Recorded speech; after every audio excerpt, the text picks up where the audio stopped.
Hi guys, welcome back to another Steam free-to-play walkthrough. Today we have Cemetery Mary, which is a visual novel that has a true ending and we're going to try to get to it. As always, I'll leave a link to the game in the description. If you like the video, please like and subscribe. Alright. In the beginning... Oh wait, what just happened? In the beginning. Warning, this game contains themes and depictions of the following. Stalking... Oh. I got the mindset. Just trying to read! Alright. Warning! This game contains themes and depictions of the following: stalking, kidnapping, strong language, mild drugs, alcohol, and smoking, blood, murder, suicide, flashing images, and potentially loud noises. Discretion is advised. Click to continue. Click. I have never been to a funeral that I didn't enjoy. This is until very recently. And I wasn't quite sure how to feel. It was a beautiful service, and one they certainly deserved. If only it had come later in their lifetime. And maybe it could have been prevented. If there wasn't a murderer in my city. That's what everyone's been saying anyways. The Blackwood Butcher. That's what they called them, at least. It was hard not to overhear the rumors people said about them. I heard they strike at night. I heard they only target one person at a time and don't stop until they're dead. I heard it's a ghost blithely seeking revenge. I didn't believe in any of that. At least not at first. But my parents did. And because of that, they didn't like me going off to the cemetery alone, staying until it was closed. Walking home by myself in the dark. Even though it was only across the street, these rumors had made them afraid for my safety. Do you really believe they're real? I asked my father. I do, he answered. Are you really worried for me? My mother did not say anything. But that is to be expected. They thought I was a perfect target. But I still didn't believe in it. Still, they were worried about me. So they sent me off to live with my aunt, uncle, and cousin. They didn't live far. At least not anymore. They moved from their fancy house in the gorgeous Allen City. This is the Prince of Bel-Air. To a small little cabin in the woods. I never understood why. But I never really asked about it either. My parents felt I would be safer with them. I didn't want to leave. But every day I stayed only seemed to stress them out more. So I went. To make them feel better. For the first few weeks, everything was fine. I barely left the house. Barely went to town anymore. And when I did, I was always with someone. Taking all precautions to avoid being a victim of the butcher. But I still thought it was only a rumor. Even if the number of deaths in our community increased. Even if the number of didn't I just read that? I never thought that or someone I knew would be a victim. Then that thing happened. To those two. For the first time, I was worried. Shortly after that, my own parents disappeared. They weren't in the diner, nor could I contact them. Even the authorities couldn't figure it out. No one had seen them. It was as if they suddenly vanished. As if they were killed off. I don't like to think about that possibility. Actually, well... there was also that other thing that happened. Maybe I should have told the authorities about it. Or anyone else for that matter. But... I was too afraid of what would happen if I did. Your parents are safe. Ah, it's me. You got some weird kneecaps. Is she a doll? I knew I would fall asleep if I sat down. Is it raining outside? It wasn't supposed to rain today. The light's on outside. Is Croven out there? I better go check. Oh. I don't know what Croven is. What are you doing out here? It's raining. You can see that it's raining, Mary. You're out here. Where's Aunt and Uncle? What, Mary? How many times do I have to tell you? They went to hell. Roven, I finished dinner. Come inside. It's spaghetti. I used your favorite sauce, too. Okay, I'll be inside in a second. Just let me put this out. Smoking's bad, kids. All the food is cold. I did the best I could!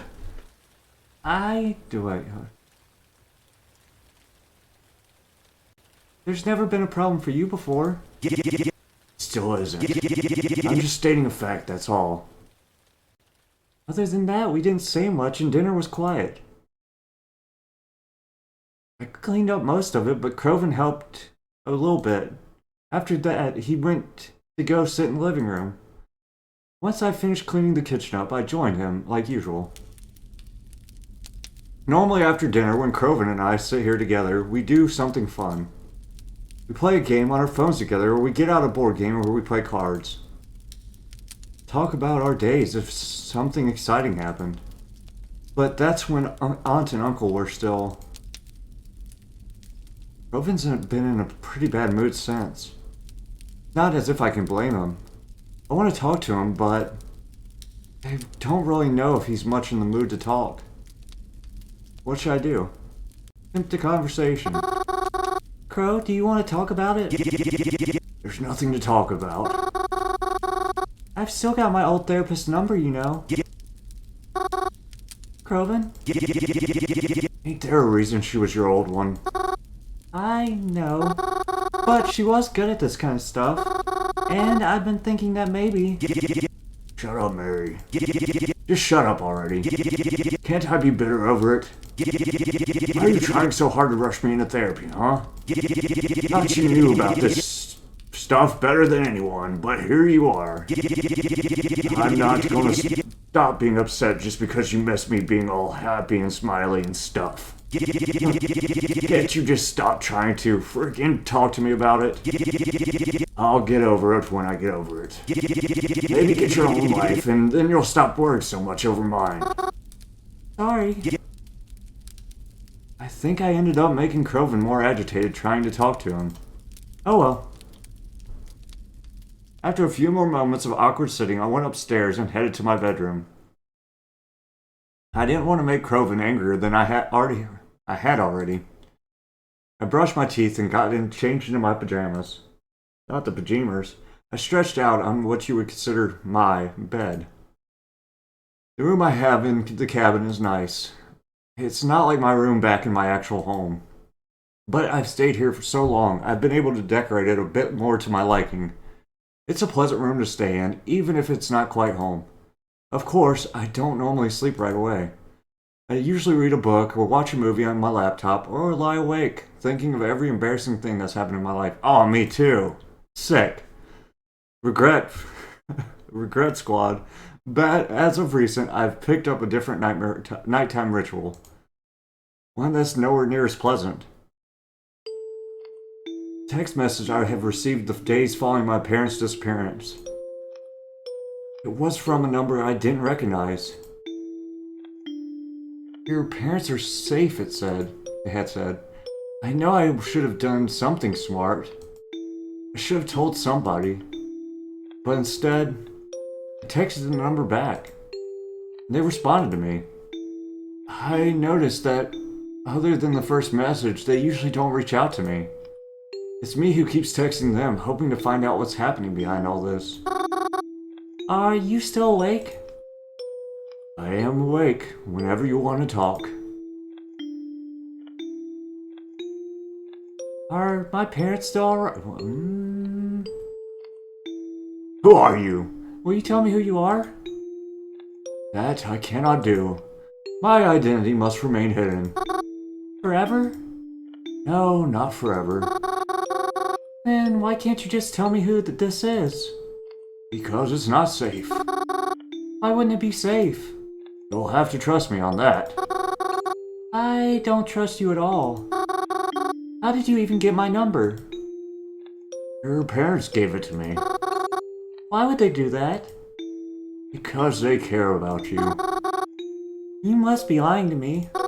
My parents wouldn't do something like that. I'm sorry you don't know your parents as well as you think you do. What does that mean? Seriously, you freak me out. I just want my parents back. Please don't drag this out. I just want them back home. You should get some rest. It's late, isn't it? I'll talk to you tomorrow. I don't like to text for too long. Until then, goodbye. Goodbye. They suggested that I get some rest, but how do they expect me to do that? I had never felt more restless in my life. Even asleep, I knew I wouldn't rest. When I woke up the next morning, Cren had already left for the day. But that wasn't a surprise. He'd been staying out late and leaving super early ever since the incident. I think being home bothers him. I'm not surprised. Whenever I pass the diner, I too feel like not being there. It's not the same without Mom and Dad, after all. Despite this cabin being out in the middle of the woods, it really isn't all that hard to get back to Blackwood. Outside of our cabin is a faint dirt trail. You have weird kneecaps, girl.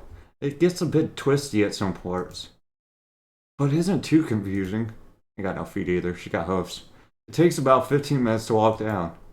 But maybe 10 if you're fast. At the end of the trail, there's a fence. One with a slight gap in it. And past the fence, there's a little community. It isn't big. A few trailers with a few people living all the way out here. Far from anything that's... well, anything. But there's a road here, and a bus that comes through. It runs through Blackwood. So whenever we need to leave, we take the bus. And then after the end of a short trip, you're in Blackwood. It's the city I grew up in. And I always really loved it. There's the library, the local stores, but my most favorite place to be is the Blackwood Cemetery. It's got lots of trees to read under and the prettiest headstones I've ever seen. There's a mausoleum too, though I've never been inside. Private mausoleum, you know. I don't know who it belongs to. Anyways, I always try to leave flowers when I visit, at least every so often. And I visit a lot. I like to think that it helps them, you know? Not feel lonely. And then after having spent my day in Blackwood, I come back home the same way I left. But I always make sure no one sees the way I come back home. Just in case, you know? Despite the recent events, I too leave the cabin more than ever now. Cren is rarely home, and I don't like being here alone. I know I'm just being paranoid, but I don't like the thought that maybe the butcher could find me out here all alone. Even if that's the whole reason I'm here in the first place. So I go out a lot now. I feel more comfortable surrounded by lots of people. Despite how things may seem, I always prefer to be around people anyways. That's one reason why I like to go to the cemetery so often. There's always people there. Even if you can't see them. They're under the ground. After I got out of bed, I made myself a small breakfast and got changed to my favorite outfit. Cren's gone, and the bus I take out into town should be arriving any minute now. Where should I go today? Of course, the cemetery. Now let's go to the cafe. Yeah. I decided to go to the new cafe that's opened up. Planet Dollars is a popular coffee chain, but we've never had one in this town. Well, until now, that is. I've always wanted to go to one, just to try it, you know? Although, I don't actually like coffee, Oh! But still, I could at least see what they had, right? When I got to the cafe, it was already packed. I thought since it had already been around for a few weeks, some of the hype surrounding it would have died down. But I guess not, seeing how noisy and crowded it was. Still, at least it was something different from usual.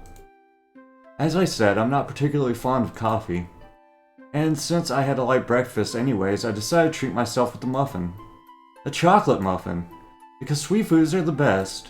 However, I found myself in a bit of a pinch when I tried to look for some place to sit down. It seemed as though everyone's seats were already taken, and I didn't want to walk and eat at the same time.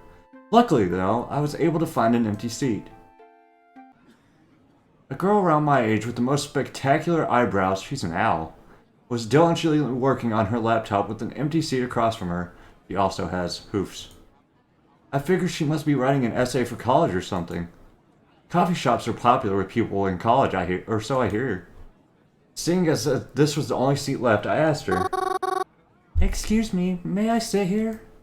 She didn't verbally answer me. Rather, she glanced at me over at me and rolled her eyes and nodded to the empty chair. I tried to look apologetic as I sat. "Thank you." "What are you working on?" "Sorry, can you shut up for a second? I'm trying to concentrate." "Oh, sorry. Can I help with anything?" "Not now, I'm fine." "You have the most spectacular eyebrows." "Thanks. So you're interested in what I'm doing here?" "Well, yeah, I guess. You seem to be very focused after all." "As focused as I can be. What's your name?" "Me? I'm Mary." "Twila, nice to meet you. Anyways, I'm working on a report." "A report? Like for school?" "No. Have you noticed something odd going on in town recently?" "Something odd?" "I'm not surprised if you haven't heard about it. It's like the police are trying to dull suspicions. Or just arrest potential suspects so everyone can feel safe." Oh, are you talking about the killing rumors? The Blackwood Butcher, right?" "Don't say it out so loud." "But, yes, how did you know?" "Oh, well, I've been hearing the rumors for a while now. And actually, my aunt and uncle died pretty recently. They were, killed." "Really?" "Uh-huh. That's actually pretty... How did they die?" "Oh, I don't know. No one really told me, but the circumstances were strange. Like they didn't die naturally. There was definitely someone else involved. At least that's what I've been told." "Uh-huh, interesting. You know, maybe you can help me with this report. And, some other stuff." "Oh, I can?" "Yeah, if you're okay with that, of course." "Oh, yeah, sure, I guess. I mean, having a killer around is bad, so if I can help, like, raise awareness or something. I mean, like, yes, I'd like to help you." "Thanks. This'll really put me ahead." Shh. I have to go, actually. I'm running late for something. Here, give me your phone number. I'm not entirely sure I'll need your help, but I'd rather have a way to contact you just in case. "Oh, yeah, of course." Twila and I exchanged phone numbers. After she packed up her laptop and was picked up by a car outside. Come to think of it, I actually didn't see her drink any coffee or order any food. I guess maybe she finished before I got there.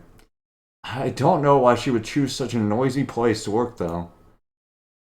After spending my day looking in some nearby stores, I went home pretty tired. Yeah. I ate leftovers for dinner and yawned more than once as I got changed in pajamas. I plopped myself onto my bed and pulled out my phone, ready to continue the nightly conversation. "You're there, right?" "Of course I am." "I don't know why I keep contacting you. I guess I'm just afraid if I don't, you'll disappear or something." "It's unlikely." "I know you won't tell me where my parents are, but can you at least tell me where you took them? Or why you took them?" "No." "Why not?" "I don't know who could be seeing these messages."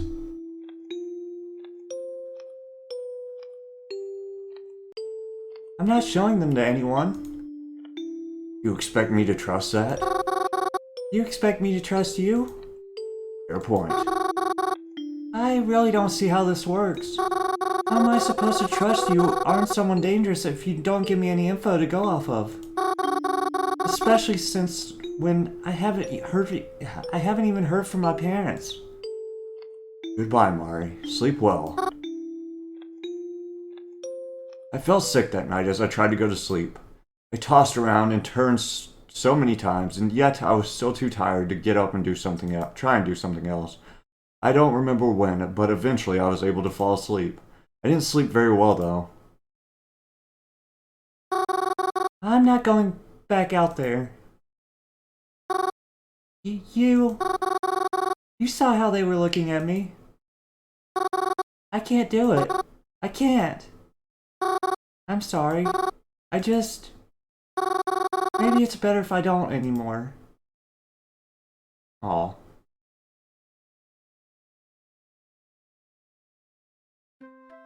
After I got out of bed, I made myself a small breakfast and got changed into my favorite outfit.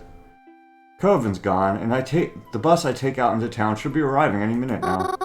Where should I go today? The cemetery. Psych, the library. I decided to go to the library. There's nothing quite like a good book. My favorite kind of books are mysteries. Not necessarily murder mysteries, but mysteries in general. In fact, I kind of prefer it when the mysteries don't involve anyone dying. There's a lot less tension there, you know? But maybe I'm just too soft. I also quite enjoy manga. Especially the shoujo kind. I feel almost embarrassed to like them, but I find that they're cute and nice. And I like seeing characters fall in love. Yeah, shoujo. Maybe that's what I'll try to find in the library today. Skip beat. That's a good one. I stepped into the library and began to make my way over to my favorite spot. A tucked away corner in the library right by a single window. Sometimes I spend an entire day in that corner just reading. I've even managed to finish entire books without leaving the library. I look forward to doing something like that again today, but when I go to my favorite spot, I noticed a man was already sitting there. I was surprised because usually this library is pretty empty. This man, he's familiar. I've met him before. Oh, my apologies. Did I take your seat? Oh, it's you. Mary. Marianta, yes? Ah, that's right. I remember you. From the funeral, right? Indeed. Do you remember my name? Reginald? That's right. It's a pleasure to see you here. I was hoping I'd run into you again one day. Oh? Ha! I hope that doesn't come off weird. You were just a pleasant person to be around. You really brought life into that funeral. Ah ha ha ha ha. Oh, really? Thank you, I think. So, what brings you to the library today?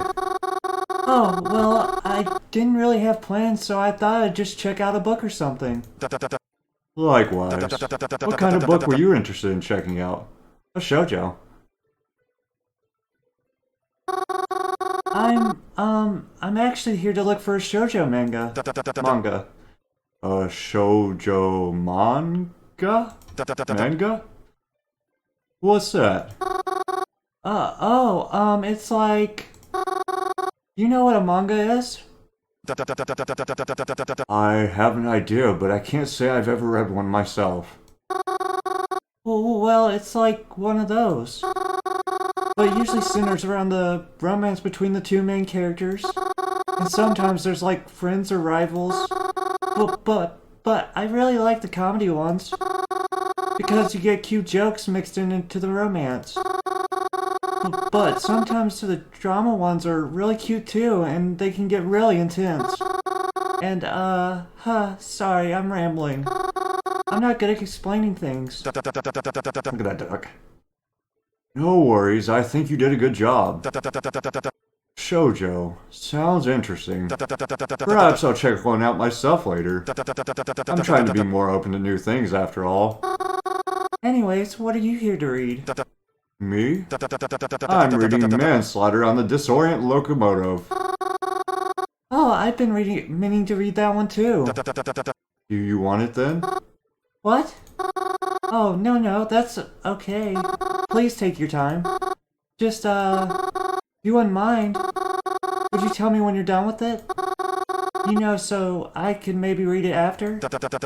I'm fine with that. Though I've already gotten pretty far in, and I don't think I'll be finished by today.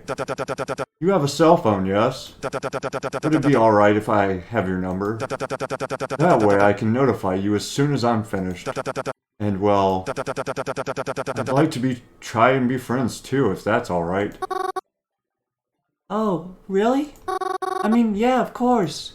I'm making friends everywhere. I'm the best at this game. Reginald and I exchanged phone numbers. I was shocked he even remembered me. But I'd consider meeting him again a pleasant surprise. And one I really appreciated. After our exchange, I picked out a shoujo book from the shelves and began to read in one of the other spots of the library. Which one? Excuse me. I ended up liking it so much, I looked for the other books and brought 2 or 3 home with me to read later. After I came home and had dinner and cleaned the kitchen up, I began my usual nighttime routine. I got changed in pajamas, brushed my teeth, sat on my bed, and texted whoever they are. Hi, it's me again. Are you there? Yes. You're still not going to tell me anything, are you? No. Can I ask you something even if you won't give me an honest answer anyways? Okay. Are you the Blackwood Butcher? Would I tell you if I was? Are you afraid for their safety? Of course, why wouldn't I be? I see. Why do you have them? I wouldn't put it like that. I don't own them after all. Even if they are in my keeping for now. You're way too vague. Why did you even contact me to begin with?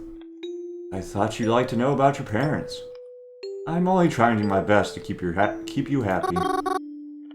You think I'm happy? Maybe not now, but you will be. I have to go now. Bye. Goodbye.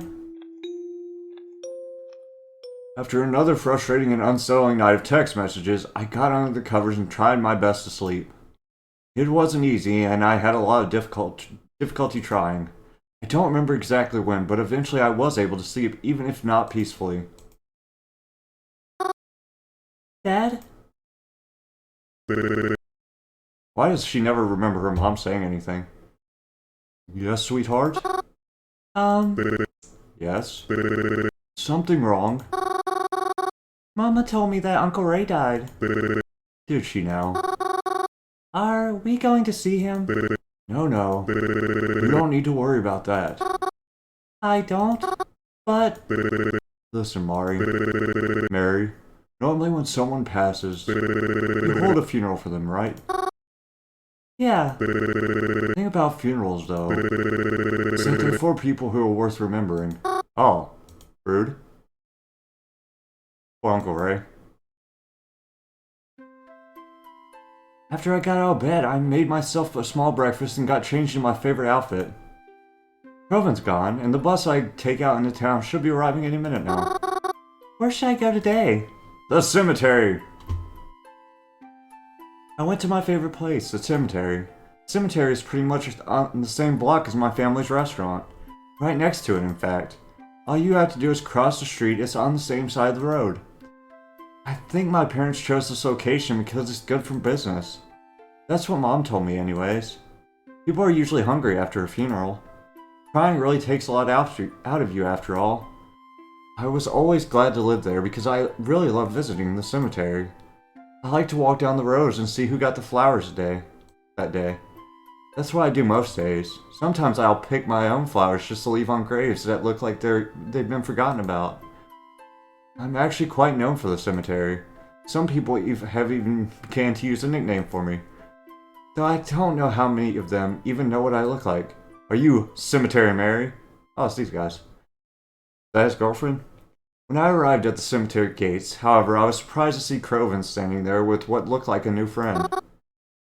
Croven? Mary? Oh, did you follow me? Huh? No, I didn't. You know I always come here. Yeah, but that's usually not till later. Why are you here so early? I mean, it's not as if I had anything better to do. Well, do you have to be here right now? I'm kinda on a date. Oh, this is a date? I mean, it can be if you want it to be. I'll think about it.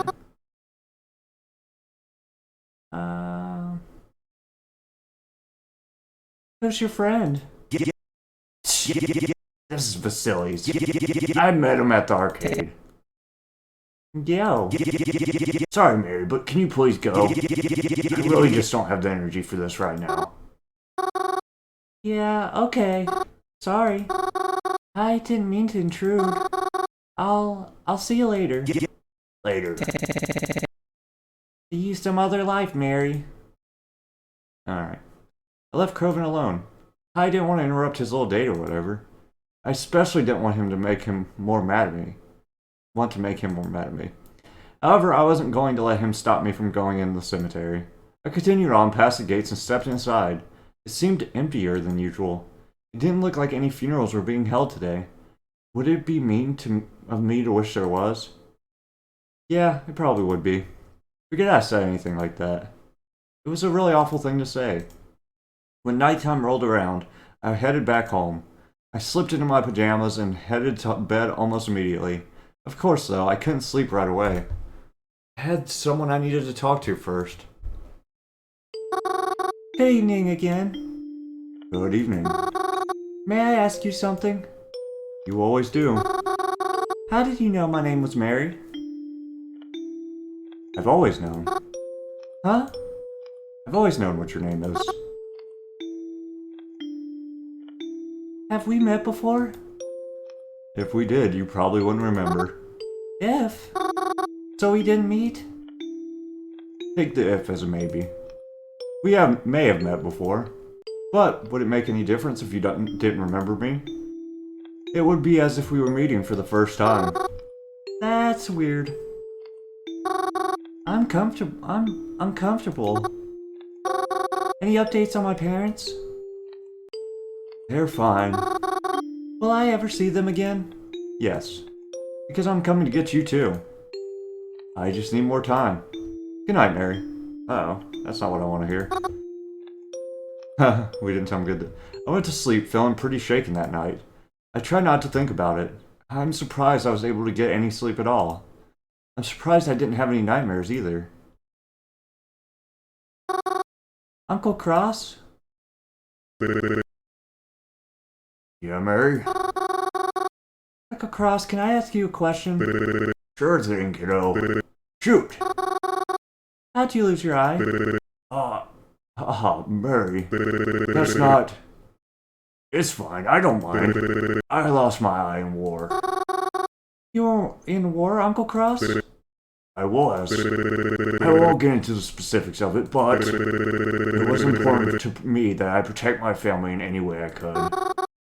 Do you miss it? My eyeball? Yeah. You know something? Not as much as I thought I would. I think I would miss you a lot more.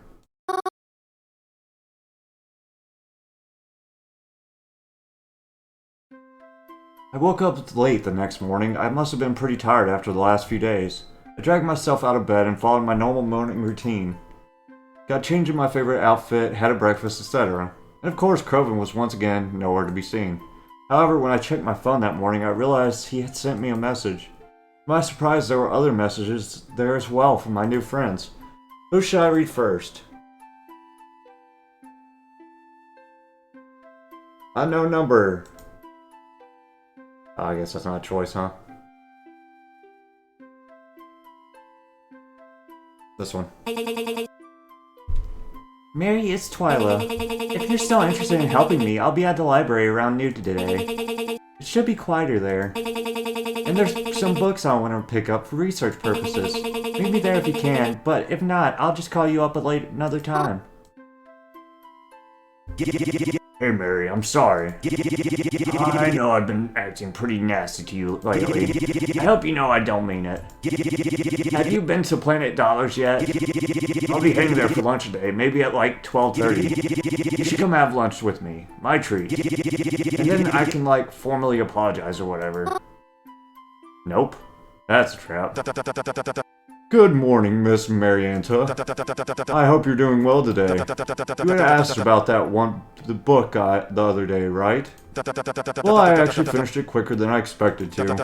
I'd really love to give it to you, but I won't be at the library today. I'm actually going to be at the cemetery. You like that place though, right? You should come see me, then I can pass the book over to you. I'll be there at 1:15 or so. Then maybe after, we can grab lunch or something together. I hope that doesn't come off weird. I'd just like some company for my lunch break. Call me back. Okay, I'm definitely going with Twila. Seems the safest. I was messaged by each of them. However, I think I'll only have time to meet up with one of them today. Where should I go today then? Where's she at the library? It was a tough choice, but I had to choose one of them. I told the others I had plans and that I'd have to meet up with them some other time. Then when noon rolled around, I headed to my destination. When I got to the library to speak to Twila, it was already a little past noon. I had texted her on the way there, but I still worried she might have already be gone by the time I got there. I don't know why. She said she'd be there for research after all. And surely that takes a while. At least I'm pretty sure it would. When I got to the library, I was able to find Twila, who was coincidentally in my favorite spot of the library. Twila? Oh, you made it. Sorry, I just got really invested in this book while waiting for you. Oh, what book is it? Celsius 2327777. Sorry, just let me finish this last paragraph and then we can start. Like Fahrenheit 451. I waited patiently for Twila to finish, and once she did, I watched her place a book onto the wrong spot on the bookshelf and turned to face me. So, are you ready? I mean, yeah, I guess. What exactly are we doing here, though? Your reports are on the... Remember what she told me, I whispered the next parts. It's about the butcher, right? Yes, that's why we're here. The library's got some good books on the history of Blackwood. You don't understand why that's important, do you? Should I? Anyways, we're here to look up stuff about other serial killers and Blackwood itself. Other killers? Yeah. Before I do much else, I want to make sure this isn't some sort of copycat killer. A copycat killer? What's that? Do I have to explain everything to you? Oh, no, sorry. A copycat crime is a crime that mimics another. A copycat killer is a killer who bases their murders off previous murders. It could be that they were inspired by a killer to commit the same crimes in a similar fashion. And they could even be doing it as a homage to those who inspired them. Okay, I think I get it. So we're going to research similar crimes and potential killings that have happened in Blackwood area in the past. Our library's got plenty of books on the subject and seemingly more useful stuff than the garbage I find online. Based on the statistics I've collected of the recent mysterious deaths, I'm going to research these other killers and see if their method of murder or victims are similar to what's been happening here. Oh, that makes sense. I'm hoping that if it's a copycat, it'll be easier to seek out and catch the real killer. I'm going to look for books about Blackwood itself. You should go look in the true crime section and pick out any books that have to do with serial killings. Report whatever you find back to me, got it? Good. Twila, wait! Twila walked off into the library, leaving me to look for the books, except that she didn't tell me about any of the statistics she found, so I have no idea what it was I was supposed to be looking for. I tried just getting any books that mentioned killers in them. I wasn't sure if it mattered how old they were, or if the killer itself was ever even caught. Eventually, Twila had sat down with a few books and began flipping through them. I kinda just kept bringing her new books and putting away books she asked me to. We ended up spending a lot of time there. I started getting tired, and she didn't want to admit it, but I could see that Twila's starting to get tired too. After a while, we decided to just call it a day. So, did you find anything useful? For the most part, not really, but there are a few books I'm gonna check out and bring home with me for further research. Oh, that's good, I think. It's better than nothing. Hey, thanks for helping me. It probably would have taken me longer to find stuff without your help. Oh yeah, of course, no problem. Hey, can I ask you something? Hmm? It's nothing really that important, but why'd you choose this spot in the library? I'm sure that sounds so weird, but I'd love to know. You wanna know that of all things? Well, I mean, I've been coming to this library for a really long time, and I've never seen anyone in this corner except for me. And that one dude. I just thought it'd be more private and quiet. Is this really an uncommon place to sit? Well, I mean, other than you, I've only seen one other person sit here. I saw him the other day, actually. Who's that? Oh, he's just an acquaintance of mine. I recently met again. His name is Reginald, and I met him... Wait. Hold up. Reginald Tetra? Oh, I mean, I don't know his last name, but... Long caramel hair, rectangle glasses, kinda has an accent if you listen carefully. Oh yeah, that's him. Do you know him? Mary, you can't talk to Reginald. Huh? Why not? He's a suspect. He is? Everyone's a suspect, of course, but I really don't trust that guy. Why? I used to spend a lot of time here, you know. I even worked here for a time. And Reginald was always up to something, trying to hide the books he was reading. I never saw him check anything out. You watched him that closely? I watched him because he was weird. He always hid the covers of the books he read. He rearranged the shelves when he was done so you couldn't see what he was reading. And when I would confront him about it, he'd just smile and act as if he wasn't reading at all. I mean, just because someone's weird, that doesn't mean you shouldn't, you know. But I saw what he was reading despite his attempts to hide it. And it's not good. I can't trust a suspicious guy like that, and neither should you. I'll try to distance myself from him. He was pretty nice when I met him, but... if you really think he's that bad, I'll try to limit time spent around him, I guess. Good, you should. But don't let your guard down around everyone else either. Anyone could be a killer, not just him. But keeping your space is a good idea. Thanks for warning me, I guess. After that, Twila and I said our goodbyes. I don't know what she said after, or she did after. I thought about what she said to me that all day. Reginald's behavior seemed strange from the way she described it. But he has to have his reasons, right? And it's a bit extreme to accuse him of something so cruel. I took the bus home like usual and did all the normal nighttime things. Eating, washing up, whatever. And then it was back to my least favorite part of the day. Hi. Hello. Can we talk about that thing you said the other night? I haven't been able to stop thinking about it ever since you said it. What's bothering you? You said that you were coming for me. That you just need more time. Are you really going to steal me too? It'll be alright. I promise. It's for the best. You're gonna make me feel sick all over again. What do you want me to tell you?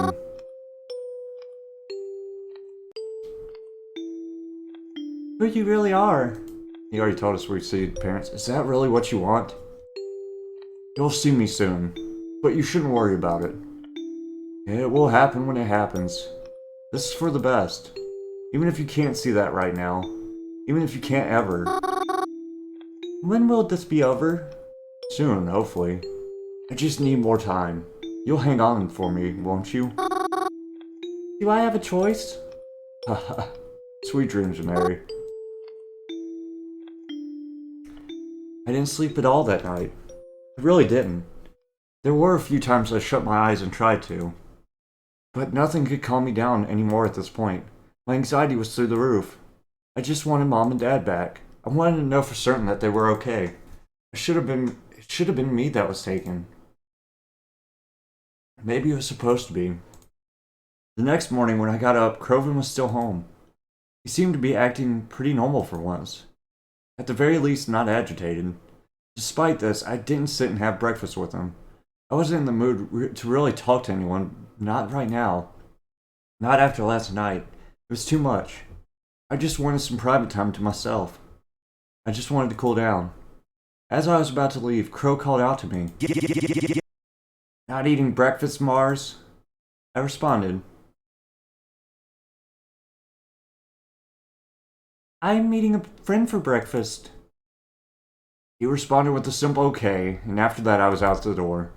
I just wanted to go to that place, and not be bothered. On the bus ride there, all three of them texted me again. Croven said he noticed I left pretty quickly and hoped I wasn't upset with him for his behavior lately. Twila talked about some of her progress on her research, and Reginald said he'd be at the cemetery again today. Although I appreciated their messages, I really just needed to be alone. I needed to go back there, just relax. No, that's not the right word. I wasn't going there to relax. I was going there to mourn. The Dine Red, it's where I grew up. I lived my whole life in this diner. Restaurant, bistro. I never know the right word for places like this. We always had such silly names for it since it was next to the cemetery. The restaurant in peace, sometimes the diner. I don't know. Even just simply Dine Dead. I always wondered if others caught on. You probably wouldn't know just from looking at it, but there's 2 floors. The bottom floor is the diner itself. I've eaten there for breakfast, lunch, and dinner, sometimes all in the same day. The top floor is more like a house, our house, in the middle of the street. There's bedrooms and a bathroom and even a small living space with a TV. It can be a little cramped at sometimes, but it's cozy. No one could get up there but me and my parents, of course. The upstairs is locked. You need a key, which I have, of course. After Mom and Dad went missing, the authorities locked this place up, and it's been locked up ever since. They don't want anyone going in there, not even me. Because, I don't know, it's kind of like a crime scene or something. But I still have a key for the front, too. It's my house, after all. I carefully scanned the area around me, and I stood in the parking lot. There were a few cars that passed by, maybe a person or two on the sidewalk, but no one really seemed to pay me any mind. It was a little bit early in the morning, so it wasn't surprising to see so few people out. I looked over my shoulder a few times to make sure no one was watching me. Then I stepped up to the front door, unlocked it, and took a step inside, closing the doors carefully behind me. Our house. Oh my god. When I stepped inside, I was instantly hit with a wave of all different kinds of emotions. I had been avoiding the diner for a long time because whenever I passed it, I would just think of Mom and Dad and feel sad. But now stepping inside, it felt nice. At least a little bit. Just being able to be in my house after so long. It was bittersweet. On one hand, I felt so happy to just be home. Everything was just as I had left it. The light still entered in through the windows the same way it always did. It still smelled faintly of delicious food even though the kitchen hasn't been used in a while. Even Mom's specials board was in the same spot. But it felt so empty, so desolate, so abandoned. There wasn't even any electricity here. The place was hardly ever empty. We always had customers and the diner always did well. And there was hardly a moment where I'd come downstairs and only see Mom or Dad. There was always people, even if it was just one person was here. The counter would be full of coffee drinkers at night and in the mornings. I'd see families come by for dinner or people out on dates come here. I always loved being able to see that. There were so many good memories in this place. Like my 13th birthday. Not to say I didn't enjoy my following birthdays or my previous birthdays, but my 13th birthday was especially enjoyable. That was the day my parents got me a tarantula. I had been begging them for months, and they finally gave in and let me get one. I always loved tarantulas, despite the way others often view them. Or maybe it was in spite of how people viewed them. But I always knew they were gentle if you were nice to them. The way you should be. I picked the biggest and fuzziest one they would allow me to get. I named her Shelly. And I collect seashells to put into her enclosure. I even put cute little bows on the outside of it. I always wanted to show Shelly to others, but of course, they didn't like her as much as I did. I really loved Shelly, but she ended up getting sick. Really sick. None of the vets could even figure out what was wrong with her. Around sometime last year, she died. I was so miserable I didn't even want to eat. But my mom knew my weaknesses. She began making all my favorite foods for me. And it was hard being hungry and miserable at the same time. Even though it was just food, it helped me feel a lot better. Standing here, it's almost as if I could smell her still making it. And Dad would sit with me at the counter and make sure I got my fair share of dad puns for the day. I loved being able to sit with them and eat and just joke around. But now it was all covered in dust. And no one's here. Where should I go? Mom and Dad's room. I decided to walk up to my parents' room. I just missed them so much I couldn't bring myself not to. Stingray. Ah, it's the thing, they got Steve! And a love sign. I stepped into my parents' room. The curtains were drawn open and warm light flooded into the room as the sun finally came out from behind the clouds today. I could still smell some of my mom's perfume lingering in the air. Everything was so neat, just as they had always kept things. You wouldn't even have guessed they were kidnapped. There were no signs of a struggle or even any sort of mess at all. The bed was made and all their stuff was exactly where it should be. The only thing that was different was a fine layer of dust from how long it had been, and the fact that my parents weren't here. I sat on my parents' bed. It was always softer than mine. I remember sleeping here as a little girl when I didn't feel quite big enough to sleep in my own bed just yet. My mom would help me build pillow forts here sometimes, and we would hang up a sign that said, "No boys allowed." Haha. It didn't take long for me to start crying. I missed my mom and dad. I never even got the chance to say goodbye to them. The last message I got from them, it was my mom telling me she hoped I would sleep well that night. And then the next day they were gone. Just like that. What do I do now? What if they never come back? What if I already saw them for the last time? I ended up falling asleep on my parents' bed. I was already exhausted from my lack of sleep, and crying certainly didn't help in that respect. When I woke up, I was unaware of how much time had passed. But I felt groggy, and I didn't think I should stay any longer. It would probably just make me feel worse. I got up from the bed and began to head back downstairs. It wasn't until I got to the bottom of the stairs that I noticed. Oh, someone was here. What's up, dude? Some stranger kneeling over in front of the doorway for whatever reason. I was almost frozen in my spot. Who were they? Why were they here? No one should have been able to get in. This place was locked up. No one should have... That's right. I unlocked it. Crap. I stood there hoping they wouldn't see me. The way they were dressed with baggy dark clothes and their hood up told me that they were most likely bad news. Did they follow me in here? I wasn't sure what to do.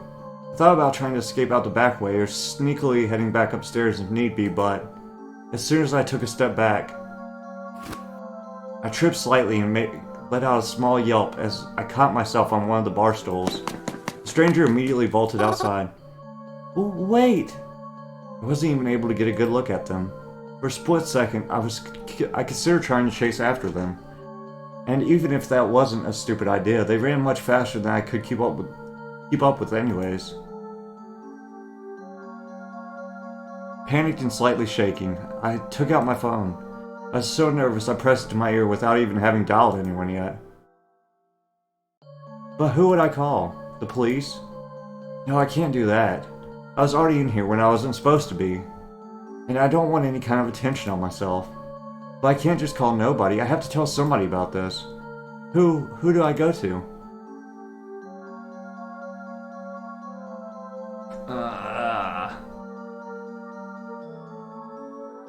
Mystery number. Unthinkingly, I called the unknown number. The phone rang for a few times, but no one picked up. Shortly after, I received a text from them. Why did you call me? I texted them back. What's that, you? Were you just in my diner? What? What are you talking about? There was someone here. I thought it was you. You're telling me it isn't? I was not there. Nor do I know who was. Okay, sorry. I really need to call someone else then. Good luck. I hurriedly called Twila. It could have been the Blackwood Butcher that was in here. And I don't want to go to the cops. She's the next best thing, right? I mean, if anyone could tell it was the Butcher, she'd probably be able to. I hope. Come on, Twila, pick up already. Twila speaking. Oh, Twila! I need you to get over here quick. What? Why? Where even are you? The diner by the cemetery. You have to come quick. I think the butcher was here. What? Are you serious? Don't move and don't touch anything. I'm coming right now. It felt like I waited forever for Twila to arrive. I stood in the diner, alone, just standing there, waiting, possibly shaking. I don't remember that well, but I didn't move from the spot that I stood in. She did tell me not to touch anything after all. When she arrived, she didn't give me any chance to say hi. She immediately started talking and came in holding some weird box. I told her that whoever it was probably long gone by now, but she said we were still going to look for clues. I complied, doing whatever she asked of me. We searched the building together, and I made sure I was always in the same room as Twila, just in case. Unfortunately, we couldn't find anything that would point us to who it might have been.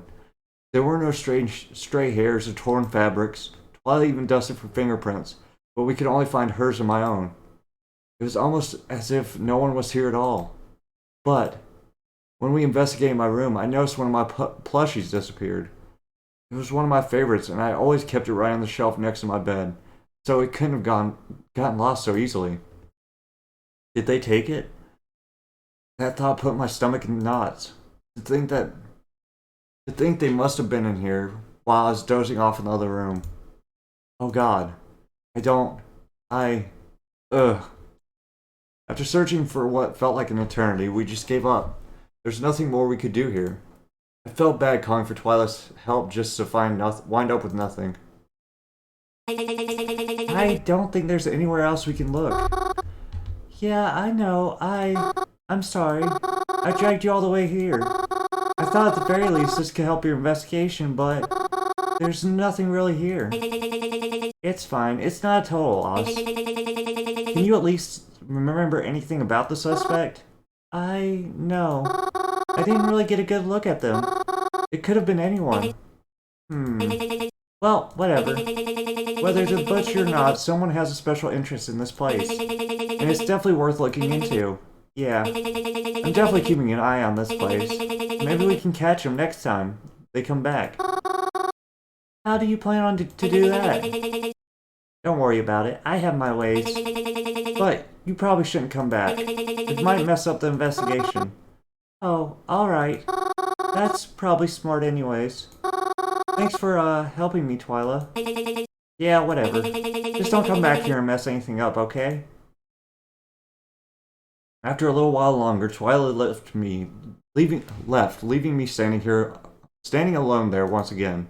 I stepped outside as she drove off and locked the front doors behind me, wondering if it would be enough to stop whoever broke in from doing it again. I stayed in the crowded areas for the rest of the day, hoping that being around so many people would provide some sense of safety. The only time I was alone again that day was when I got back home that night. But I'm never truly alone then either, am I? Hello again. Good evening. Was that you in my diner today? I already told you it wasn't. Do you not believe me?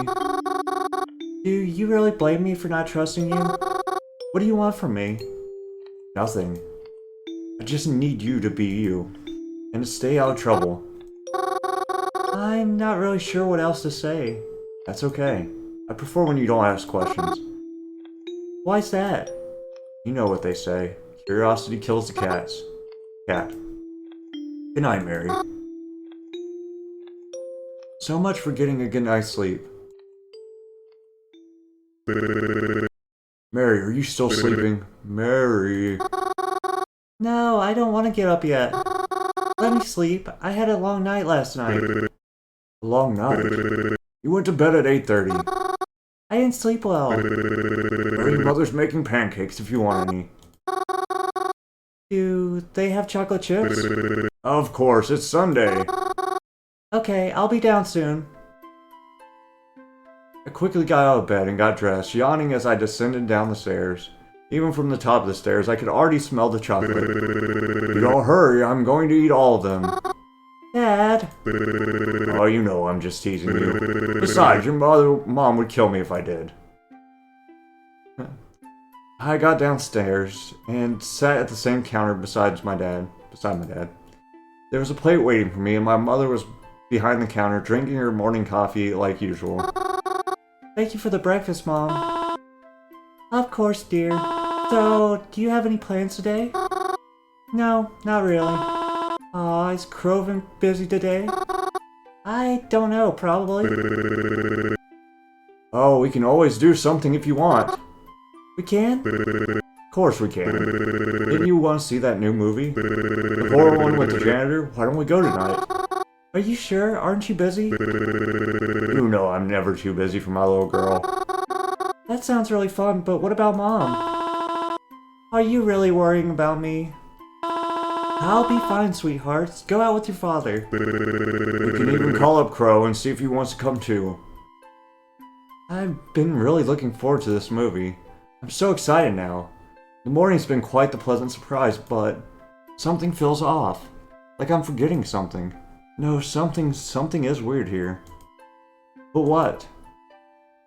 What's wrong? Way too empty in here.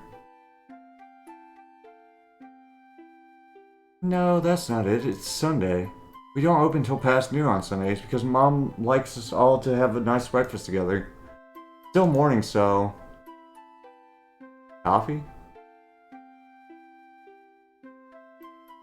The utensils? Weird that her mom's talking. I mean, yeah, I don't have a fork right now, but there's definitely something else wrong here. Mom's fine. Mom's always... Wait. Mom can't talk. Mom is mute. Mom's never been able to talk her whole life. I knew she didn't talk. I had to learn sign language as a kid to be able to communicate with her. She's never... Whose voice even was that? That was talking to me. My mom doesn't have a voice. What's going on? Mary, you okay, hon? You look like you've seen a ghost. I'm fine. Are you sure, dear? I could make you some tea to help you calm down if you're feeling anxious. No, I'm okay. I think I'm just gonna, go to the bathroom. With the pancakes? I hopped out of my seat and rushed my way to the ground floor bathroom. That wasn't my mom. Was that even my dad?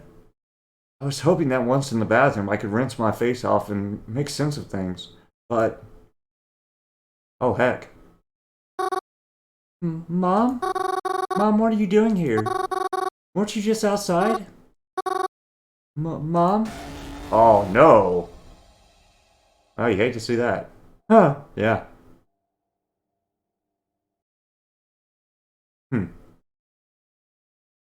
What's the matter, Mary? I thought you liked ghosts. There's a funeral today. I'm happy. Is that bad? I had been planning for it. I overheard them talking about the cemetery when planning a spot for her. Is that bad? I really enjoy funerals. I always have. Even when... I like to see everyone gather around for their loved one. They're all so sad. They bring flowers and sometimes even little party gifts. That's so nice, don't you think? If their spirits could talk, I bet they'd say they appreciate it. Would a ghost attend their own funeral? I would. Well, in any case, I'm excited for the one today, and I'm excited to see what they're like. Hopping off the bus that morning, I was glad to see that I wasn't too late. It's a good thing I always wear black. No one even seemed to turn their head to me as I came near.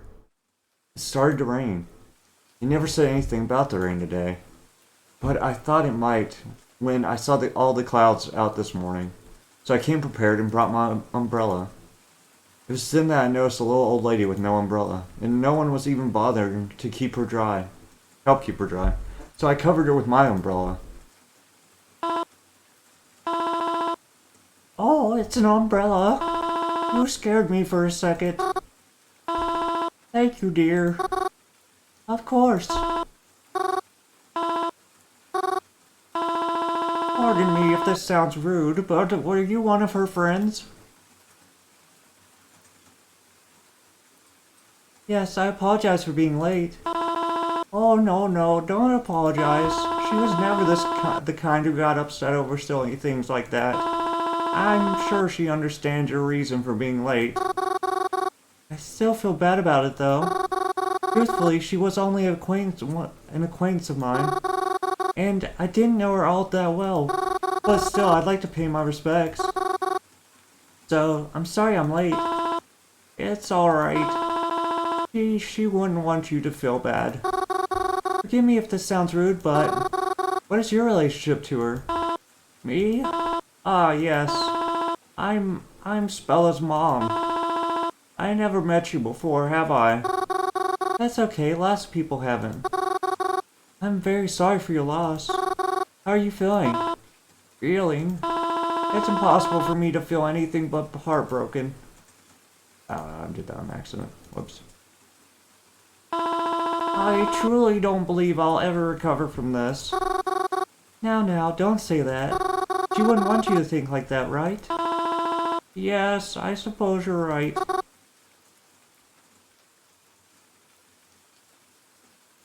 She was young, wasn't she? If I may, how did she die? Oh, you do not have to. I'm sorry if that was too intrusive. She was sick, you see, for a very long time. She was in the hospital for a while. We always thought she was going to get better. It always seemed that way, at least. In the end, well, things don't go as we thought they would. I see. I'm very sorry that happened. It's alright. We tried our best. Do you think she's scared? She's all alone now. Where's she going to go? And who will tell her how to get there? The way she is right now. Is she happy? Even if she's not. I'm sure she's happy. Oh, she's not alone. How can you say she's alone when everyone is here beside her? I know she can't really say much about it, but I'm sure she's happy to have all her friends and family by her side. All the people here. She meant a lot to them, didn't she? That's why they're all here to keep her company. I know lots of people like to think you're alone when you die, but I think it's hard to consider all this being alone, you know? She's not alone when we're all here. Yes, I suppose that's true. We're all together, aren't we? Then, I suppose I'm glad she isn't alone. Yes, me too. I'm sorry if I've upset you by talking about her so much, miss. It is a funeral after all. I should have behaved more respectfully. No, it's quite alright. Talking about it has actually helped a little bit. I feel a bit better hearing your thoughts. Is that so? I'm glad then. Yes, thank you. Why, I'm so sorry. I didn't even catch your name. It's alright. My name is Mary. Mary? Mary. Hold on a moment. Do you mean to say you're... Cemetery Mary? I see my reputation precedes me. Yes, that's me. I see. Thank you, Mary. Bella was here. I'm sure she'd want to thank you too. She is here. But Hearing it from you means enough already. Thank you as well. It was a lovely funeral. The coffin was lowered, and soon enough the rain stopped. I watched everyone say their goodbyes to her and to each other, and then steadily they left. Soon it was just me and the lady. I'd have felt real bad if I overstayed my welcome. I didn't want to outlast her at her own daughter's funeral, so I quietly said my goodbyes and left. But to my surprise, someone was there waiting for me on the sidewalk. Twila? What are you doing here? I saw you from behind the fence. You were at the funeral. Did another person die already? No. Well, yes, but not someone I know. Okay then. Anyways, I'm glad I ran into you here. I was actually thinking of calling you, but you're already here, so... Oh, why? You need something? Yeah, there was something I wanted to check out, but you might not be able to help me with it. Oh sure, I'll help. Is this still about the, you know, the butcher and stuff? Of course it is. Well, what else would it be about? Right. Sorry, that was silly of me to ask. I'm not sure how much help I can be, but I'll try. It's fine. You don't need to do much. You just need to stand there and ask for something. That won't be a problem for you, will it? I don't see how it would be. It seems easy enough to me. So where are we going? Follow me. It's only a few blocks down from here. I followed Twila down the sidewalk. We didn't really talk as we walked, but I enjoyed her company nonetheless. The sky remained cloudy and the sidewalk was full of puddles we tried to avoid, until eventually we ended up at where Twila planned to be today. It was a bookstore. One I sometimes passed by, but never really bothered to look inside. It didn't seem as cozy or as comforting as the library. The library. Bookstore? Well, if you needed books, why didn't we just go to the library? It's much bigger and you wouldn't have to pay. Hey, can you, shut up? Huh? What did I tell you earlier? Oh, right. You just need me to stand there and ask for something, right?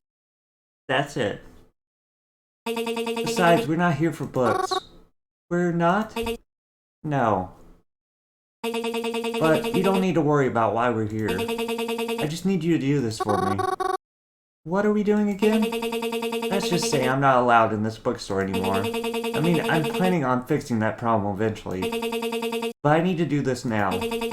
That's where you come in. You're gonna go in there and talk to the man at the desk. I need you to get him to look in the back somehow. And once he does, signal back to me out here. I'll get what I need and then get out. Got it? You're going to steal from them? Well, I don't know. I don't feel right about this. Mary, it's for the investigation. Do you think I'd steal just for the fun of it? Or do you want people to keep dying left and right? I mean, no, of course not. But, well, sometimes you'll have to do bad things to be the good guy. But we're talking about people's lives here. Do you really want to risk someone's life because you didn't want to lie for a few minutes?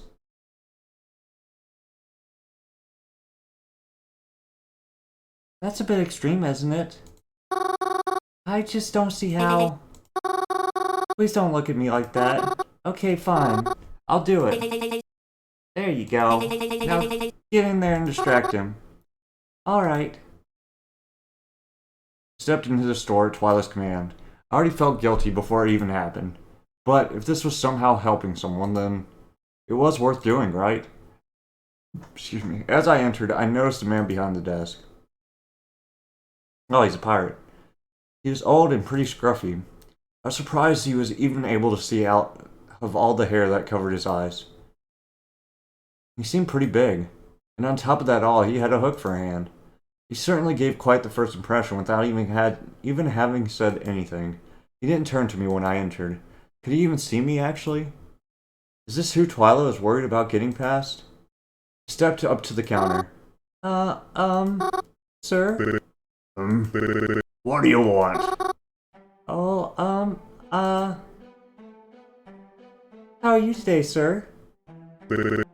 Pardon me? How are you today? I'm fine. Is that all you came to ask? I mean, no, but... Actually, kinda? I don't know. Are you having a good day today? I suppose. Oh, that's good then. There's something I can help you with, ma'am. Oh, right.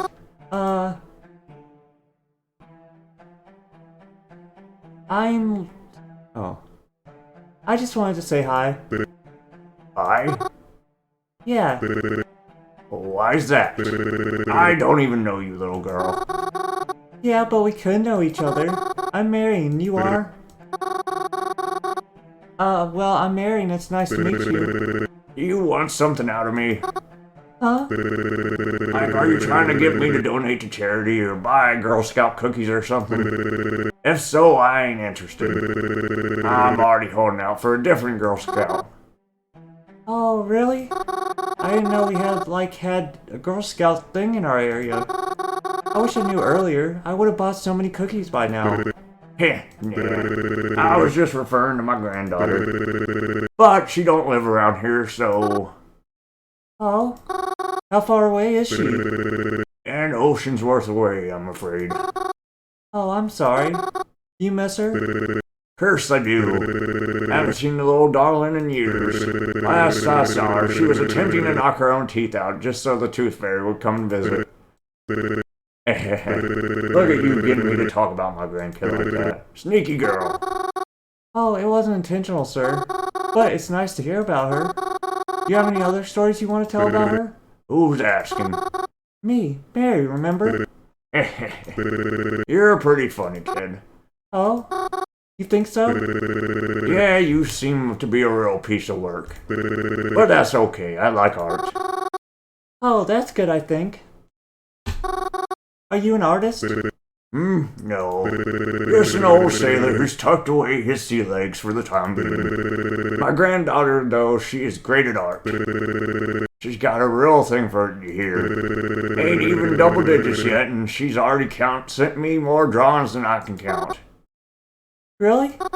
Do you have any you can show me? What the heck? Why not? Wait here, right here. I'll go fetch some. After he left into the back room, I signaled to Twila that she could sneak in.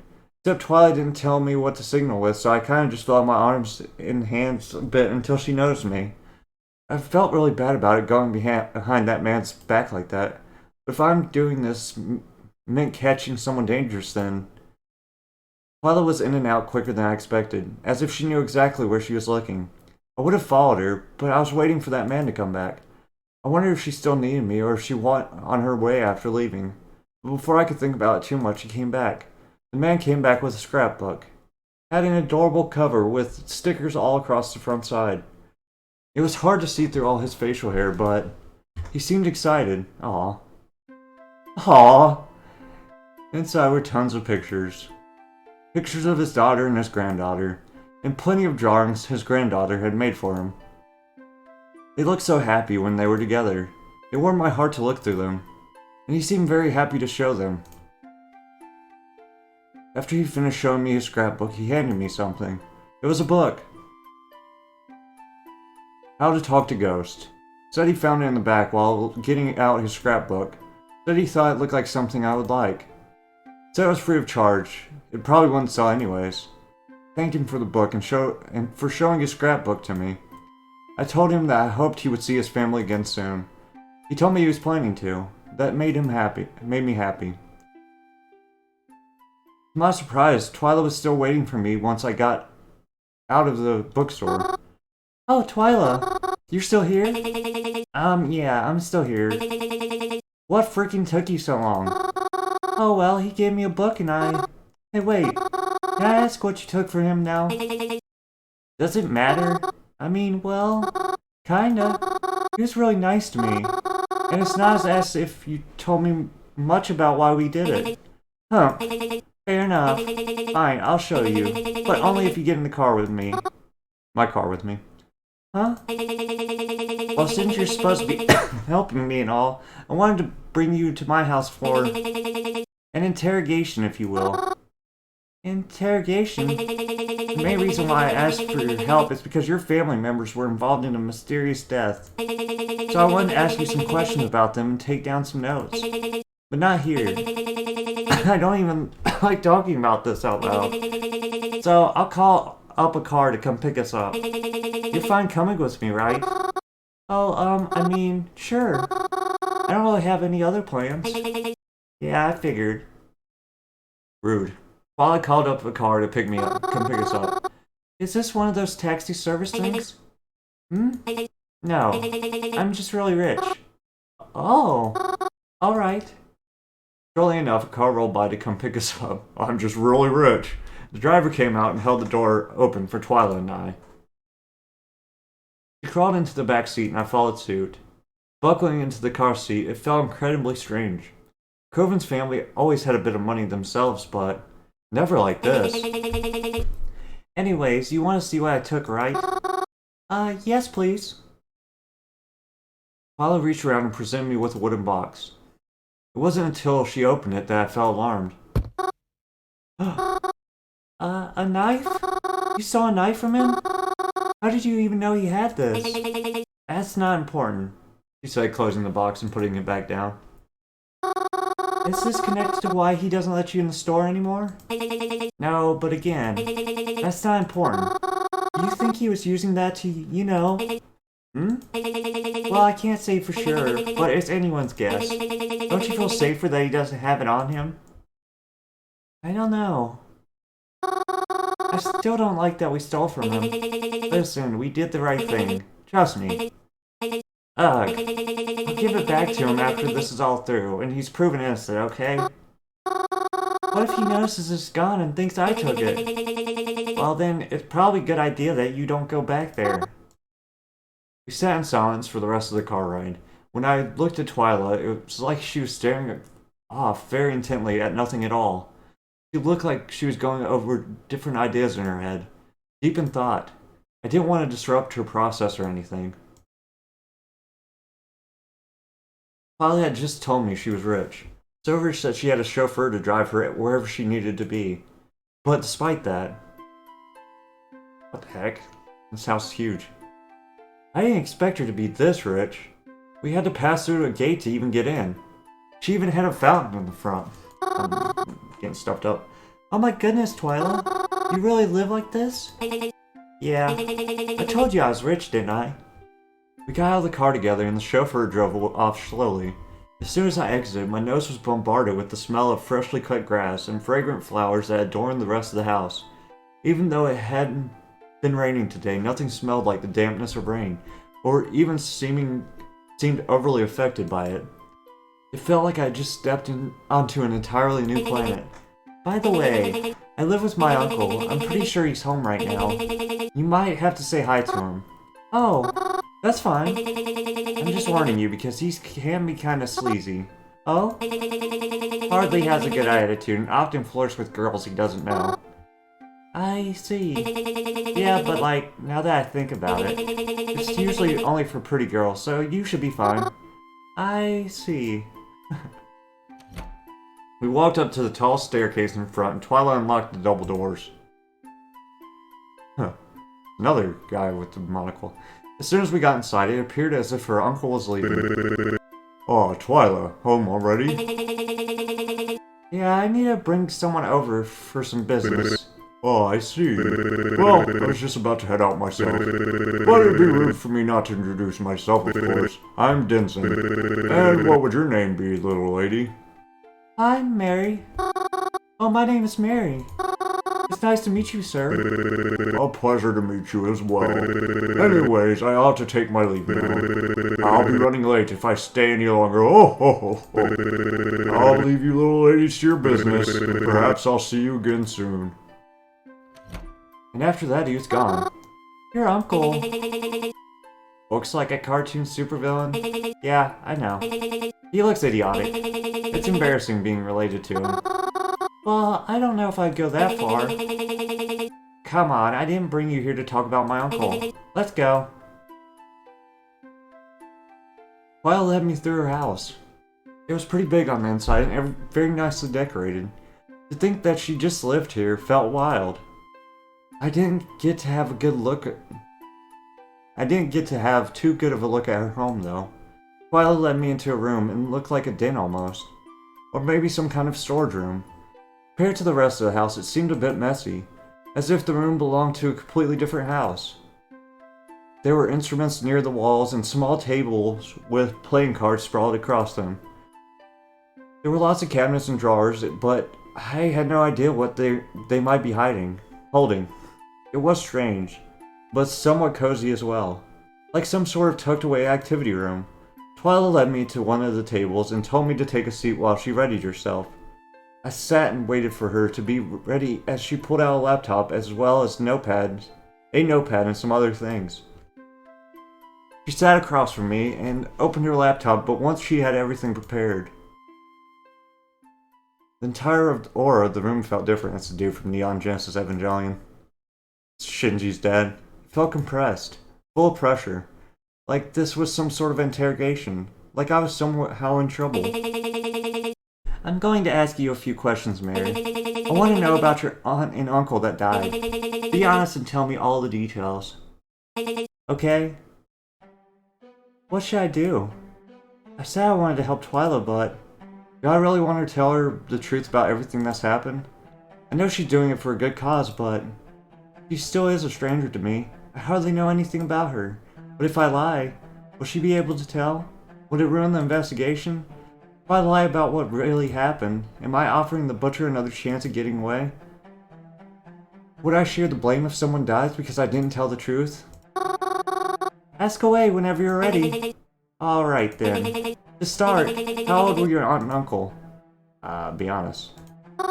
Well, I don't always remember their exact ages, though I don't think they were the same age, and it was kinda obvious too. My uncle was kinda old and it was beginning to show on his face, but my aunt still looked pretty good for her age. Sometimes she even looked younger than my mom, if I'm being honest. But don't tell my mom I said that. Right, next question, I guess. Right, so, were you ever given reason to suspect they may be dying soon? Huh? How do you mean? Well, before they died, were you ever worried they would die soon? No, I never would have thought of that. They were both so healthy and full of life. They just, I don't know, felt like the kind of people that I would know forever. I see. Of course that brings me to ask, how did they die? They went out together one night. I don't know exactly where or why, but I just thought it was some sort of date night. They were supposed to meet up with a friend or two. But we got a call, and they were just gone. Gone. Well, like, dead, you know. But how did they die? I don't know. I wasn't allowed to see them. And no one spoke much about it in front of me, so I don't know much of the details either. It wasn't in the news or anything big? I don't think so. I don't know. All I know is that my uncle had blood on his clothes, maybe some rips and tears. And no one is really sure how my aunt died, I don't think. I see. Well, I think that's all I need. Twila typed up some final words before closing her laptop and getting up from her chair. That's it? We're done? Yes, that's all I need right now. Thank you for agreeing to come talk with me. I was a bit taken back by how short it took. We traveled all the way to Twila's house just to talk for a short while. She didn't even ask me for their names or anything. I don't even know what sort of information she really got out of it. I doubt I was being overly helpful. So, what do we do now? Well, I'll be continuing my own research, but you can go home for now. Really? That's all you needed me for? Mm-hmm. It's not quite what I was expecting to hear, but it certainly helps me a lot. Really? Yes, it helps give me some more insight on some things that have been happening lately. But that's all I need from you. Right now, at least. As I said, you can go home now. You're sure? I mean, we came all this way, and I feel like I hardly did anything. You did more than enough, Mary. Please leave. I need to focus on the research I've been collecting, and the last thing I need is a headache. I understand. I'll text my driver to pick you up out front. Give me your address so I can send it to him too.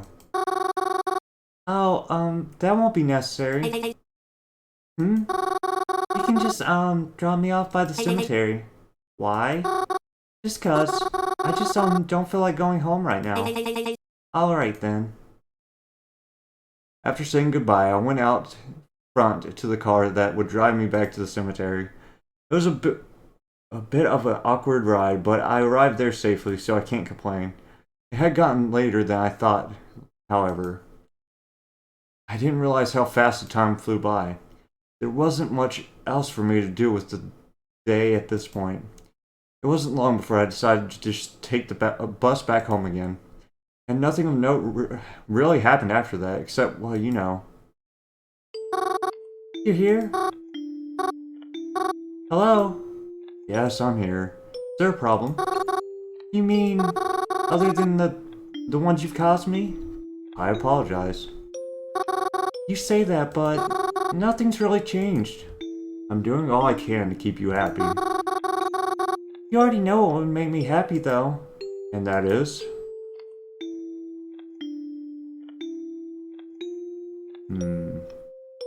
Telling me who you are.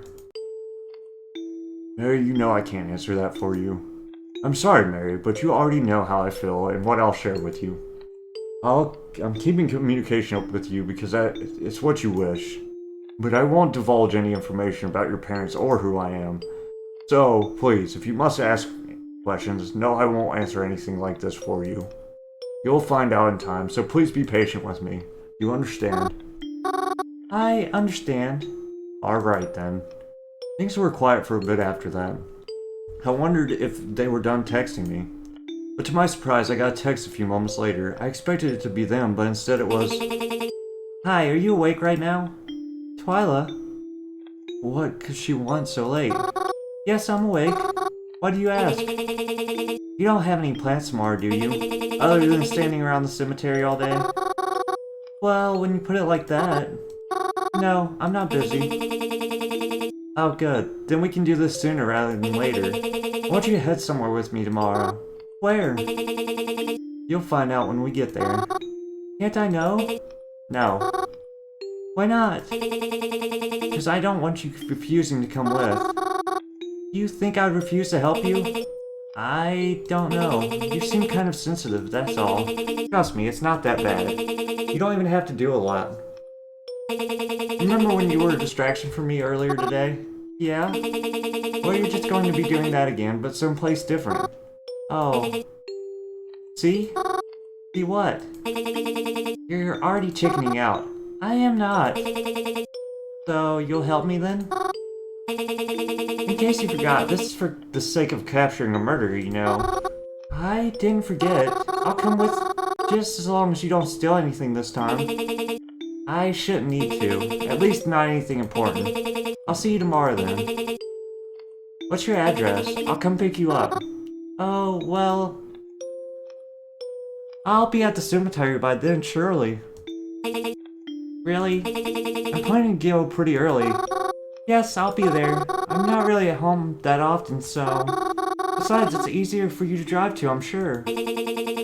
Whatever floats your boat, I guess. Can you meet me by the cemetery at 7:30?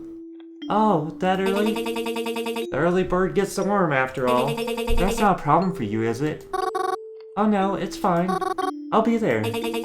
Alright, good. I guess I better go to bed then. While I didn't respond after that message, seeing how early I would have to get up the next day, I tucked myself into the covers and tried to rush myself to sleep. It wasn't easy, especially when I didn't know where Twila would be taking me. But eventually, I was able to fall asleep. It was still somewhat dark out when I woke up the next morning. I could hear Croven snoring in his bed, and as I brushed my hair and got dressed for the day. Honestly, I wasn't even sure when the bus would be coming, as I never took the bus that early before. But I caught one and was waiting by the cemetery gates when Twila's car pulled up. Once again, she had a chauffeur taking us. I tried not to question it. After all, she's probably used to getting around like this. Once I was in the car with her and we were driving, I felt it appropriate to ask her where we were going. And she answered. A retirement home? Yes. This is supposed to help us catch the butcher? That's what I'm hoping anyways. If I may ask, why there?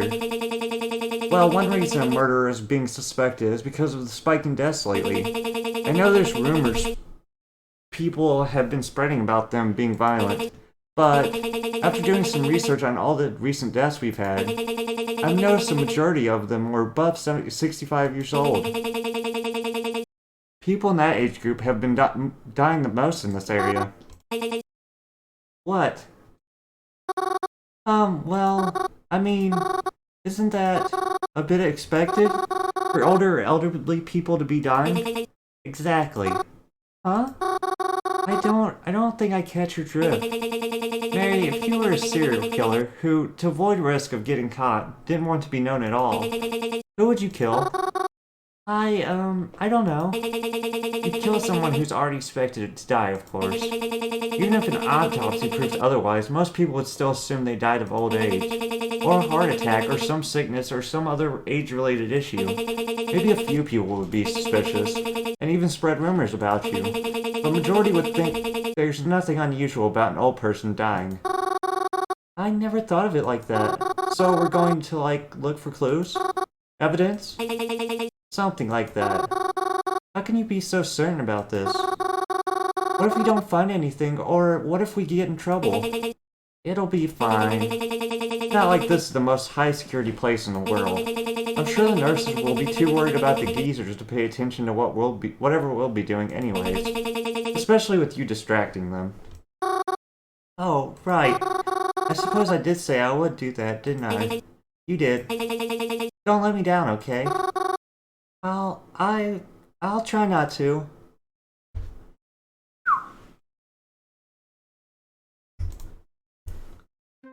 Cypress Side Retirement Home. The sun seemed to illuminate the front of the building perfectly as we drove up. Cypress Side. I've heard of this place before. I've seen job ads for it. They were looking for nurses and other stuff. Twila told the drivers to return in about 2 hours or so before stepping out of the car. I followed her. The air smelled fresh and clean as we headed towards the welcoming front door. It must have been all the flowers planted outside. As we stepped through the entranceway, my senses were bombarded with an extremely sanitized smell. The lights felt bright, and I noticed that no windows had their curtain drawn. It felt extremely clean and open in here, and there was the faint sound of what I could only describe as old people's music playing in the other room.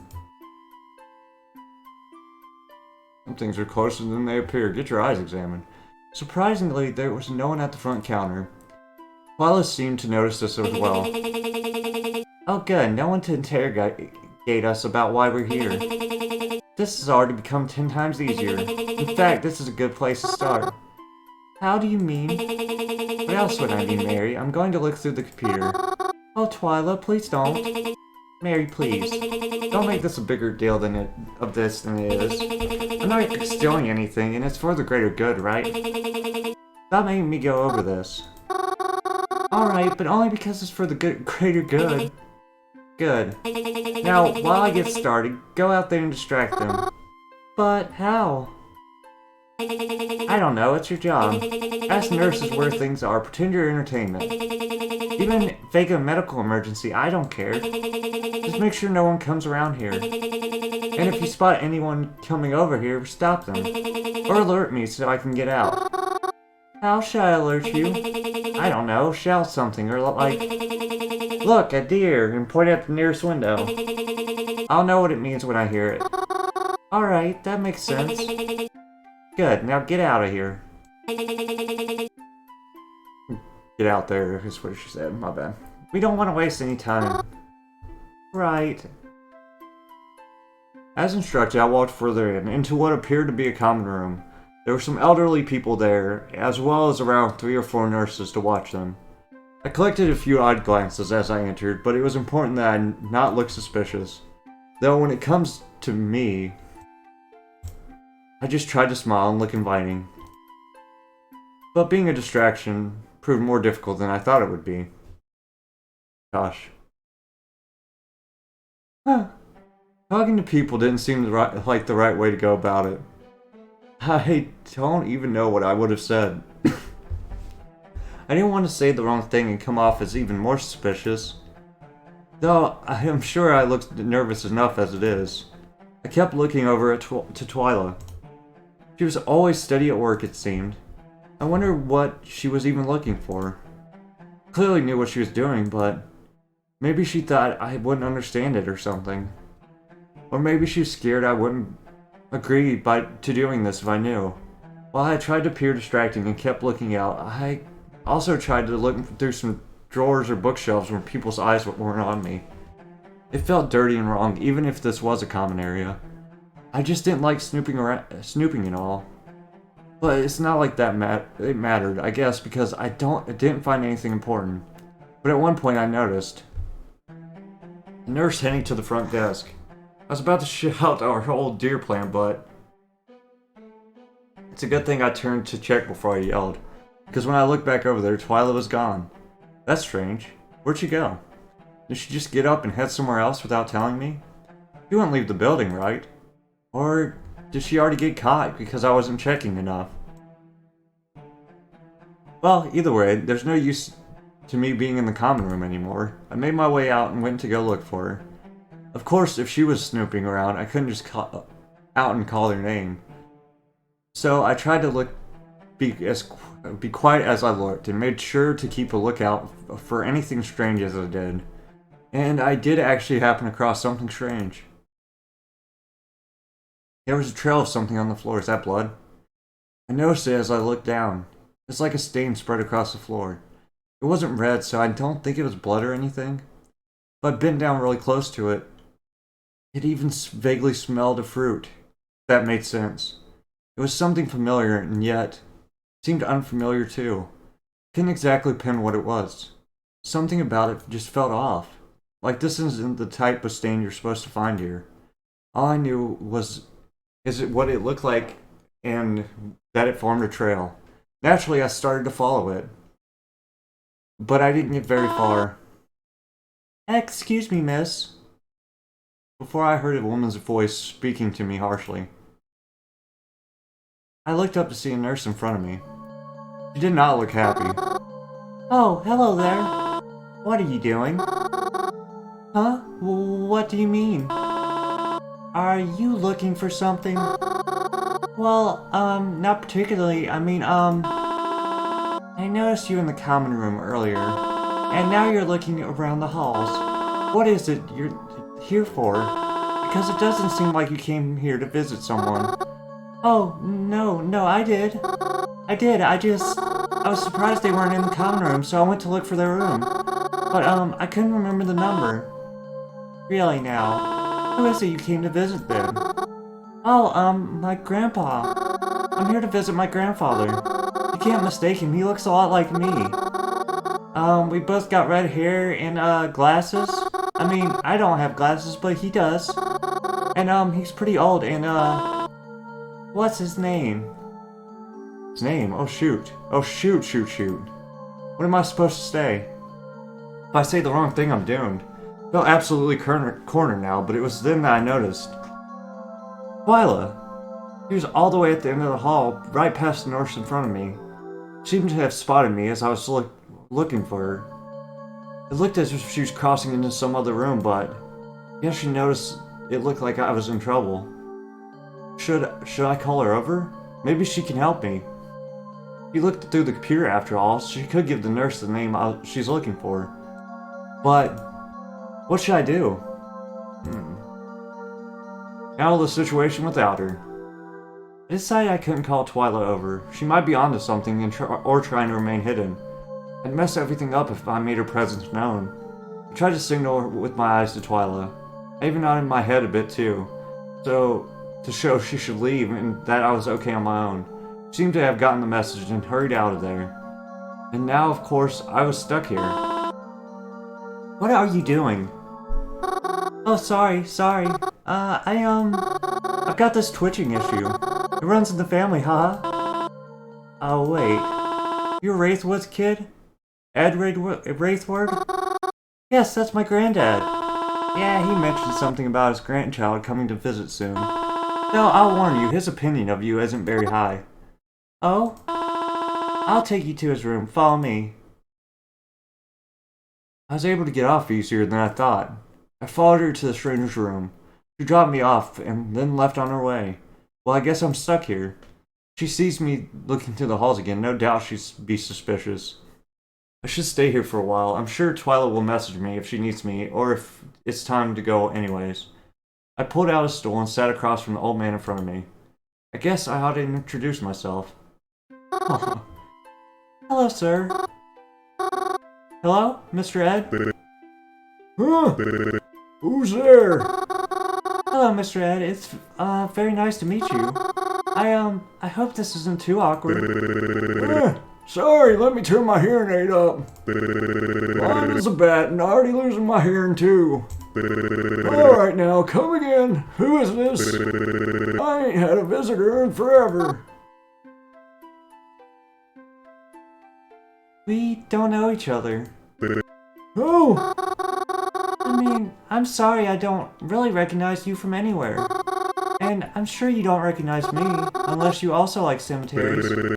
Can't say I do. But with eyes like mine, I can't say I recognize anyone anymore. I'm Mary. I don't think you heard me say it earlier, but it's very nice to meet you. Ed, and a pleasure to meet you too. I'm sorry, I don't really know what to talk about. Well, for starters, why don't you tell me why you're here? Seems a little suspicious to get a sudden visitor I don't know. I don't know if I should. Why is that? You're not up to anything bad, are you? Oh, no, not at all. In fact, I'm here for a good reason. And with a friend, too. Well, she's not with me now, but she saw me getting in trouble with the nurse, but I made sure she didn't get in trouble as well. So I guess I was kind of able to get myself out of trouble, too, so it's okay. Ah, these nurses are a bunch of hard butts. Oh my. What? It's true. Acting like they got baby us all the time. Let me tell you, just 'cause I'm wearing diapers doesn't mean I'm a baby. I see. Are they really so annoying? Oh, do you know it? Don't get me wrong here, there's a few sweethearts, but wowee, some of these folks need to take a, what's it called? Chill pill. Yeah, one of those. I'm sure they just want to make sure you're okay. Yeah, I get it. I'm sure it ain't an easy job. It's a bit hard to be around them acting so strictly all the time, even when you don't need them to be. How do you mean? Well, they ain't always the nicest company, that's all. Do you not enjoy their company? Well, it isn't awful, but I'd much rather hang around friends and family and people of the like. Well, why can't you? They're dead. Oh. I'm so sorry for your loss. Are you okay? Yeah, happens to all of us. None of my friends seems to have lasted as long as I did. And your family? Well, they ain't dead. Most of them ain't. But they might as well be.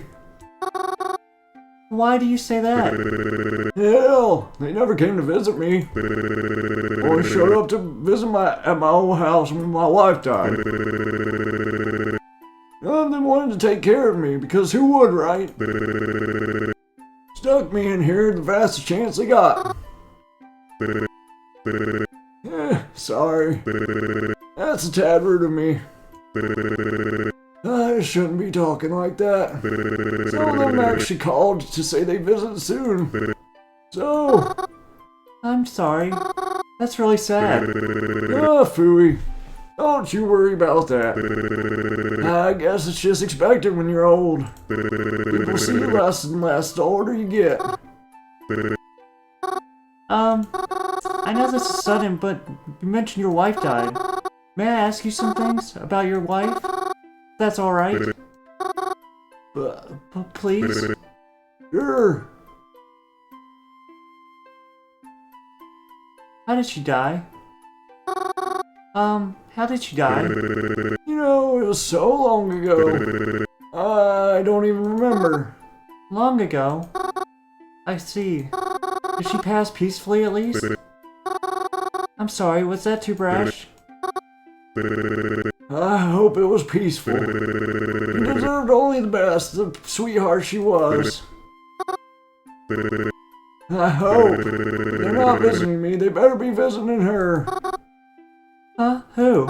Your wife? Who else? In my state, I can't visit her. So those children of mine better be paying their respects. And giving her the company I can't. Actually, this may sound very strange, but I think I've met her before. I live very close to a cemetery, and, I like to make sure that every person has at least a flower. Your last name?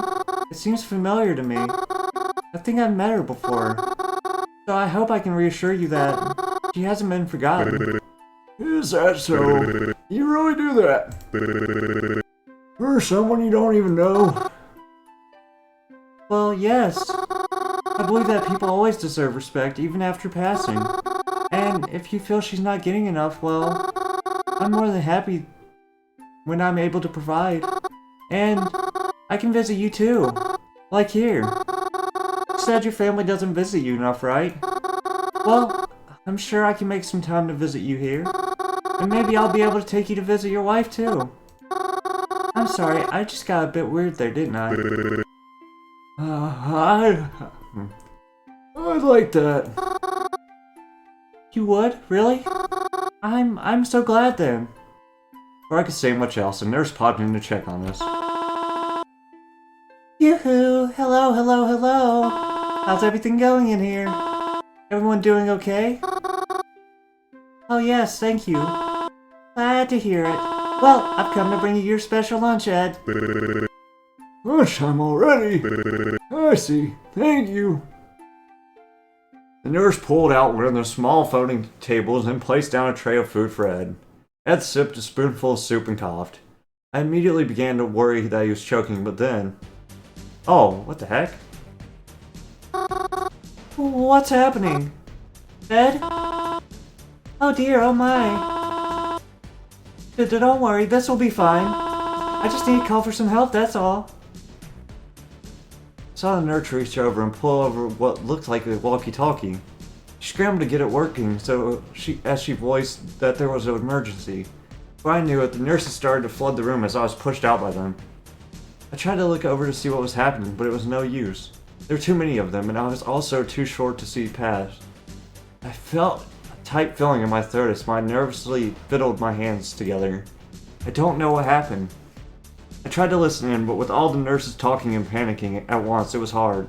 I think I heard something about an ambulance, but I couldn't be sure. I wasn't sure what to do next, but then... Twila, there you are. Hey, what's going on in there? The man. The guy. Use your words, Mary. The guy in there. He started choking and now a bunch of nurses in there are trying to fix it. I think I heard one call for an ambulance. Really? That's a lucky break for us then. Huh? Well, if they're all in there, we can snoop even further without getting caught. What, Twila? He's having an emergency. Yeah, and... What if it's the work of the butcher? Think about it. Maybe this is because the butcher really did decide to strike here today. Maybe they're still around. And maybe we can catch them or find something they left behind. Twila, please. Come on, who knows how much time we have? You may have let this opportunity go to waste, but I won't. If you're not going to look with me, then wait outside until I'm done. I'll look whether you like it or not. Twila, no! I had no choice, I had to follow Twila. I didn't want her to do something even worse. Luckily, most of the doors she tried to get into were locked anyways, but then she tried to getting into the kitchen. Before she could step inside, I reached out and tried to pull her back. She was insistent on getting in. Twila, stop it! Let's go, Mari. I need to look. I saw something in here earlier, but I couldn't get close enough to look until now. So get off, before you really get on my nerves. You said you wouldn't be like this. Twila, that's going way too far. It's not like we're real police or detectives or something. We're trespassers, Twi. We don't know how long everyone will be gone for. If someone comes back and sees us in here, we could get in big trouble. Please? It's not worth it. You're right. Fine then. Let's go. I let go of Twila and started back down the hall. Though from the corner of my eye, I swear I saw her rush in really quick. When I turned around, she was right behind me. So I want to believe she didn't do anything underhanded. Twila took out her phone and made sure her chauffeur was on his way. I hadn't even realized it had already gotten near the time we planned to leave. We stepped out of the building and into the soft sunshine. It felt so strange to have everything seem so peaceful out here as compared to the chaos going on inside. Worry still swelled in my chest, but I assured myself they had everything under control as we sat on the curb and waited for a ride. We didn't say much. Excuse me. I was fine with that. Before I knew it, our ride showed up and we crawled into the back seat. As we drove off, I noticed the ambulance, sirens blaring, pull into the front of the home. My heart sank once again. During the ride, I looked over to Twila. She seemed to be texting like crazy on her phone. She seemed frustrated. That was probably my fault, I figured, so I tried to make sure I was still on her good side. Twila? Are you mad at me? I'm sorry, I don't think I'm as cut out for this as you like me to be. It's fine. I'm not upset. You're sure? Yes. I collected a lot of information from there. I'll have a lot to go over when I analyze my findings later. Oh, I'm glad then. The rest of the ride was mostly quiet until she asked where I wanted to be dropped off. As my go-to, I told her to let me off at the cemetery. She called me a weirdo, but dropped me off there anyways. The rest of my day was pretty uneventful after that. But I am really truly thankful for that. I don't know what I would have done if had something else awful happen. I went home at my usual time and carried out as normal. Where were you today? You're not already here, are you? Why do you think that I am? Because something bad happened today. Oh? And what was that? I don't know if I should tell you. Then how would I know what you're talking about? There was an emergency today. I went somewhere today, and while I was there, someone started having a medical emergency. They called an ambulance. And I was told I should leave. I see. I'm sorry you had to go through that. By any means, I hope you may feel better about what happened soon. Try not to think about it too much. And get a good night's sleep. I always try to. Good night, Mary. It had been a few days since I last talked to Twila. Well, I mean, I had been talking to her. But she isn't the easiest to hold a conversation with. Unless she wants to talk about the butcher, there's really nothing we have to talk about. And things regarding it have been pretty quiet lately. I know stuff up. Well, on my end at least. I don't know what Twila is doing, or if she found anything. Gosh, I feel like she doesn't really trust me. But, well, that's fair. Why don't we don't really know each other too well. But maybe... Gosh. But maybe she'll start to trust me the more we work together. That's how friendship works, right? Anyways, I'm spending today at home like I've been. Going out is nice, but I needed a little break every once in a while too. Not Croven though, apparently. He always leaves the house, even if it's not a nice day. He stays out all day too, so it can get pretty lonely when he's not around. But it's not so bad. I've been able to keep myself pretty entertained. I started reading the book the old bookstore owner had given me. When I saw the title, How to Talk to Ghosts, I figured it was, well, figurative. I thought it would be some spooky story with a clever title, but to my surprise, it is written as more of an instructional guide. It's a very interesting read. And I'm curious as to how they got all this information anyways. As previously mentioned, ghosts exist on a different plane of existence, that much is obvious. Yet they communicate with us despite their being existing on a separate layer from ours. We see time and time again their attempts to reach us. Perhaps it is because they're angry, perhaps it's because they're lonely. Does each ghost exist on their own, or do spirits share a realm with one another, expanding and everlasting? Is there a heaven, is there a hell, or is there only purgatory stretching for miles beyond what we can comprehend?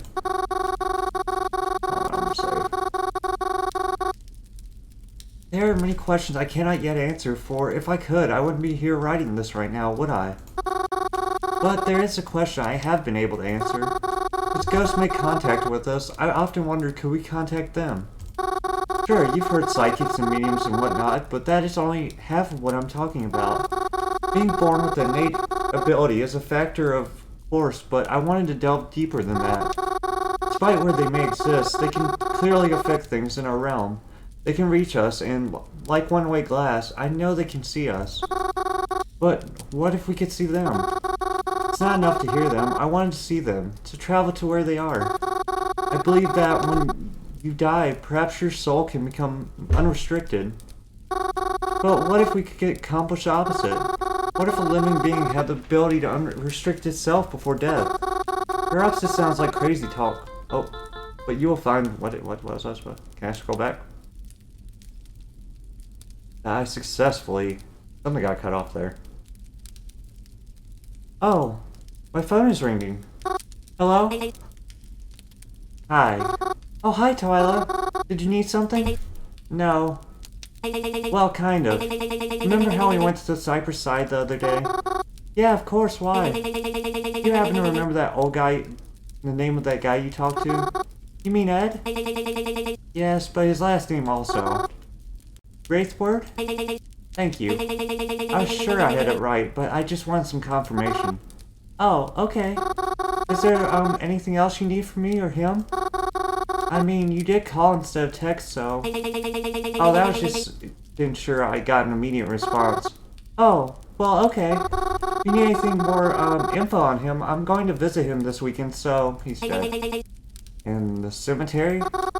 No, in the retirement home. Mary. You know he died, right? Oh.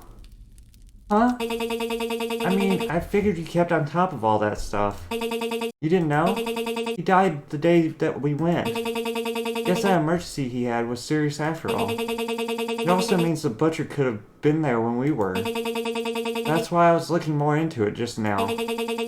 I hope you weren't too attached. I'll talk to you later. I was heartbroken.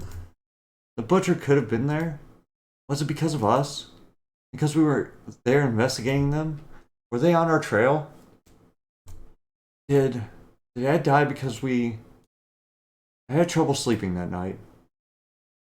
And I made sure to stop by the cemetery every day, finding out as much information as I could. If he really did die because I was going to miss the funeral. Normally when I put flowers on graves, especially new ones I haven't seen before, I bring flowers I grew myself. Buying them can get so expensive and it feels more genuine to grow my own. But I had just been growing a new patch. I didn't have any new flowers I could bring. So I took all the little buds I could gather, and wrapped them up, and invited myself in. Wouldn't you know his funeral was on the same day I was planning on visiting him? Isn't it funny how life works out? Aw. I normally don't cry at funerals. I mean at least ones where I didn't know the person well. But I had to cry now. I had no choice but to cry. All I could think about was him sitting there in his room talking about how lonely he was. How no one ever came to visit him. Well, they came to visit now. He wasn't alone now, right? I didn't talk to any of his family, and they didn't talk to me. And I was fine with that. I didn't want to explain my reason for being here. The overwhelming sense of guilt was enough to weigh on my shoulders. I didn't want to have to explain it to them too. I normally don't like to outlast family members at their own family's funerals, but I couldn't help it this time. I had to stay. I had to stay as long as I could, to somehow possibly make up for what I may have caused. Family members dwindled, and eventually they all left.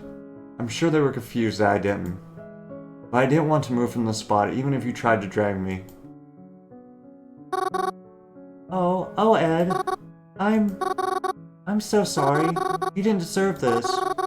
I'm so sorry. That this might be all my fault. Maybe she was right.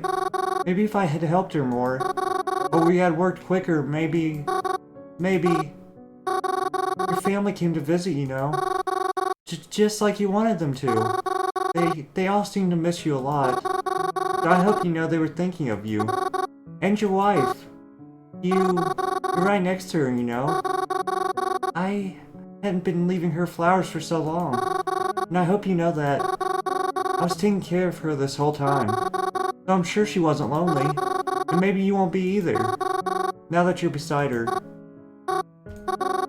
I'm sorry. I don't know what else to say other than I'm sorry. I'm so sorry. I must have been really exhausted. The guilt I was feeling and how much I cried. I didn't even remember falling asleep. I had just been leaning against the gravestone crying. The next thing I knew, I was waking up on the ground of an unfamiliar place. Oh wait, did I skip something? Oh. I picked myself up off the ground and looked around. Everything seemed strange. There was a faint green glow all around. The air felt foggy and moist. In front of me was a house that looked similar to the cabin, but this wasn't the cabin, was it? I had no clue where I was. What do I do?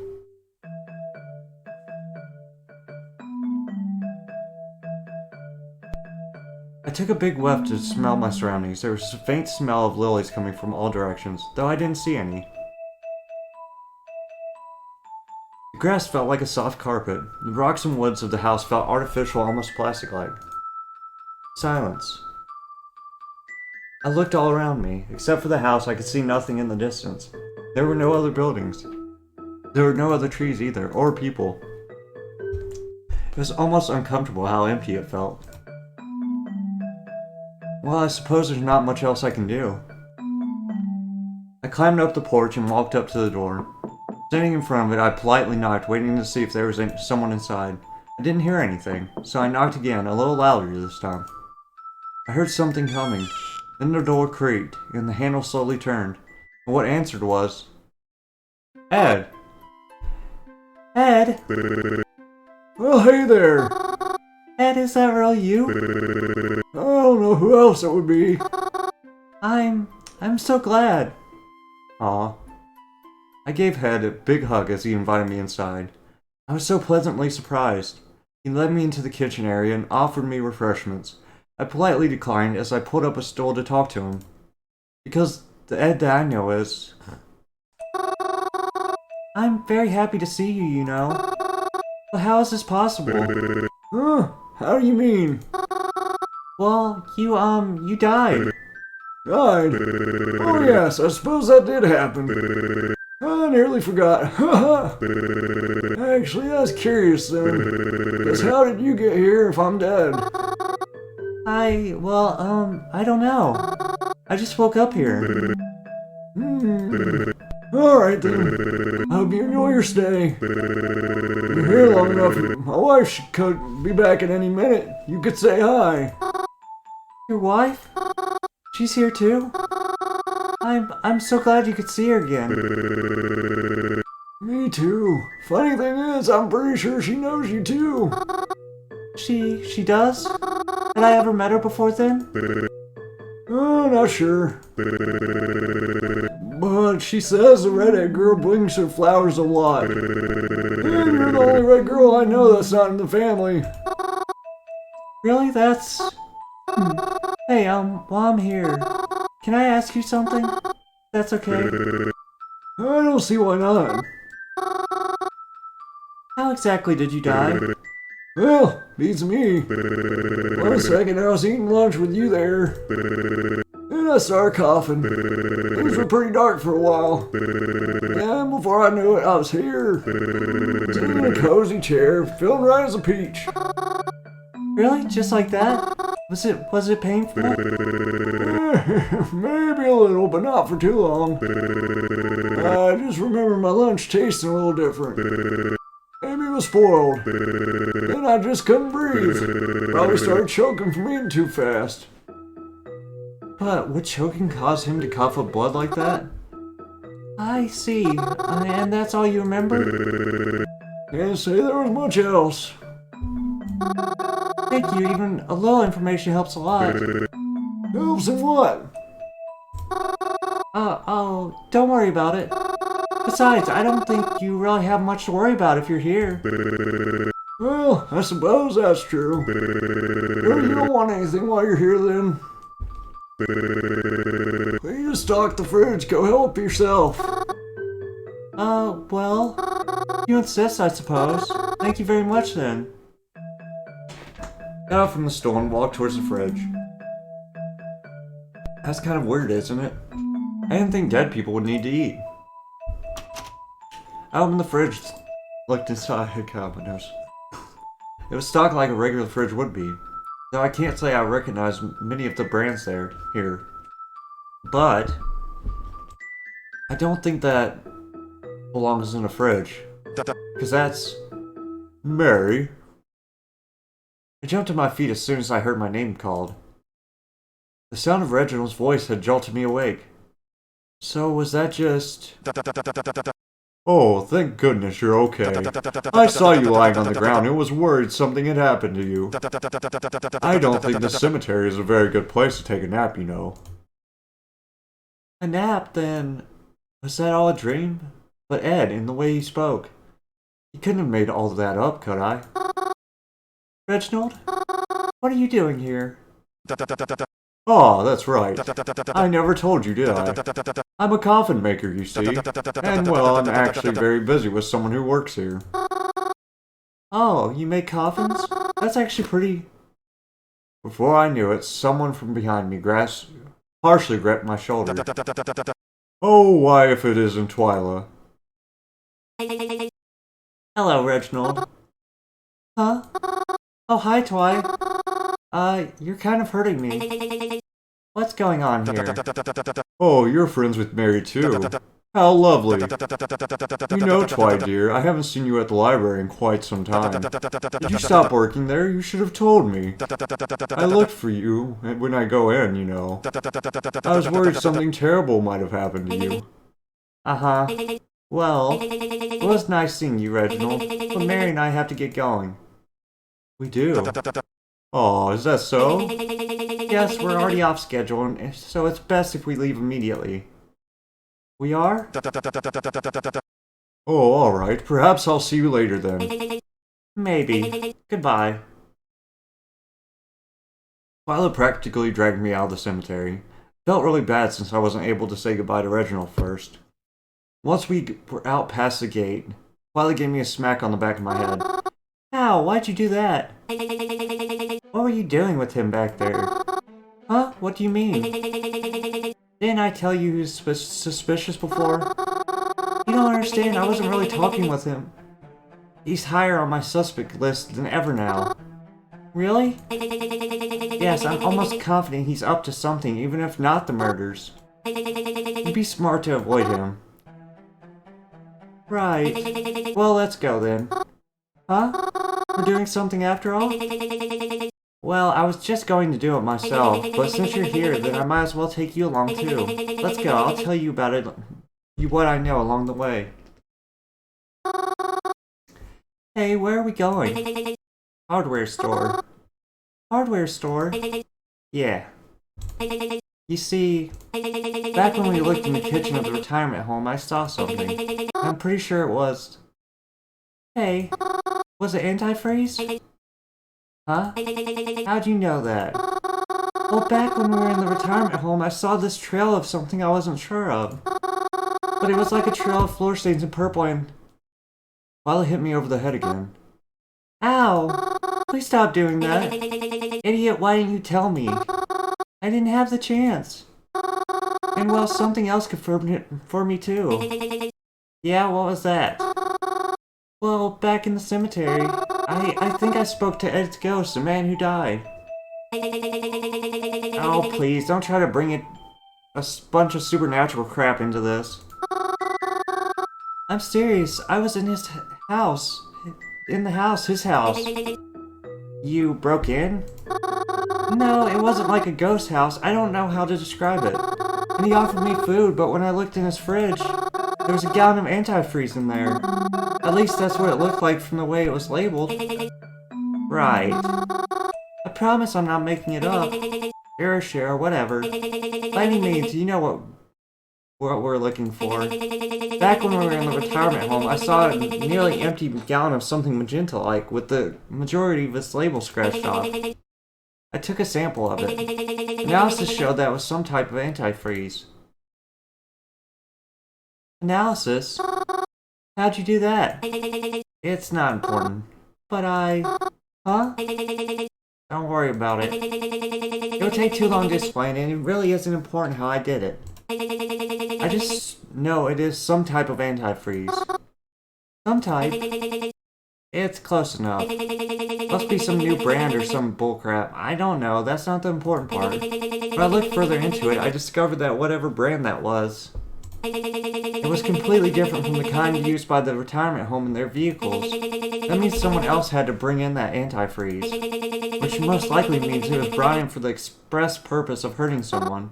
I want to go around the hardware stores and auto shops and ask the workers what they know about the antifreeze. And this kind specifically. If we're lucky, maybe we can find out who's been purchasing it. You think that'll work? What if whoever was using it ordered it online? I doubt it. Because if the butcher really is using antifreeze, then they're probably out buying it and paying for it with cash. It's much easier to track a digital footprint. Even if it wasn't. It wouldn't look good when the authorities finally realize the murder weapon and discover you've been having it shipped to your house for the past few weeks. And even if not, it's at least worth looking into what kind it is.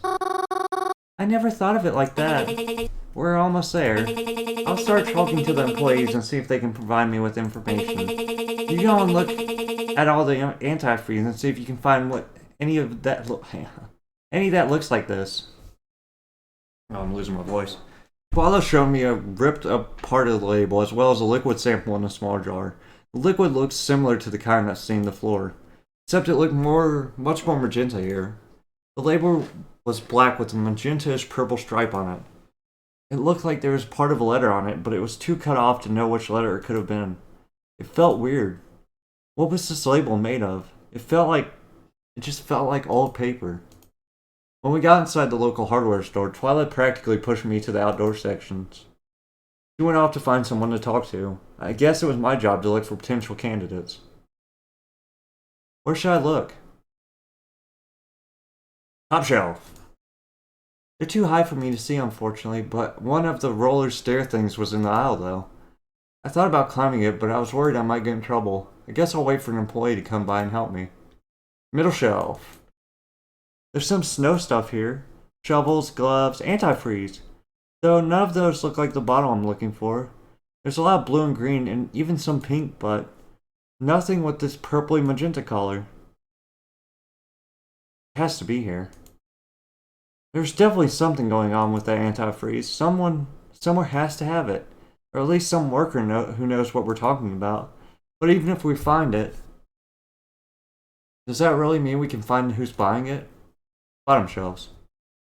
Nothing down here but bags of soil and fertilizer. It smells bad.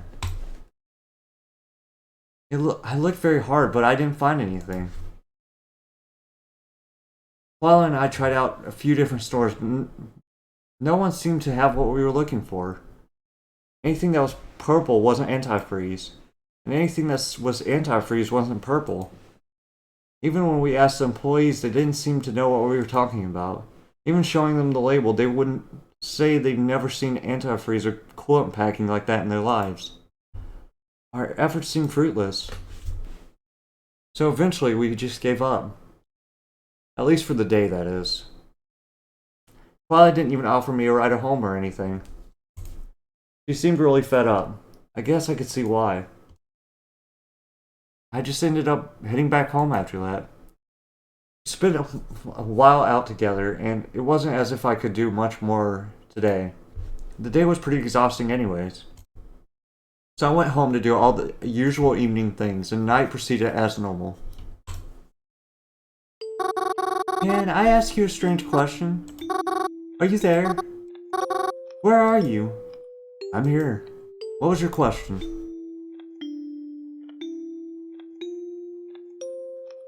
Do you believe in ghosts? Do you? I'd like to. Then I do too. That's not... Can't just believe in them if I do. Why can't I? I trust your judgment. So, if there's something you believe in, then I believe in them too. I guess I can't stop you. Good night, Mary. That guy's useless. Been a few days since then. More than a few. Things have been very quiet. I stay home, I go out, but nothing new or interesting has really happened. I don't hear a lot from Twila anymore. I want to message her sometimes, but I'm afraid she's mad at me. Or something like that. I haven't been a lot of help to her, or when I try, well, I just mess it all up, I guess. Maybe it'd be better if she didn't ask for my help. It's not like I know how any of this works. Maybe she should have just interviewed me and been done with it.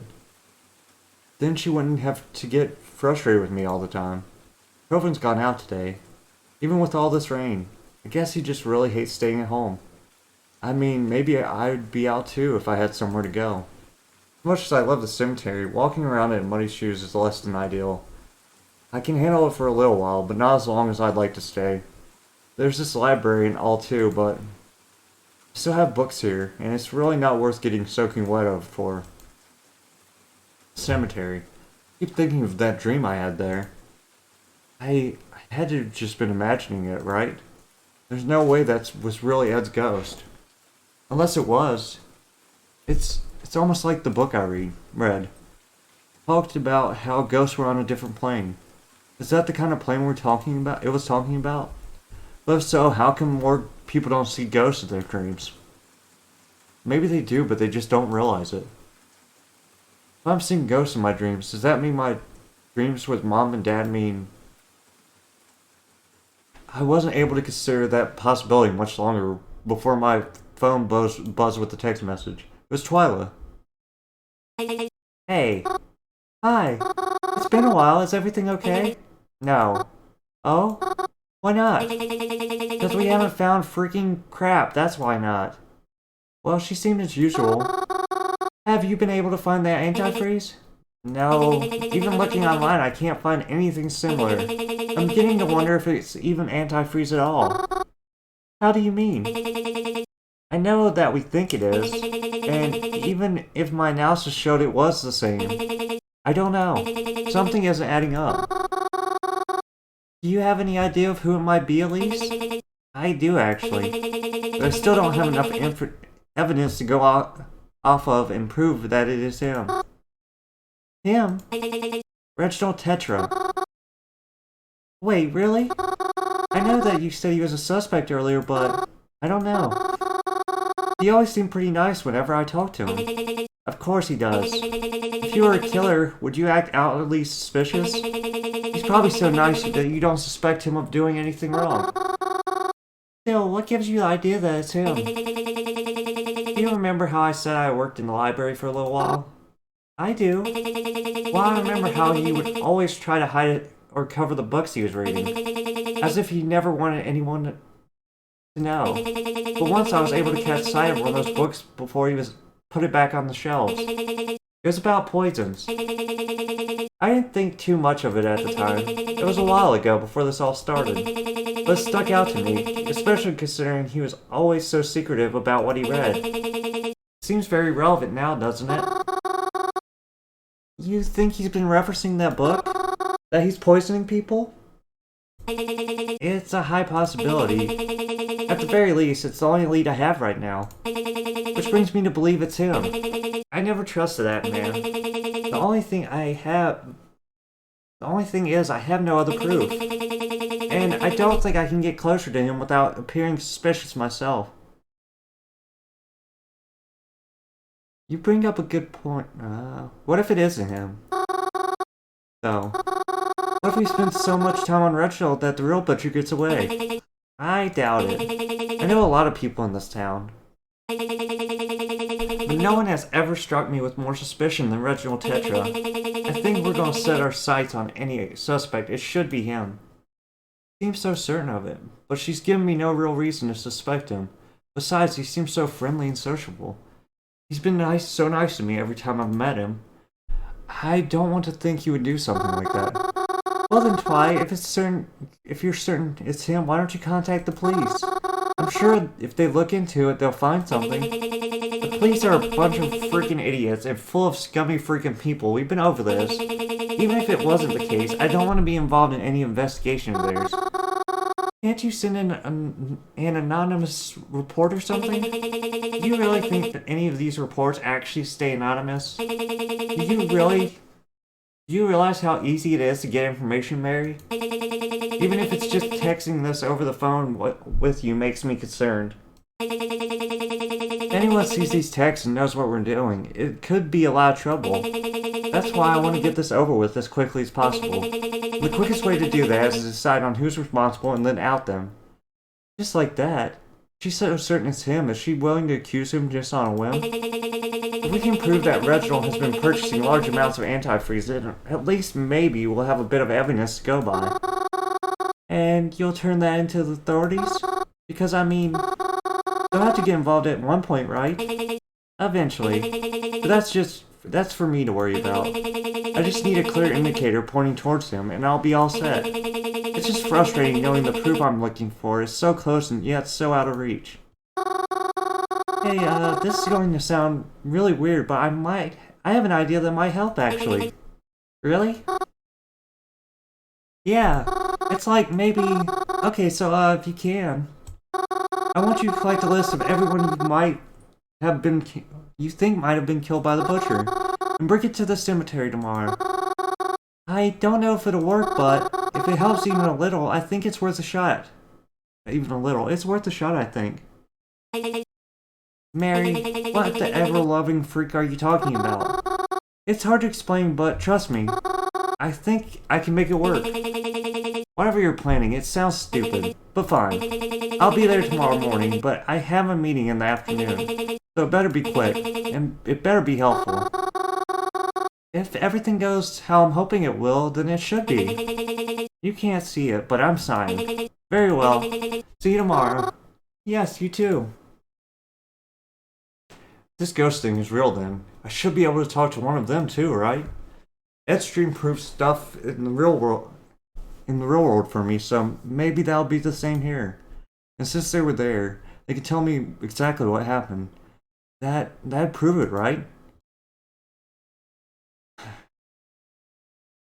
Twila met me by the cemetery like we agreed. She was tapping her foot impatiently in the front gate. Took you long enough to get here. My bus runs on a schedule, I'm sorry. She had the list in her hand like we agreed. Walking the cemetery, we looked for the people that were on her list. People who died shortly around the time rumors of the killer came to be. After a bit of walking, we actually managed to find two of the people on the list right next to each other. Alright, so we found them. Now what? Are you gonna tell me what your idea was already? Oh, right. So, remember when you saw me and Reginald in the cemetery together? Yeah. Well, that's because he found me asleep on one of the graves. Wow, just when I thought you couldn't try any harder to be goth. Huh? Continue. Oh, so, when I was asleep, that's when I talked to Ed.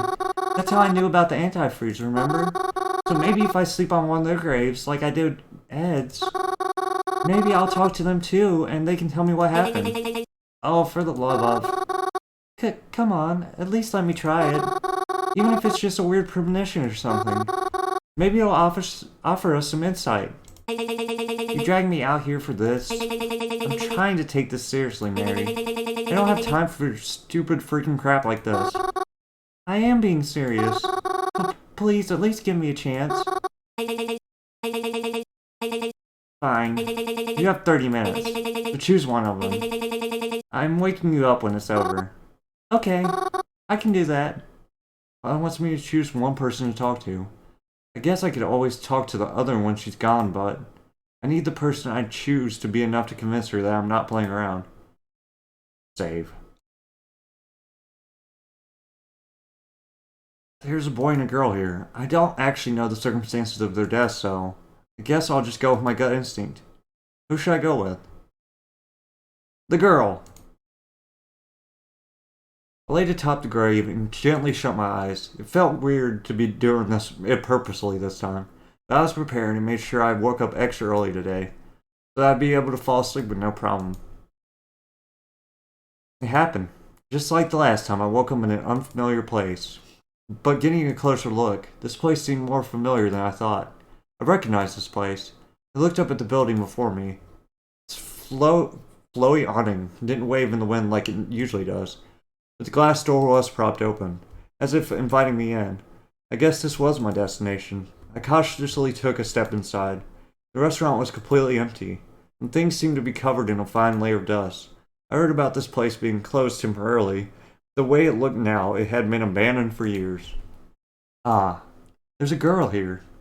She didn't seem to acknowledge me when I came in, but she was the only other person here. I approached her. Oh goodness, she'd been stabbed. As I got closer to the girl, I noticed she was playing with her hair. And as she moved it away from her face, I could see the horrible rash that covered her. The dizzy way she was standing made it seem like she was so exhausted. What happened to her? Who's there? Oh, I'm sorry. I should have made myself more known. You're Merlot, right? Merlot Colette? Did I scare you? Not at all. I could sense you coming. You smell like pretty flower and old friends. Oh, thank you. Though I can't say I know you. I don't think that's quite true. Well, anyways, I'm really sorry. I don't have a lot of time right here. Could I ask you questions about how you got here? Well, it's been a while since I've been here. What does that mean? I only got here when you did. I haven't been to this place since that awful date.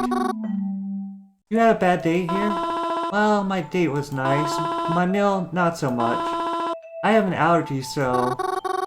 so that's how that, I don't know what to say without being rude. You got that rash on your face? I always break out like this when I have nuts. I guess I accidentally put some in my food. I see. I'm really sorry. It's strange though. What I ordered was never supposed to come with nuts of any kind. And I used my EpiPen too. So I guess I just don't know what went wrong. I thought I'd wake up in a hospital, but it turns out it's not at all, I guess. I'm very sorry. Was there anything else strange? How so? Did you see anybody, maybe, suspicious? Not that I can think, but now that you mention it... Oh, there was another unusual flavor. It was really bitter. I tried to wash it down with some wine, but it didn't help at all. It was even like the more I drank, the more I tasted that awful flavor. Guess it didn't mix well with alcohol. But I stomached it anyways. I figured it was just a vegetable I wasn't used to. Then it felt like I was burning, but... maybe that was just the nuts. Oh, I see. Thank you for telling me. Can I maybe look through food before I go to see what was in it? Sure, if you'd like. Not like I'll be eating it anymore, tee-hee-hee. I bent down and inspected the food that had been scattered across the floor. It just looked like some salads to me. Tossing over them, I noticed that what could have been nuts, but I'm honestly not sure. I also looked over to her spilled wine glass. Did I dare taste it? It's kind of gross already being on the floor and all, and I don't even like alcohol, but it burned. I guess this is... time's up. I was woken by Twila, who roughly shook me awake. But she was clearly running low on patience. Well, did you find anything? Or did you just waste my time? Huh? Sorry, I'm still a little drowsy. Well, snap out of it. Tell me what you learned. There was a little girl there at a restaurant. One that's been closed for a little while. She had an allergic reaction to her food. Is that all? No, it wasn't just that. There was something in her food, too. I thought it was just red wine, but it burned as soon as I put it in my mouth. Do you think that's... Oh, definitely. I knew for a fact it was. You did? I recently heard from an insider source that they found traces of something else in the girl's food after claiming she died of an allergy. Really? I heard there was some incident there, but I never heard that. Of course you didn't. Because they don't want you to know. Who doesn't? I have to get going, Mary, but I have to say, I don't know how you did it, but this ability of yours seems like it'll be useful to me. I'll get back to you on this later. Alright. Twila left to go to her meeting, leaving me stranded there. I wasn't sure what was going on for the rest of I was going to do for the rest of the day, but I'm glad I was finally able to be of use somehow. I actually felt pretty good leaving the cemetery. That is until I walked out the front gates and saw him there waiting for me. Proven? I didn't know you were coming today. Mary, what the frick was that? Huh? Who are you talking to in there? Oh, that's Twila. She's my friend, I think. I know who Twila is. Oh, really? I didn't know you knew her. You two don't really seem like the type to hang out together, but... This is who you've been hanging out with so much? Huh? Yeah, why? Twila's a freaking madman. Stay away from her. Huh? I don't want to get into it, but that girl is the reason that the freaking devil hides in hell. Don't hang out with her anymore. I mean, we're not really hanging out. We're actually trying to find out about... I don't give a crap what you're doing. I want you to stay the frick away from her. Wait, can you please listen to me? Well, you're clearly not listening to me. Aren't we supposed to be friends? Haven't we always known each other? You don't want to trust me on this? I know her better than you, Mars. So stay the frick away from her. Or stay the freak away from me. Calvin angrily stormed off after that. I felt so conflicted.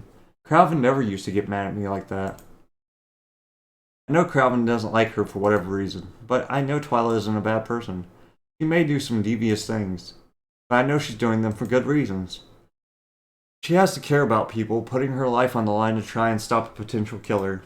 She may not be the nicest in personality, but she's good in heart, right? The rest of my day after that was interesting, but Calvin didn't talk to me for the rest of the night when I got home. Maybe that was for the best. Besides, I could always rely on someone else to talk to me at night. And then he stomped away. I see. I'm sorry you were faced with that. It's whatever, I guess. He's always in a bad mood lately, so I try not to take it too personally. Do not. I don't. Just wondering, but... You are in my shoes. Do you think I should trust him on it?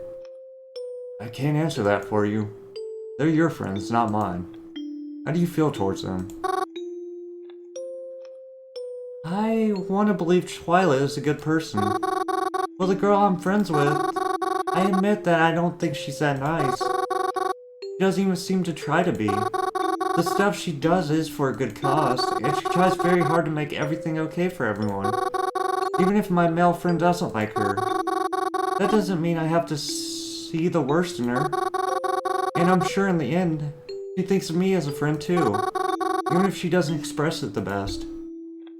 I think that's very mature of you. I hope everything works out between you and your friends. Yeah, thanks, I think. Good night, Mary.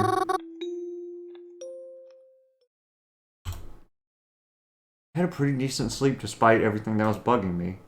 Before I even got out of bed for the day, my phone started buzzing with text messages. Okay, give me a sec. It was Twila. Mary, are you there? I need you for something. If I'm thinking correctly, you should be able to help me with this very well. I'm not sure what I should do. I want to help Twila, but Calvin was really mad yesterday to see me with her. If I don't help, she might be missing out on evidence because of me. But if I go with her and Calvin finds us together again, it could result in him feeling even worse. I don't want him to be upset with me again, but I don't want Twila to be upset with me either. What should I do? Go, Twila. I decided to respond to Twila, but telling her I could make it. Good. I assume you're going to tell me to meet you by the cemetery again, so I'll see you there at 12. Don't be late. Not wanting to be late, but not wanting Cren to possibly ask me where I was going, I quietly got changed and slipped out the front door, and nervously waited for the bus, hoping I wouldn't see him until later tonight. I hopped off the bus and started making my way towards the cemetery. I was really hungry. I probably should have picked something up back at the house, but I guess I was too scared of the possibility of possibly running into Cren there, and having to explain where I was going in such a hurry. Twila met me at our designated time and place, and I asked where we would be going today. The hardware store. The hardware store? Didn't we already check most of them? Yes, but someone I talked to actually provided me with some important information the other day. I've heard that our main suspect visits this specific one at least once every 2 weeks. So if that's true, it seems like today will be the day he shows up. So are we just going to wait there until he does? We might have to. But what if he doesn't? Are you doubting me? Well, no, but... Good, then let's go before we miss him. I headed back to the hardware store with her, though I wasn't sure what her plan was. Even if we do catch him buying something, is that really proof he's the culprit? We arrived at the hardware store, except for the few employees that are here. It was pretty much empty. On Twila's instruction, we waited for Reginald to stop in, but as long as we waited there, we didn't see him. We looked around the store several times, but still nothing. Though I lost Twila a few times, so part of me wondered if she was just trying to keep me busy. But that doesn't make sense. My head itches. Because if she really wanted to sneak around, then she wouldn't have invited me in the first place.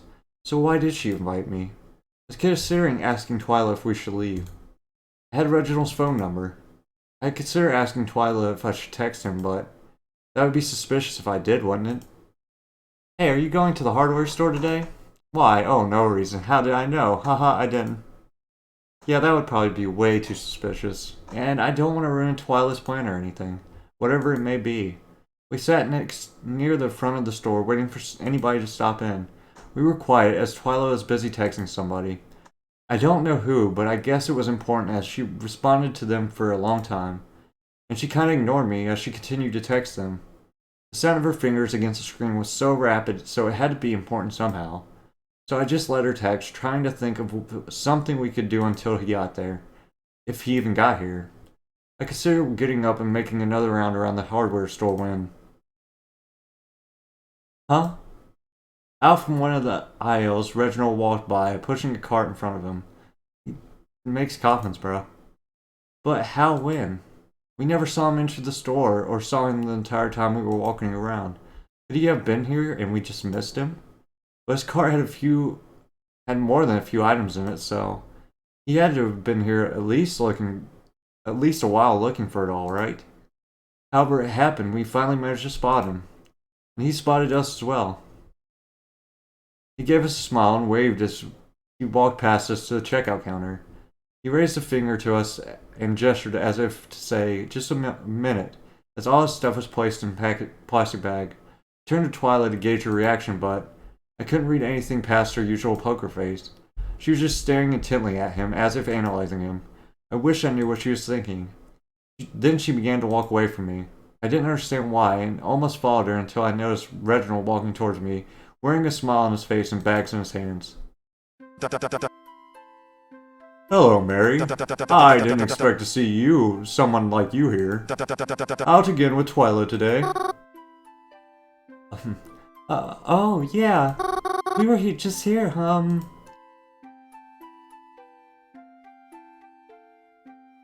looking for antifreeze.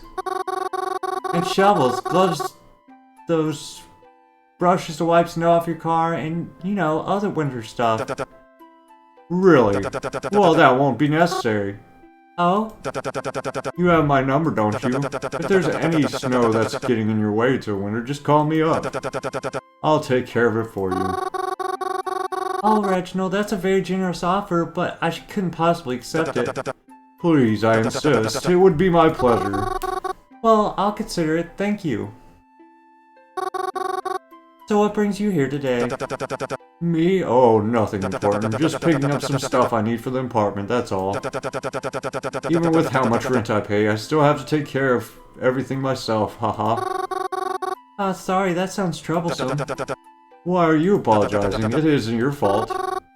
Well, yes, but still... Well, I ought to be going now, I suppose. My errands aren't going to take care of themselves. Let's say, next time you need to come here, reach out to me, won't you? I'd love to tag along, and I think I'd be able to help you out a bit too. I'll remember that. After that, Reginald left out the door waving goodbye. Twila walked back over to me after having been watching from the sidelines the whole time. Twi. What was the point of that? You didn't even talk to him and he walked right out the door. Yeah, but you didn't see what he just bought just now?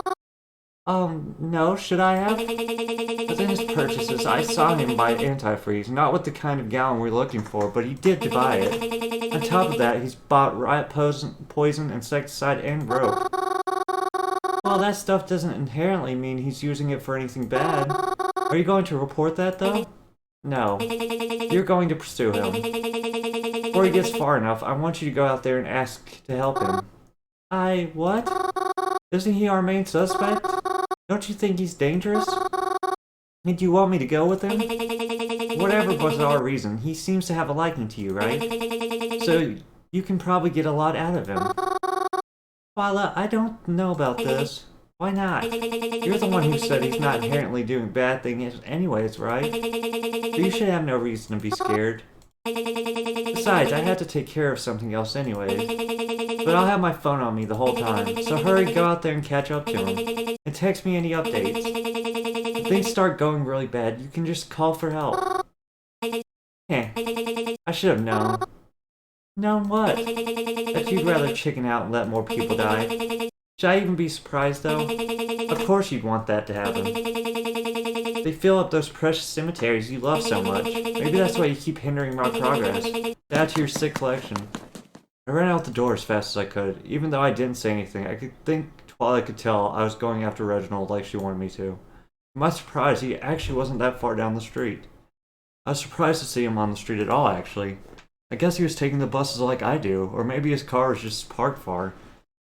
Whatever the reason, it worked out well for me, as I was able to skip up to him pretty quickly. Reginald, wait a moment.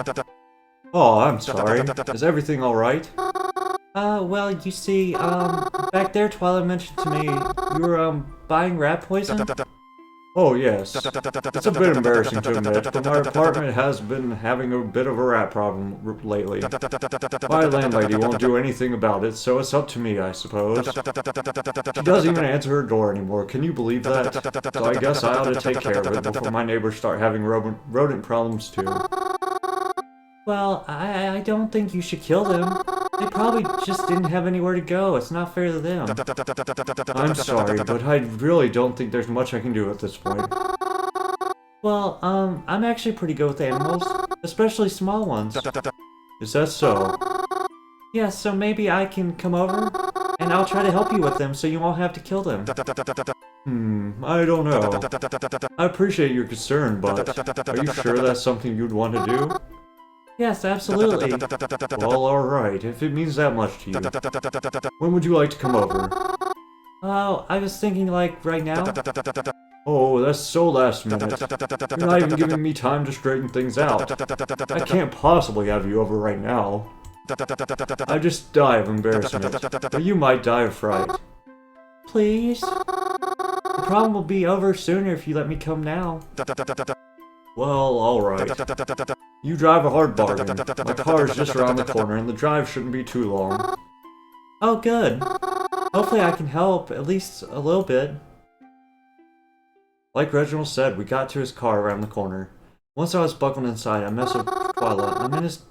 I'm in his car. We're heading to his apartment. Perfect. Make sure to snoop around while you're there. I don't know. I said I was going to help with the rat problem. Oh, even more of an excuse to start to be snooping around. You have to look for that rat, right? I guess so. Text me when you get there. Make sure you talk to him on the ride over. You spend all your time texting me. He may think you're up to something. Right. I put my phone down and took a deep breath. Everything about this felt uncomfortable. Going to Reginald's just to spy through his things. That's not right. But if he really is dangerous, maybe that makes it okay. But if he isn't, then... And if he is dangerous, then I have to be extra careful. I don't want to know what he could do. I mean, I don't know him that well. And here I am, heading to his house. I'll just be on my toes. So, have you worked with rodents before? Well, no, but... I've worked with many other small animals before. They're really not that bad, just misunderstood. Reginald's eyes spoke as he drove. I feel that way about a lot of these kinds of animals. I even had a tarantula when I was younger. Fascinating. I've never been much of an animal person myself, but who knows? Maybe that would change if I got a pet. Unfortunately, my apartment doesn't allow them. Shame too, a cat would be most handy in this situation. I suppose so. I guess I'll be your cat stand-in? Seems so. How do you plan to catch it, if I may ask? Oh, I'll get a feel for your apartment first, and then I'll see the best method to go about it. Sounds reasonable to me. Eventually we made it to Reginald's apartment building. Most of the apartment buildings within the city are kind of cramped. Reginald's was not much different. Despite this, it didn't look half bad. The outside seemed pretty clean, and there was a parking lot right next to the building. It was convenient that he did not have to park on the street. Pulling up to it, it was also a lot bigger than I anticipated. Wow, this place is huge. Oh, please, it only looks big from the outside. It only looks nice from the outside, too. Still, this seems like a nice enough place to live. It works, I suppose. Though I think one day I'd like to have a house. I like my privacy and my alone time. Really? But you're so open and friendly. Aw, you think so? I don't quite see things that way. Uh-oh. We stepped inside Reginald's apartment, and already I could see what he meant when he said it looked nicer from the outside. It wasn't terribly dirty, but it definitely looked like there was some dust about. On top of that, it was incredibly plain. Dull of anything except doors and an elevator and a stairwell. Not even a decorative plant.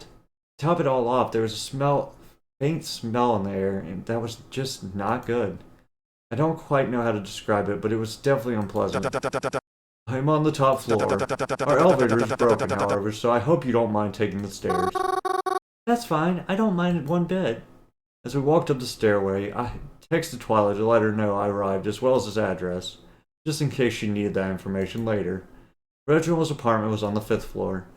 It was a long walk up the stairs, and once you were at the top, it felt incredibly high up. I was looking out the windows in the narrow hallway as he fumbled with the keys to unlock the apartment door. It only occurred to me after the fact that I probably should have been offered to hold his bags for him, but I was distracted. He got the door open, though, and then welcomed me inside.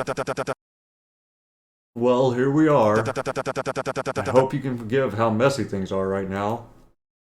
Messy? Reginald has nothing out except for his furniture. None of it seems overly dusty or anything. Well, I suppose I should. Just then, Reginald got a phone call. Ah, terribly sorry, but I believe I have to take this. I'll be just a moment, please. But please, do make yourself at home. Reginald excused himself into what seemed to be his bedroom. Took a quick glance at my surroundings to get a feel for things, and where I should look for evidence, I guess. Reginald's apartment felt a bit smaller than what I had expected. He seemed very minimalist. I don't know how much he was allowed to change about his apartment, but even still, I didn't know how much evidence I could find when it seemed like he hardly owned anything to begin with. I took out my phone to text Twila. I hoped she would respond quickly before Reginald came back. I'm in this apartment now, but I'm not quite sure what to do. You left to take a phone call. I know I should look for evidence, but I don't know where to look. Well, freaking look somewhere and try at least, instead of texting me. Even something small could be important. Okay then. I mean, she is right. I gotta look somewhere.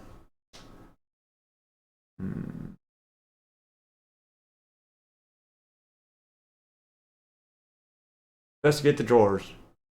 I opened the drawers at the end of the table that was sitting behind the couch. There was nothing really in here except some keys and spare change. Close the drawer. Investigate the bathroom. I opened the door to Reginald's bathroom. It was pretty tiny, cramped even for a one-bedroom apartment. I looked in some of the drawers. There was nothing that really struck me as being suspicious here. I left the bathroom. Investigate the kitchen cabinets. I walked into the kitchen area and quietly started opening some of the cabinets. I couldn't find much in here. The only thing that could have potentially struck me as suspicious is the bottle of drain cleaner, but it was kept right under the sink. That's not weird. Investigate the hallway. I peered out into the hallway using the peephole in the door. I don't know what I was looking for exactly. Faintly, I could hear the murmur of people on the other side. It sounded like his neighbor was talking to someone out in the hall.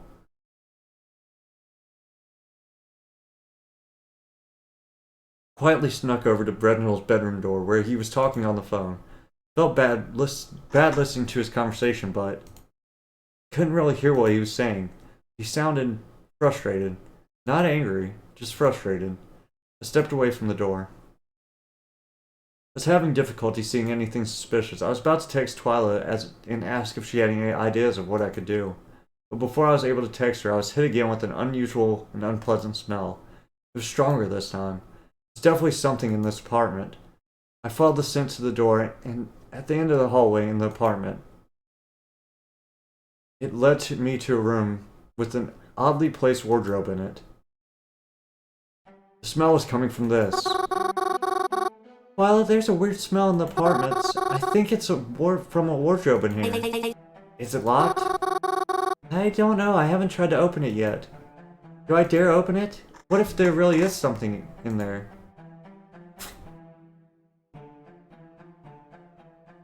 What if there's a body in there? What would I do? Would I just pretend I didn't see it? Would I run out? Would he know? Mary, are you okay? Have you opened it yet? No. What are you waiting for? You don't want to get caught by him. I opened the door, it's our only choice. Twyla was right. I didn't want to get caught. And knowing what was in there was important. Even if it wasn't something pretty. I reached a hand forward, but the wardrobe shook. Wardrobe just shook. Really? The rat. You better open it then. Again, she was right. I don't have a lot of time, and if it moved like this, something or someone had to be in there. I had to know, or else I'm just letting another person. Really open the door, yeah. I reached my hand towards the handle. It wasn't locked, and inside, big rat. Yeah, I called it. There's a nest of rats. Just like Reginald said, he had been having a problem with. It looked as though the mama had become a mama not too long ago. I guess that explains the smell and the shaking. I felt bad for having doubted him now. Oh, that rat's mad. It seemed as if I woke up the rats. The mom looked like it was going to attack me, but Reginald was here and held the door shut just in time. Reginald, I'm so sorry. I can explain. I was looking for the... No, it's quite alright. You went looking for the rat by yourself, right? But it was irresponsible for me to let you do that on your own. That rat's infected with someone and bit you then. Oh, I would just feel awful. Hey, it's okay. I'm fine, see? I shouldn't have been looking through your stuff like that. That was really awful of me. I'm sorry. No, don't apologize. I'm the one who's sorry. Letting you come over when my apartment is in such a state. I'm sorry, but it's probably better if you leave now. That's understandable. I'm very sorry. I apologized to Reginald a few more times before I left for good, but he assured me each time that he was the sorry one. He looked really embarrassed. I felt so bad. He asked if I wanted to ride home, but I told him it was okay. I'd just take the bus. He was also kind enough to reassure me that he would look for a rat specialist or something to pick them up rather than use the poison, because he knew how much it bothered me. He was sweet. As I hopped on the bus home, I checked my phone. Mary, are you okay? Did you find anything? Sorry I didn't respond earlier. I opened the wardrobe, but there was just rats in there after all. Darn it, that doesn't help our case at all. Actually, there was something a bit unusual I spotted while I was in there. What was it? You said that you bought rope earlier, right? Yeah, why? Well, when I opened the closet, I noticed that there was some already in there. Is that so? What do you think he needs it for? Twila? Hey, are you there? It's late. I wasn't sure you were still going to message tonight. I just had a busy day. Understandable. As did I. For some reason, I have a feeling our days were busy in different ways. That's probably true. You must be tired then, after such a busy day. I guess so. Well, I won't keep you up longer than I have to. As long as you're safe, that's all that matters. Hoping to see you soon. Good night, Mary. Good night. Thank you. It's been a few days. I haven't heard a lot from Twila. I guess that's expected. Hot topic, cold point. She doesn't really update me on her situation. So I guess that's alright. She seems to have everything under control, I guess. She only really calls me up when she needs me for things. Other times we just happen to run into each other. But I'm okay with that. Really, I am. This is a really big thing after all, and it is kind of her thing more than it is mine. Like, I'm just kind of just a sidekick in all this. I know it's really important, not just to her, so I try not to add more stress on her shoulders. Even if I know I get on her nerves sometimes. I wish these weren't so expensive. I mean, I know I'm not poor, but with these prices I will be. Is that my phone? It is. It's a text from Twila. Does she need me for something? It's a good thing I'm already out, if that's the case. Hey Mary, you there? Thanks for your help a few days ago. It actually helped me a lot. I'm very appreciative. You did a terrific job. You really think so? I'm so happy to hear that. Even if I don't see how I really helped that much. I have a question for you, although it's kind of last minute. You want to come over for dinner tonight? Whoa, really? I mean, sure, I guess. But why do you ask? It is kind of sudden, after all. Yeah, I know. It's kind of like a family dinner thing. I wasn't going to invite you, but then my uncle suggested I do so. Since you've been helping me out so much, he thought it would have been a polite thing to do. And he's right.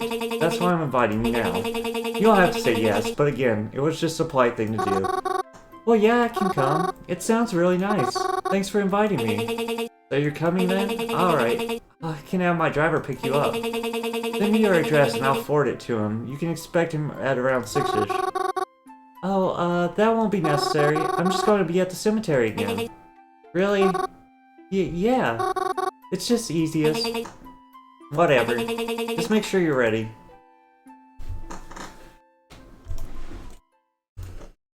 When the time came to be, I was waiting at the cemetery like I said I would be. I recognized the car and the license plate from the last time we drove together and got in. The chauffeur was the same too. He didn't say a word to me and I didn't say a word to him. It was a very quiet drive as we made our way to Twila's house.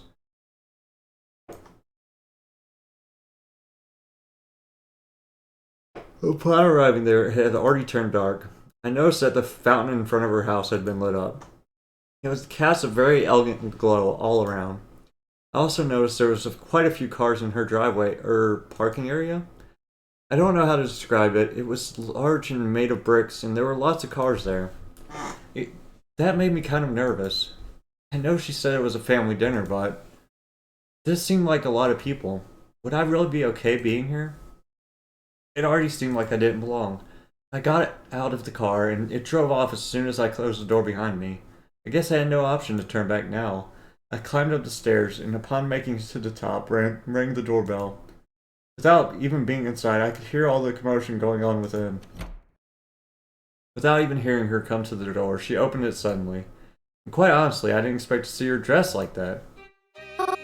Huh. Whoa! Oh, you made it after all. I was beginning to think you canceled on me. Was there a lot of traffic? Or was my driver late getting you? No, but you're dressed a lot more fancy than I anticipated. Here, come inside. I don't want to let bugs in by keeping the door open. As I stepped inside, there were many people all talking and chatting. Some had glasses of whatever alcohol it was, some had little plates with them. But all of them were dressed extremely formally. Like party formal. Type of stuff you would wear to weddings or extravagant sweet 16s. Twila, this is so embarrassing. You didn't tell me people were going to be dressed like this. Or that there were going to be so many of them. I feel so embarrassed. Why didn't you tell me? I would have at least dressed up more. Oh, don't be dramatic, you're fine. You dress similar formally all the time anyways. I have to go make sure dinner is running smoothly, but you can do what you want until then. Just as long as you're not snooping through my things or anything. Wait, I can't just stay with you? You're the only person I know here, Twi. No offense, but you'll just get in my way. You'll be fine though. See you during dinner. Twila left shortly after that, leaving me to wonder why I had agreed to come to this in the first place. When she said family dinner, I guess I imagined something much different. A quaint event with some extended family and a nice meal. This was definitely some sort of party she was throwing. I don't know how many of these people were actually family, but I think it was more than obvious that I wasn't. Felt like everyone was staring at me. It brought back bad memories of mine. I tried to find some place where I could sit and not bother anyone until dinner was ready. Eventually I found the couch in her living room was surprisingly empty and took a seat. I tried to look as normal and small as possible. I already didn't feel welcome here. I didn't want to take up more room than necessary. I tried to stay on my phone for the most part, but it felt rude to be doing so. Even though I wasn't talking to anybody anyways, it just felt inconsiderate to be on my phone. Putting it down didn't really help how I felt though. Although I didn't join in any conversation, I did hear one that caught my attention. Don't give me that look, you know this place. The bookstore on 4th, run by that old guy. Oh, that one? Bookstore on 4th? That was the bookstore Twila and I went to. Yeah, I was always saying. So you know the guy there, right? Yeah, wasn't he declared missing? Been that way for a while, yeah. Well, get this, I heard from a reliable source that he got himself a boat and sailed off. Really now, a boat? Where'd he get that from? Not sure. He just sailed off, didn't tell anyone? Nope, last I heard he was heading off to be with the family. Really? Why not just take a plane then? Oh, if I know, but I think he made it. Yeah? Does she know? Nah, I didn't tell her. I don't think we should, to be honest. Wasn't she pissed over it, though? It was, but hey, in the end, it worked itself out, right? No need to relight a dead candle. Yeah, you got a point. I didn't fully understand their conversation, but I was happy to hear what I could understand. That was the bookstore owner that Twi made me distract. But he was really nice to me. Even though I didn't know him that well, I wish I could have said goodbye. But I'm happy to hear that in the end, he was with his family again. I like to imagine I had a part in that, even if only a little. And if I did, then I'm happy. Even my own thought, I almost tuned out their conversation. But then I heard another thing that made me snap back into it. Is he even freaking here at all? I haven't seen him, but I wouldn't be surprised if he isn't. Not like he does anything anymore anyways. Vision was always pathetic. Maybe now he's finally realizing that. Vincent, that's Twila's uncle, right? You sure you want to be saying that out so loud? What if he is here, and he hears you? Doesn't matter. Not like we'll get kicked out or anything. Yeah, I guess that's true. That was pretty cruel of them to be talking about him like that. I know I don't know him, really, but I can't help but feel bad for him. for talking so cruelly about him and in his own house. I hoped he wasn't here, and if he was, I hope he didn't hear anything. I can't imagine hearing someone talk about me like that in my own home. Well, actually... Oh, is dinner ready? People around me started to leave into the next room. The thought of having to sit at a dinner table with them made me feel nervous. I thought about just staying in here instead, but... In the end, I got up and followed them into the dining room. Upon entering, it felt very different than the rest of the house. Twila's house was classy but colorful, but this room was drenched in white. The only thing to offset it was the brown, long dinner table in the center. But what a long table it was. It felt like the kind you saw in movies. People began to sit. Hastily, I looked for Twila. On one end of the table, I noticed that Denton was here after all, and he took a seat. I had hoped those talking bad about him weren't near. On the other end, I caught sight of Twila beginning to pull her chair out. She saw me. I think she must have sensed how nervous I was because she gestured me over to her. Oh, thank goodness. I made my way over there as quickly but also as politely as I could. I was planning on taking the seat next to her, but another man got there before I did and sat down. So I just took the one next to him. I was still in talking distance of Twila, so I was okay with it. People began to talk as well people do, and I started to tune out their conversations again. That is, until I was brought into the conversation. She's a bit freaky looking, ain't she? You get used to it. Oh, who, me? Yeah, look at me a sec. I can't look in those eyes too long. It'll freak me out. Oh, haha, yeah. I would get that a lot. You ever thought about auditioning for a horror movie? I bet they do something great with a face like that. You would fit well into one. Y'all are jerks, dude. After all, she can talk to ghosts. Oh, is that so? Oh, yeah, kinda. I've only done it a few times, but yeah. Really? Show me then. Oh, I can't. You should show him. I think it'd be a neat party trick. I would, but it only works when I'm sleeping, it seems like. Oh, sure it does. Come on, Mary, show them what you can do. By this point, the people sitting across from us seemed pretty interested too. I don't know, I mean... I don't think the atmosphere's right for this. Come on, not even for me. A poor man with a late mother. You wouldn't even give him a chance to speak with her again? It's not that I don't want to, it's just... I've seen you do it before. Surely if you push it yourself a little harder, you can do it right now. These people suck. I wasn't sure what to do. Everyone was looking at me. I didn't want to embarrass Twila or myself. But if I pretend to do it, I'll just embarrass myself further. They'll just think that I'm a fake. I don't know what to do. But I have to decide soon. Be honest and refuse. I'm sorry, I really can't. There's certain conditions I need to meet, and this isn't really a place I can do it. Sure. First it was that blue-haired guy, now this red-headed chick. Geez, Twila, you sure seem to attract a lot of useless people, don't you? Perhaps I do. Is that why you're here sitting next to me then? Youch, got me there. The people who were looking at me before now turned back to their earlier conversations. They gave me a bit of a snicker before they did so. I could tell they probably thought I was just some crazy girl or something. I wish I could have been a ghost myself right then. Dinner was delicious, but it was hard to enjoy it while I was trying to swallow my embarrassment at the same time. At least I didn't have to talk anymore during it. After what felt like forever, the party finally ended, and I asked Twila if she could call her driver for me again, or at the very least, where the closest bus stop was. I had hoped I hadn't missed my bus back home. Twila did so, but as I was about to leave, she told me, "Don't embarrass me like that again." She shut the door behind me. I felt like dying.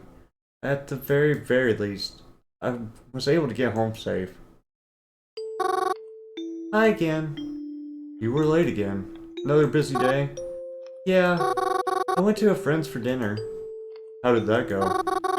It could have been better. I feel like I embarrassed myself. Something that happens to all of us. I wish I could eat dinner with my parents again. One day soon. They are safe, right? Not just alive, but they're fed and warm? I believe so. What's that mean? Don't concern yourself with it. Oh, this again. Just as long as I can see them safe again. Day is approaching. And will I see you? You will. Good night, Mary. It's been a few days since then. I think Twila's been doing well in the investigation, at the very least when I message her about it. She tells me it's fine. Since Twila hasn't really been the one initiating our conversations, I've been trying to. But it's usually only a few short messages, and the conversations don't really go further than that. I'm sure she's just busy, though. And I know that if she needs me, she'll call me. So, I just wait until she needs me. But I've talked about that enough already. I had a nice day by myself, actually. Sometimes it's nice just to return to the cemetery for a normal day after so much chaos. I made sure I put at least one flower on every grave today, though I haven't talked to any of them. I had considered doing it, but like others tell me, it's probably not a good idea to fall asleep in public places, especially if there is a killer on the loose. So I decided I wouldn't do that today. That's not what happened, though. I truthfully didn't mean to fall asleep, I didn't. But when I sat back against the mausoleum after being outside and on my feet all day, well, I was just so tired. I didn't even realize I fell asleep. Till I woke up to the sound of rain. I was surprised to not have any strange dreams this time, but this was a big problem. Only the roof trim of the mausoleum was keeping me safe from the rain. And it was pouring. And worse even still, it was night. The only light I could see was from the street lamps at the outside of the cemetery. Oh dear. How could I have slept for so long? I couldn't stay hiding under here all night. I took a big breath and ran across the cemetery to the street. Luckily the gate wasn't locked. Again I was surprised but thankful, as it meant I would not have to find some other way out. Once I was out on the sidewalk, I noticed the streetlights were the only lights on. Everything else seemed closed. How late was it? I didn't want to pull out my phone in the rain to check, but by any means I had most definitely missed the last bus back home. I wasn't sure what I was going to do, but I had to find shelter first. I ran through the rain trying to find anything that was open. It wasn't long before I felt my shoes filling with water. I'd get a cold out here too long, and the rain showed no signs of letting up. But I knew there just had to be something, anything open. And eventually I made it somewhere. It was the movie theater. Thank goodness. It's Clerks. Dear customer, F you. I guess these are all supposed to be movies. Imogen, Queen of the Galaxy. Non-specific holiday movie 4. Whatever this is. Polly Index. Polly Index? I rushed myself inside and took a seat beside the posters, waiting to dry off and taking my phone out. Just as I suspected, it was pretty late. Knowing the usual times of the cinema, I could tell it wasn't going to be open much longer. What do I do? Even though I wasn't sure how it could help me right now, I had to at least try calling up Croven.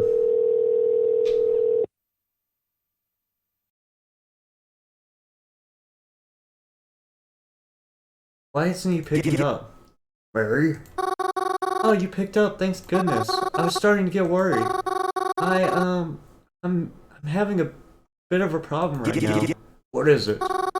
Well, you see, I kind of fell asleep in the cemetery, and I only woke up a few minutes ago.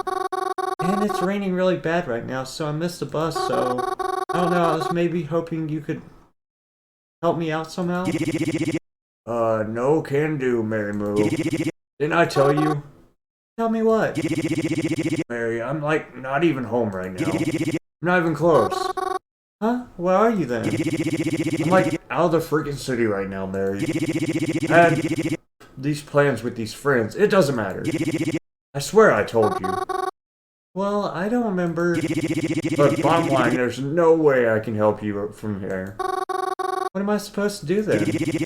Rick, Mary, I don't know. I heard his frustrated sigh through the phone. I couldn't see it, but I could tell he was pinching the bridge of his nose. Where are you right now? I'm at the movie theater, but I think it closes soon. Alright, well, do you have anyone else you could call up? Maybe stay with them tonight? I mean, I guess so. Awesome. It's great. Sounds good then. Look, Mars, I really gotta go, okay? Call up one of your other friends. I'm sure one of them will come get you. Alright then, good night.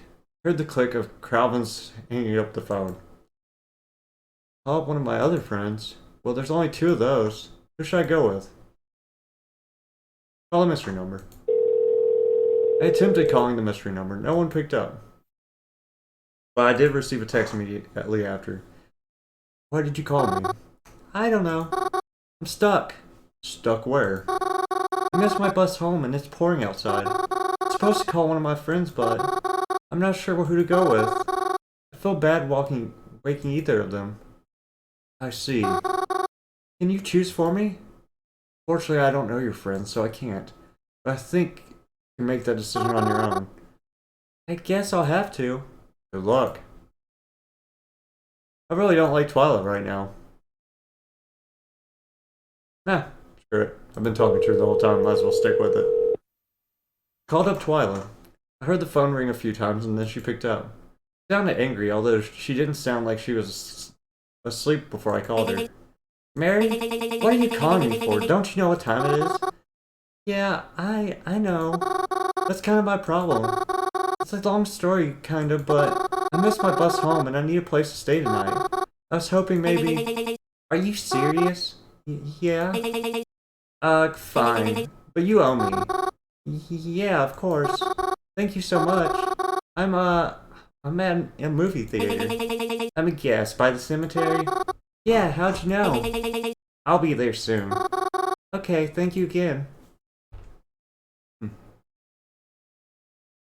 Well, I came to pick me up herself this time. By that, I mean she was driving the car this time rather than having someone drive for her. She was fully dressed, but I couldn't tell if she changed out of pajamas just to pick me up. She seemed a bit annoyed picking me up, so I made sure to thank her again. The drive to her house was silent, except for the rain. Luckily, there wasn't anybody else on the road tonight, and we got to her house safely. Stepping inside the house, it felt a lot more calm, like the first time I visited. Definitely preferred this to the liveliness of the party a few days ago. Although I must admit, when there's hardly anyone here, it does feel empty. While this home had less doors and more archways, in passing one I noticed the TV on. Was her uncle in there? Is everyone up so late? I followed Twila upstairs into her bedroom. It was my first time seeing it, and it was a bit different than I expected. A lot more cluttered than I thought it would be. It's an owl. That's her family.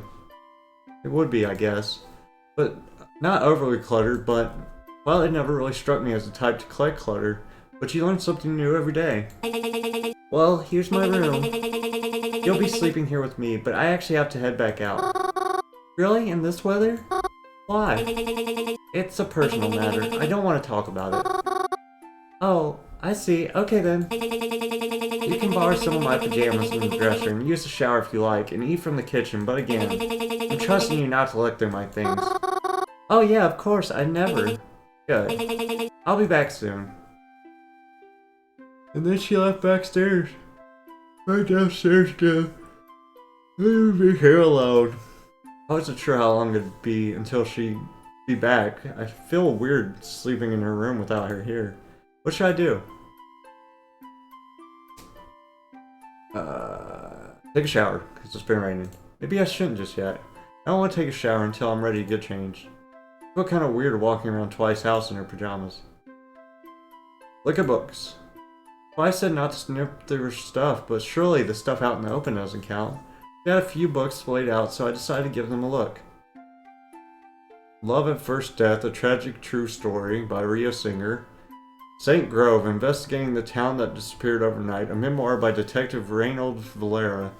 It wasn't the reading material I was used to seeing Twila with, or even expecting to see in her room at all. But it's interesting too. Maybe she's trying to branch out and try new things. I wish I could be more like that. Maybe I'll try to branch out more too. Good. Kitchen. I decided to look in her kitchen. She said I was allowed after all. Headed back downstairs and into the kitchen. It was dark, but I wasn't sure where the light switch was. Was Twila's dinner party prepared all in here? It seemed like a small kitchen compared to the amount of guests that were here for it. Was dinner really made here? Probably best not to question it. If I know anything, it's that Twila works in mysterious ways. I wonder what she had in here, though. I never really seen Twila eat, except for the dinner party a few days ago. Well, I guess there's only one way to find out. I opened Twila's refrigerator, and to my surprise, there wasn't much at all. Even with the giant party they had. There were no leftovers? Or did they eat them all already? Still, there was a lot of empty space. There was a bowl of cherries, some gallons and bottles of water, and a leftover pizza box. Huh. I checked the freezer too out of curiosity. There were 2 slabs of meat I couldn't quite recognize and a tub of vanilla ice cream. Well, if anything, I don't think there's anything I wanted here. I closed the fridge and looked in the pantry, but again, gosh, I can't stop yawning. There still wasn't a lot. There wasn't much else in here. I thought about heading back upstairs, but I could hear the living room TV playing from the next room. It was playing a familiar voice. I know that game show.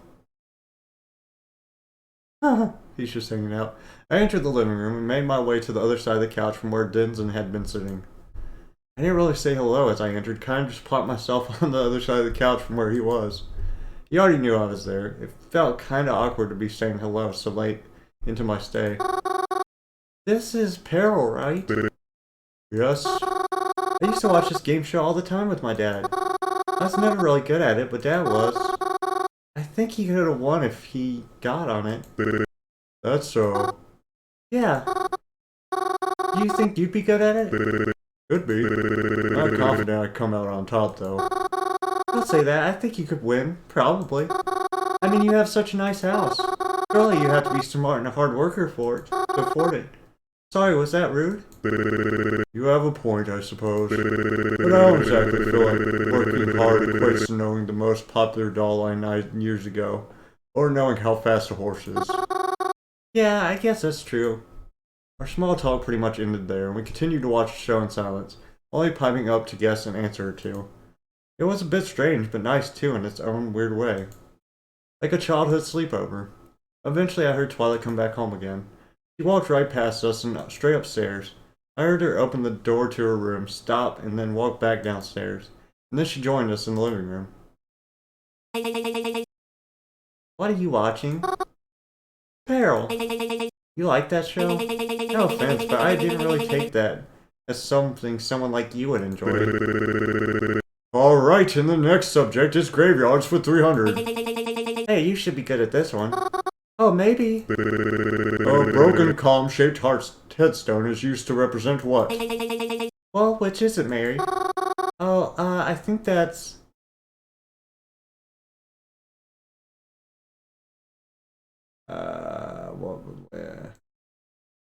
broken column-shaped.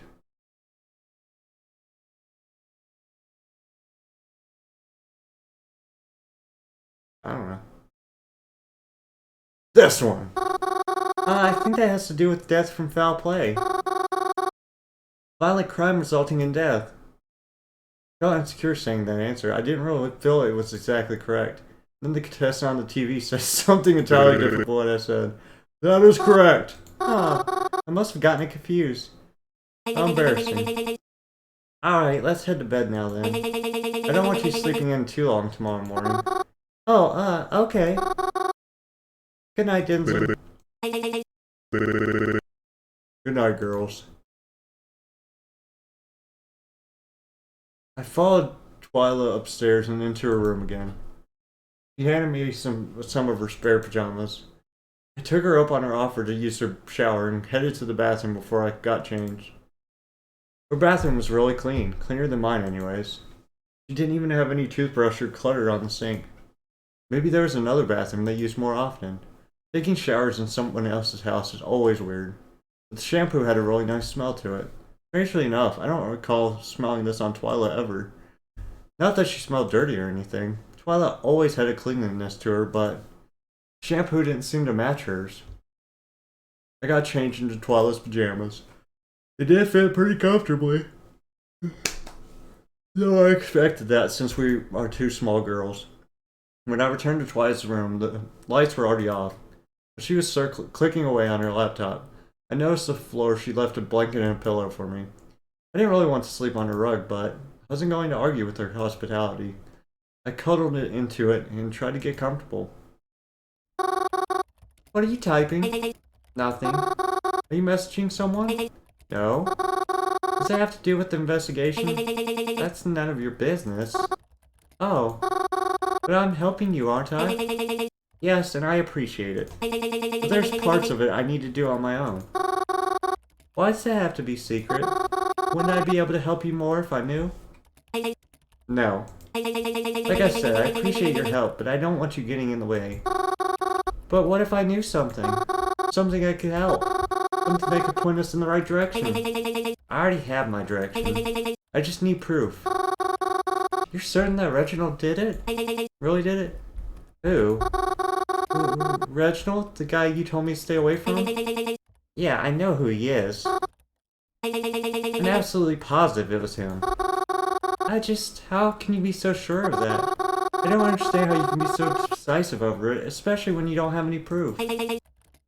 I'll get it. And then you'll know why you shouldn't doubt me. Alright then. Twila, do you want to be a detective? You want to be a detective? Is that why you're doing this? And working so hard for it? Not necessarily. I just want my city to be clean. Would you want to be a police officer or something then? Oh god, no. Even if the police weren't morons, I still wouldn't want to be a part of them. Are you like a vigilante then? What's with all the stupid questions? Sorry. What will we do after we catch him then? What do you mean? We'll hand him over to the police. So that's when the police step in? Yeah, they're the ones who need to arrest him after all. We just take care of it until that point. I see. And then? And then what? And then what about after that? What do you mean? There's nothing after that. It'll be done. That's it? There's nothing else you want to solve? No. You say that as if it's common to chase down murderers. Well, no, I mean... I don't know, our friendship is pretty much built on solving mysteries, so... What? We aren't friends. We're not? No. I mean, if you want to refer to me as being your friend, that's fine. But it's important you know I don't see you that way at all. I don't plan on talking with you anymore once this is over. You don't? Like, maybe if I need you for something. But otherwise, there's no point in continuing this alliance. What, you're not upset by that, right? I thought I made it pretty clear, I was just being polite to you. No, I'm just really tired. I think I'll sleep now. Good night. Yeah, Twila sucks. I had a hard time sleeping after that. It didn't help that I was stuck on her floor either. I did eventually get to sleep, but I didn't feel any better about it in the morning. When I woke up, Twila was awake too. I don't know if she even slept. She seemed to be in the same position she was when I went to sleep. I guess she's something of a night owl. She didn't say anything to me as I grabbed my own clothes and left to the bathroom to change. I left her pajamas by the sink and headed back downstairs. I left without saying good morning or stopping for breakfast, and I decided to walk my way to a bus stop or something.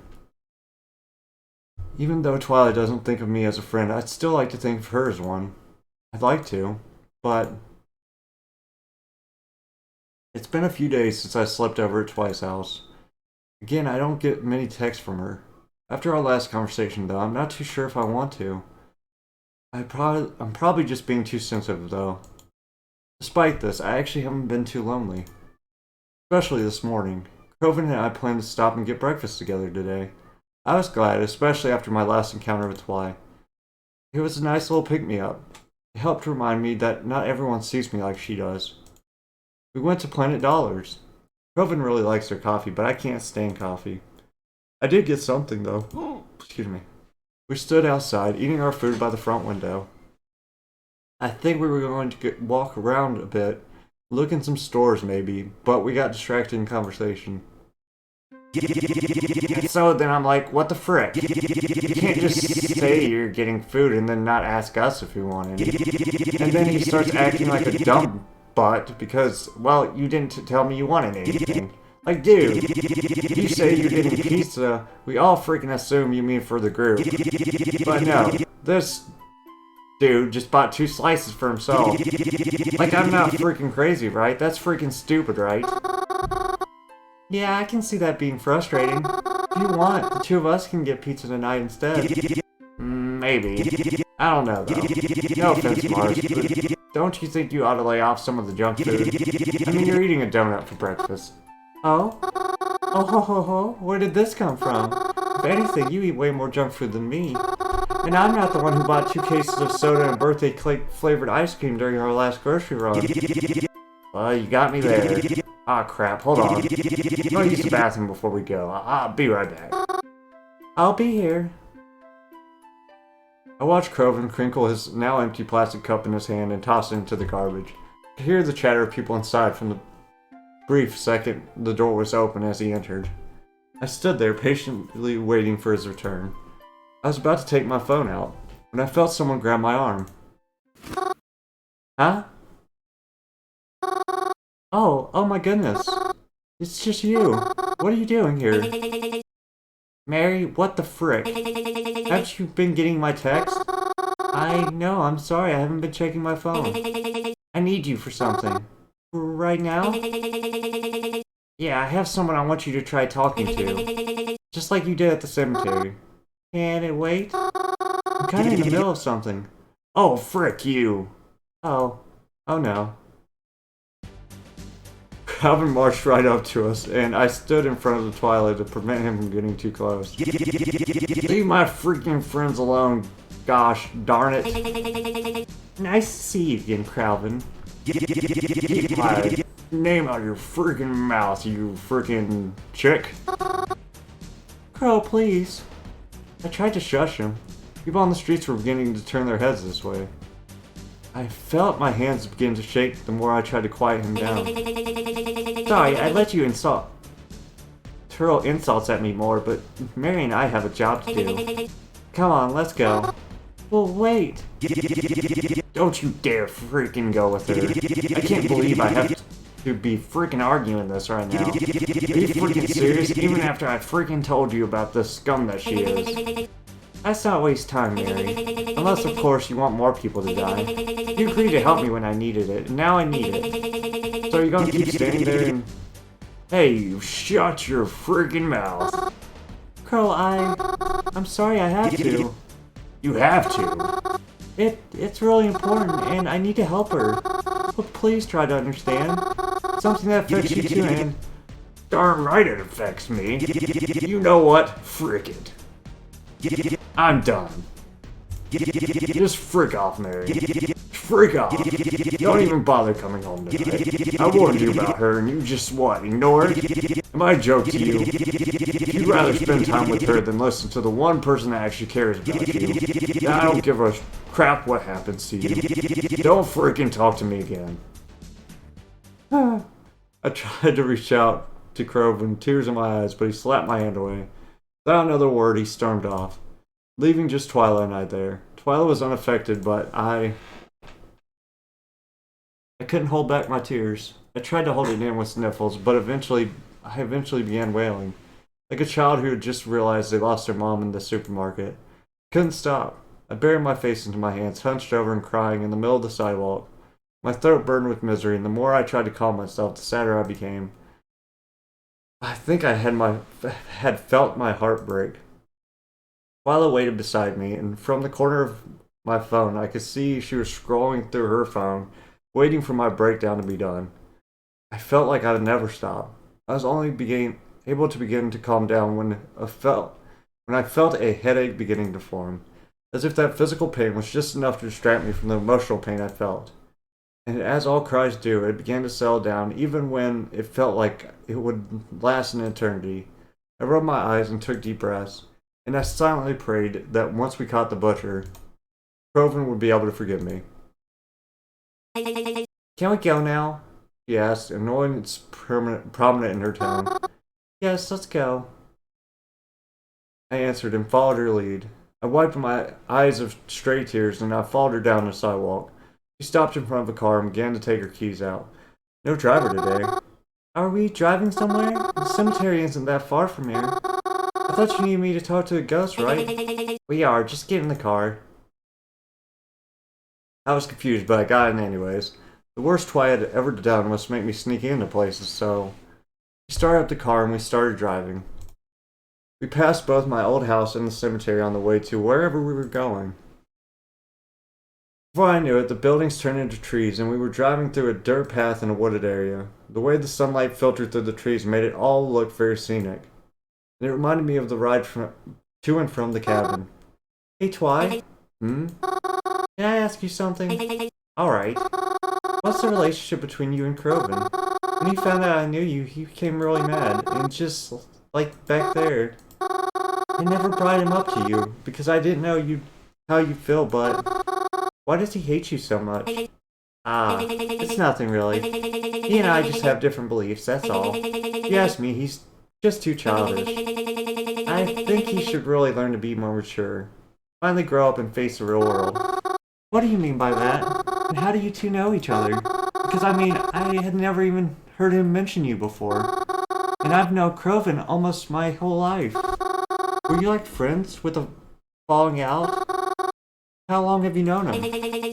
It's not important. He doesn't like me and I don't like him. That's all there is to it. I was confused. But before I could ask any more questions, I felt the car begin to slow. It seems as though we had arrived at our destination, the beach. Twila had pulled up to a lake. Oh, we're going to check on Jason. There was nothing around but trees and dirt. Although it was really pretty here, this was the last place I was expecting to drive to. I'm confused. What are we doing out here? I need you to try and sleep here. Here? I thought you wanted me to talk to a ghost. I do. Not long ago, a woman was declared missing, but they found some of her stuff around here. That means she's possibly dead, and if she is, then you might be able to contact her spirit if her body's still here. But this area is so open, and so far it's only worked for me when I was directly above someone's grave. Please, Mary, I need you to try it. If she was a victim of a killer, heck, even just a killer, then she could tell us who it was. I wasn't too sure about this. I knew that Twila's intentions were good, but would this really work? It felt like a bit of a stretch, and I left Croven for this too. But we were here now. I guess the least I could do was try. Alright, I guess I'll just lie down here. But I don't know if I'll be able to fall asleep on such short notice like this. I brought along some lullabies just for this occasion. I watched Twila open her car door and mess around by the dashboard. Then I heard soft music beginning to play from the car. It was peaceful, and listening to it in the sunlight with the beautiful scenery around. It was very nice. And although the ground was bumpy and I wasn't sure if I'd be able to, I eventually managed to fall into a deep, deep sleep.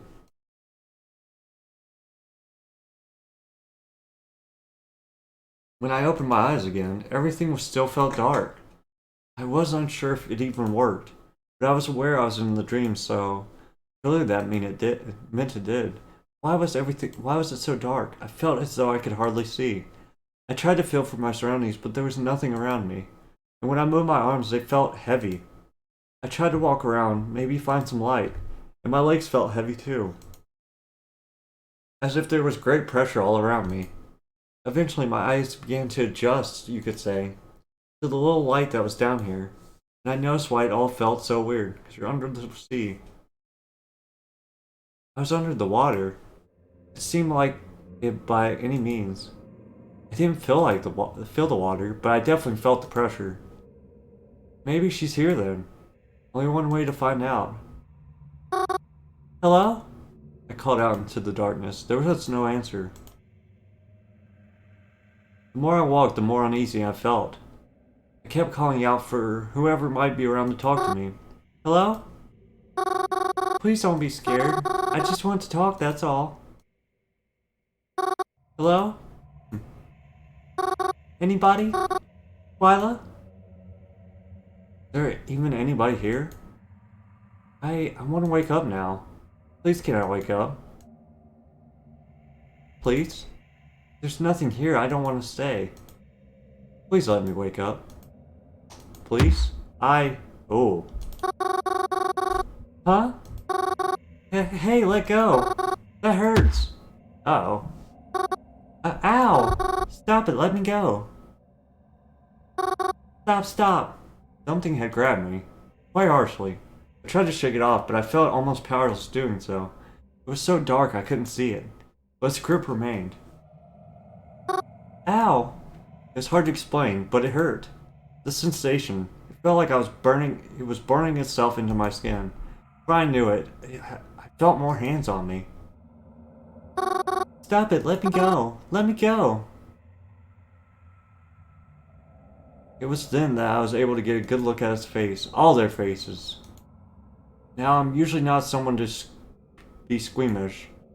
I had a pet tarantula and I never blinked at the gore effects in the horror movies. I'm not someone easily grossed out, but this, I felt like I could puke. It was revolting. Their faces, their poor faces, what happened to them? Where did your eyes go? Where's your jaw? Zombies. Please don't look at me like that. I'm not the one who did it. Please stop. You're dragging me down. I don't want this. I don't want this, apparently. I don't want to end up like you. All of their hands on me, pulling me down. Couldn't fight against them, but boy did I struggle. I looked up to where the faint light stayed, shining upon me in waves. The water I couldn't feel before was now filling my lungs. There was nothing I could do. Please, I can't. I don't want to. Just let me leave. Please. Come on, nerds. Get out of here.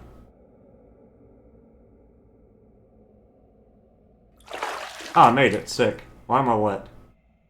Oh, she threw a bucket on me. I woke up dripping, soaking in lake water. I looked around me. It was still daylight outside. The car was still here. Twila was inside in the driver's seat. She seemed to be screaming at someone on the phone, but she hung up shortly. When she noticed me awake outside, she got out of the car, and I stood up to meet her. Oh good, you're awake. Sorry, I had to take a phone call and I didn't want to wake you. When did you get all wet? Twila, I can't do this anymore, Twi. Huh?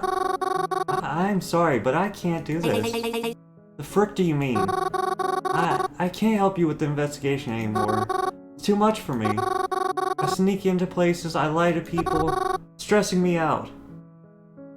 And just now, just thinking about it made me feel weak in my legs. I had to hold myself back from crying, thinking about what could have happened if I didn't wake up right then. Well, what about just now? What did they say? Twi, Mary, come on. Don't freaking start with the waterworks again. Just tell me what the frick they said. Why, please, I paused. What did she just say? I didn't mishear it. She said, they. What did they say? She only told me there was a woman here. And she didn't even know for sure that she was dead. The only reason Twila would have said they is if... Oh god. No. Couldn't let her know.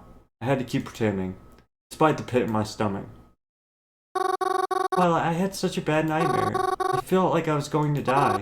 I'm sorry I can't keep doing this. I don't want to sneak around anymore. I don't want to lie anymore. I don't want my friends to be mad at me anymore. I just want to go home. You know what, Mary? Fine then. Go home. Not like you ever did crap for me anyways. I was better off on my own, so you know what? Go home. Go hang out with your little boyfriend Reginald. And I'll be sure to spit on your grave when that fricker kills you next. As I stood there crying, Twila got into her car. Oh, don't hit me with the car.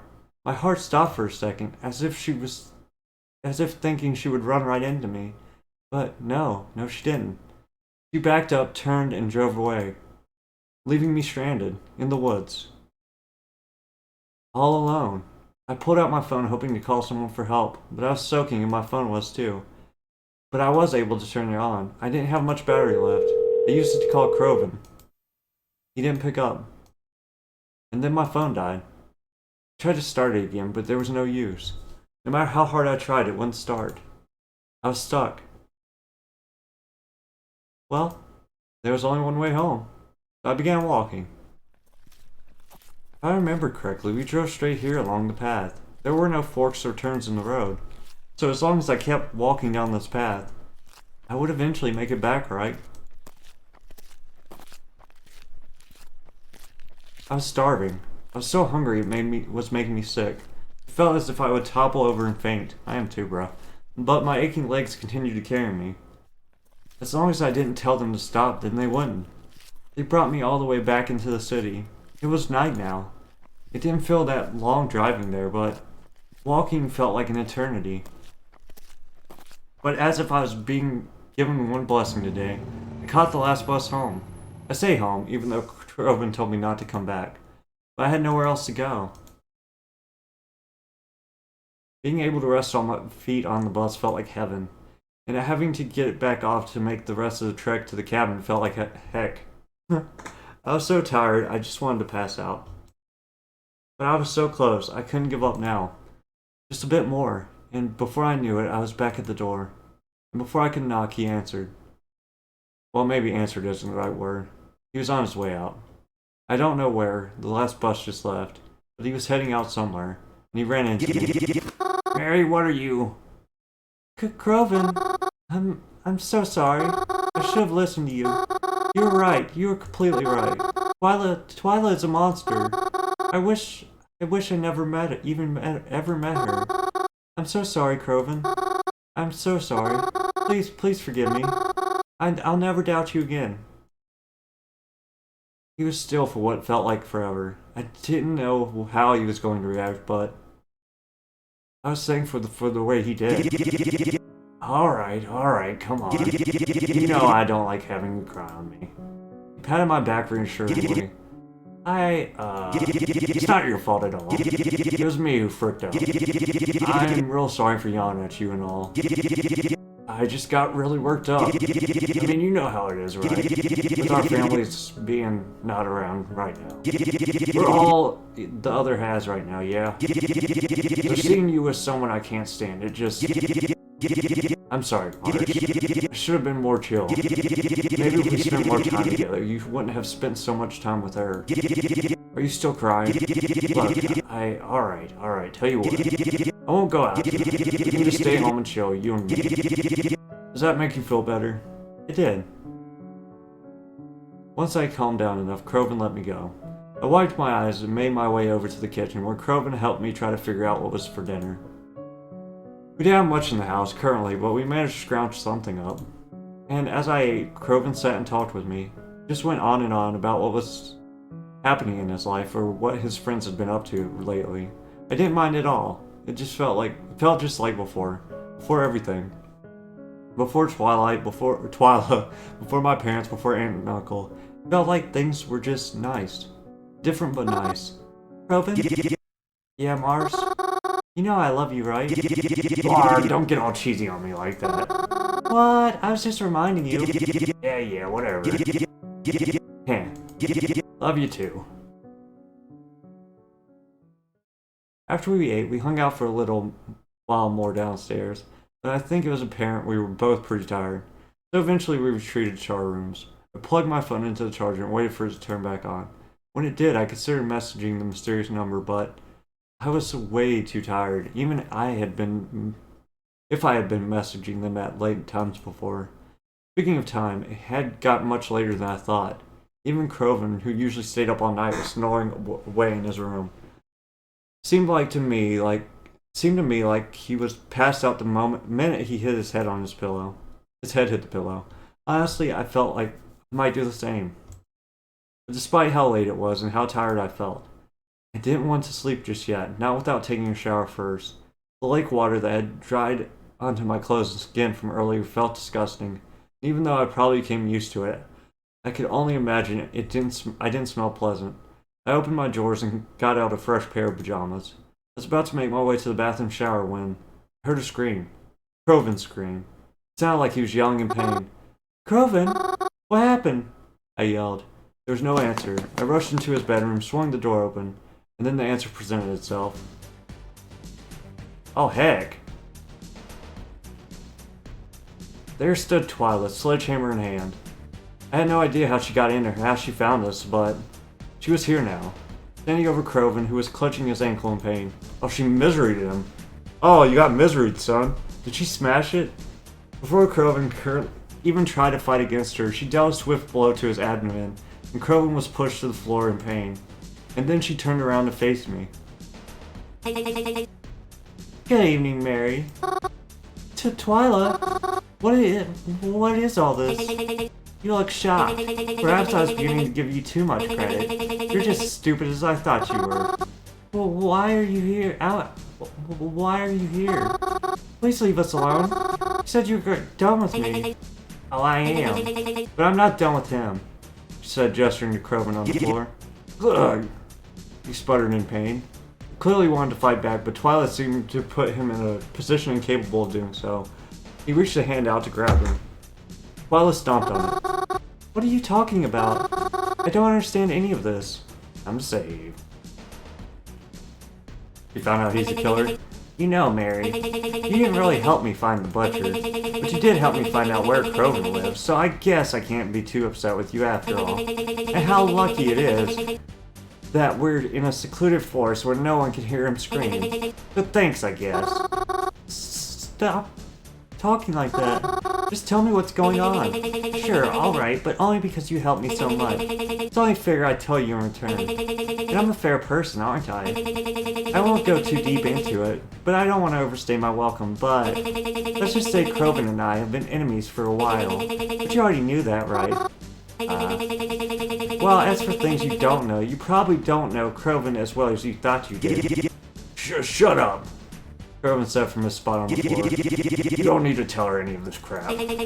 Oh, but don't I? She asked after all. Anyways, like I was saying, we went to the lake today, right? And I asked you to talk to the people there for me. I bet you have your own ideas about how all those people wound up there. But I guess you never would have thought that your little friend over here is the reason they're there. Croven?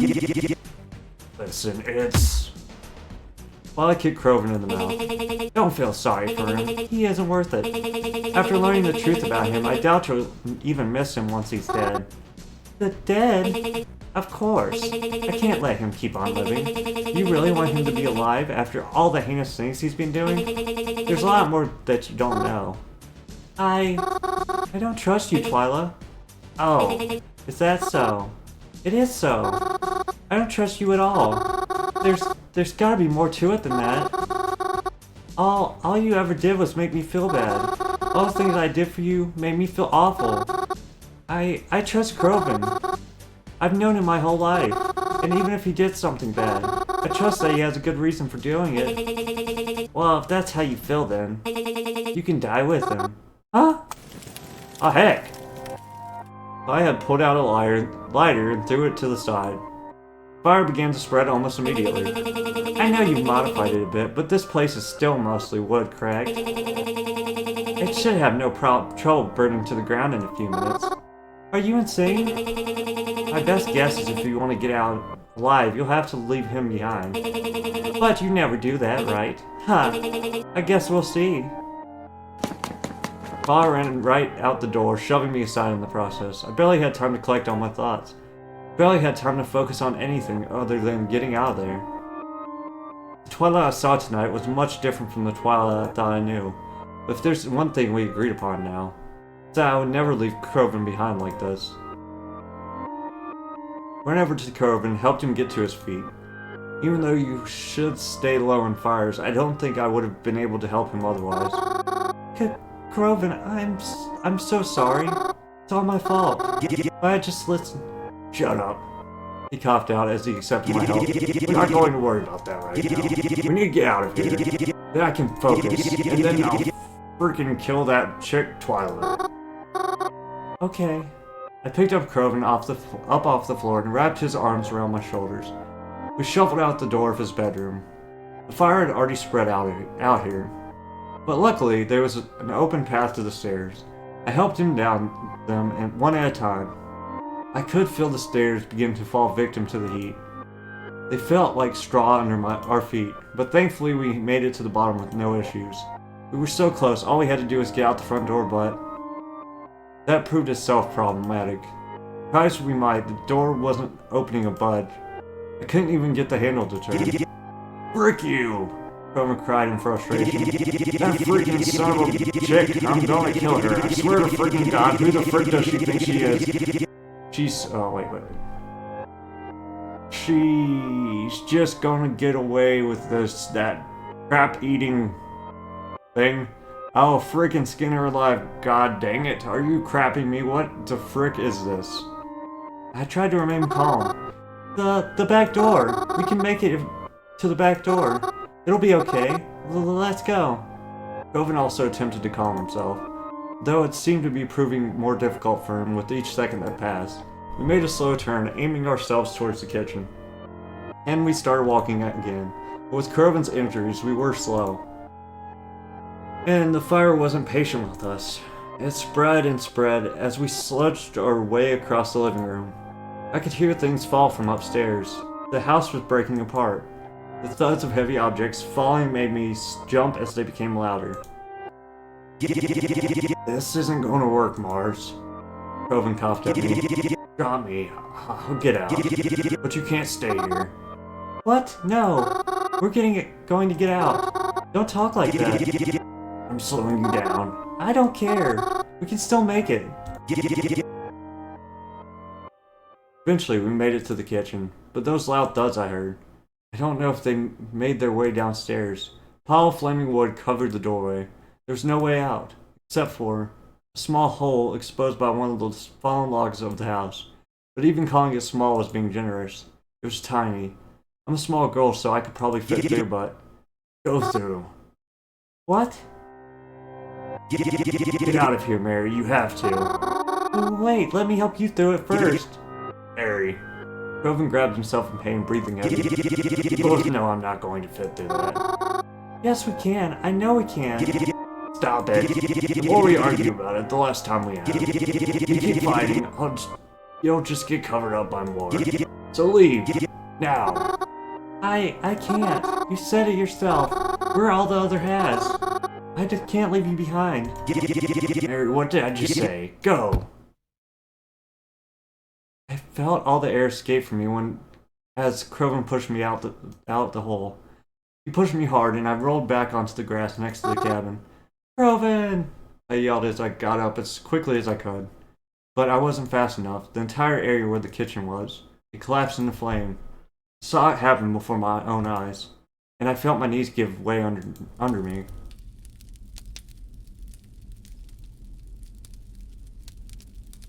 This can't be real, can it? This is just another bad dream, and I'll wake up. I have to wake up. Because he can't. Oh, please let it be a dream. I can't possibly without him. It's all my fault. It's all my fault. If I had listened to him. If I had never agreed to. If I had trusted him. If I trusted him instead of payback time.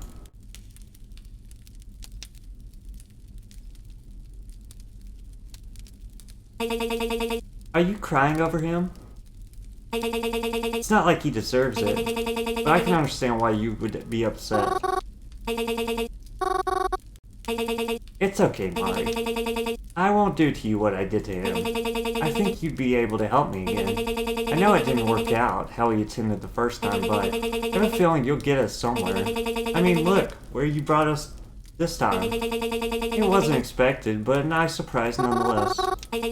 Still crying? Don't worry. We'll take good care of you.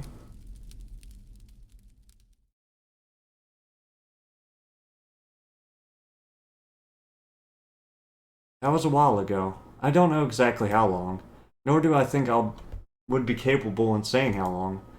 I don't like to think about that day. You're wondering how my life has been since then. It's mostly the same. I'm just more miserable. Much more miserable now. Like before, I do what Twila tells me to do, only this time I don't have a choice.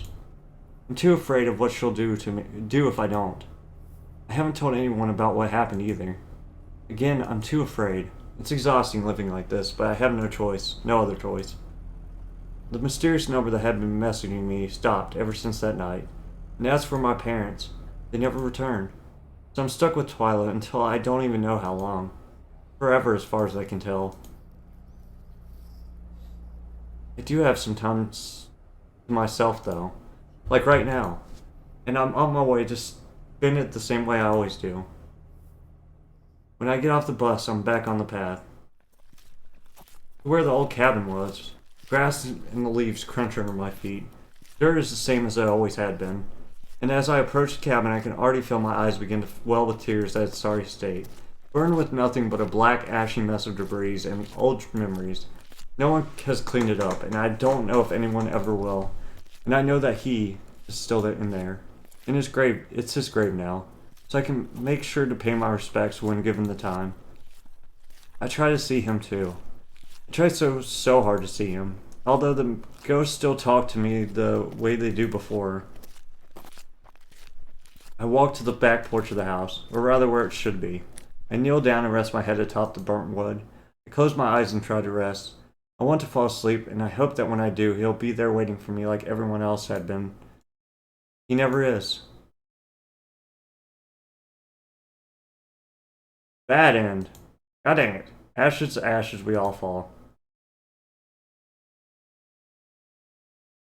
No. That's not quite right. That shouldn't be the conclusion that you came to. I mean, not after all the stuff you did. Maybe this end is enough to satisfy you, but it's not really how it's supposed to happen. So that brings us to a question. You want to see how this is really supposed to end? Yes. I thought so. But in order to see how this really should have finished, we're going to have to go back. Let's rewind a bit, shall we? Oh my god! It's been a few days since then. I think Twila's been doing well in the investigation. At the very least, when I message her about it, she tells me it's fine. Since Twila really hasn't been the one instigating our conversation, I've been trying to. But it's usually only a few short messages, and the conversation doesn't really go further than that. I'm sure she's just busy, though. And I know that if she needs me, she'll call me. So I just wait until she needs me. But I've talked enough about that already. Nice day by myself, actually. I had a nice day by myself, actually. Sometimes it's nice just to return to the cemetery for a normal day after so much chaos. I made sure I put at least one flower on every grave today, though I haven't talked to any of them. I had considered doing it, but like others tell me, it's probably not a good idea to fall asleep in public places, especially if there's a killer on the loose. So I decided I wouldn't do that today. But that's not what happened, though. I truthfully didn't mean to fall asleep. I didn't, but I mean, I've already read this.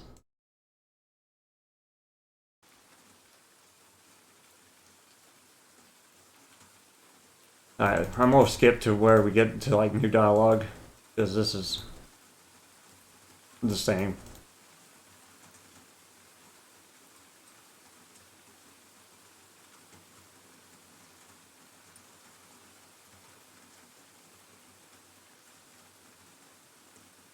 Oh wait, the bus! There's the bus! I sprinted to the bus and tried to get the driver to notice me. Even though I was wearing all black, the driver seemed to see me. Thank goodness. I apologize this is different. A gazillion times as I boarded onto the bus for having to make them stop for me, but I was so very, very grateful they did. I have no idea how I would have gotten home had I missed the last bus. Thankfully, the rain didn't last too much longer. Or perhaps we just drove out of it. Either way, it was plenty dry when I got off the bus and onto the old dirt path. It was just a bit dark, that's all. Luckily, my phone still had enough battery to use as flashlight, and it helped light my way. Even though I'm sure I could walk this path in my sleep by now. The house was dark as I approached it. Had I not lived here for weeks, I'd even say it looked scary. Like a haunted, abandoned cabin in the middle of the woods.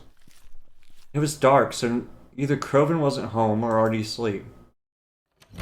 I tried to be quiet as I entered the front door, just in case he really was sleeping. As soon as I entered, I felt a wave of tiredness crash over me. I need to sit down. Am I really so tired? And after I just slept so long, what's got me feeling like this? Maybe I should go to bed. But I have to get out of this chair first. Just need to muster the energy first. Erg, am I still sleeping? Feels like I'm being pulled. I'm... Croven, you scared me. Sorry about that. Could you go back to sleep for me? Huh? Why? It'll just, be easier for me if you are. Croven? What are you talking about? Croven sighed and stood up properly. Follow me, please. Croven walked toward the front door. I could see a faint light on outside. I followed him. When I exited out the front door, I could see Croven out in a clearing near the house. There was a large vehicle that was clearly still running. Croven? What's this? Mary, I need you to get in the car. Save?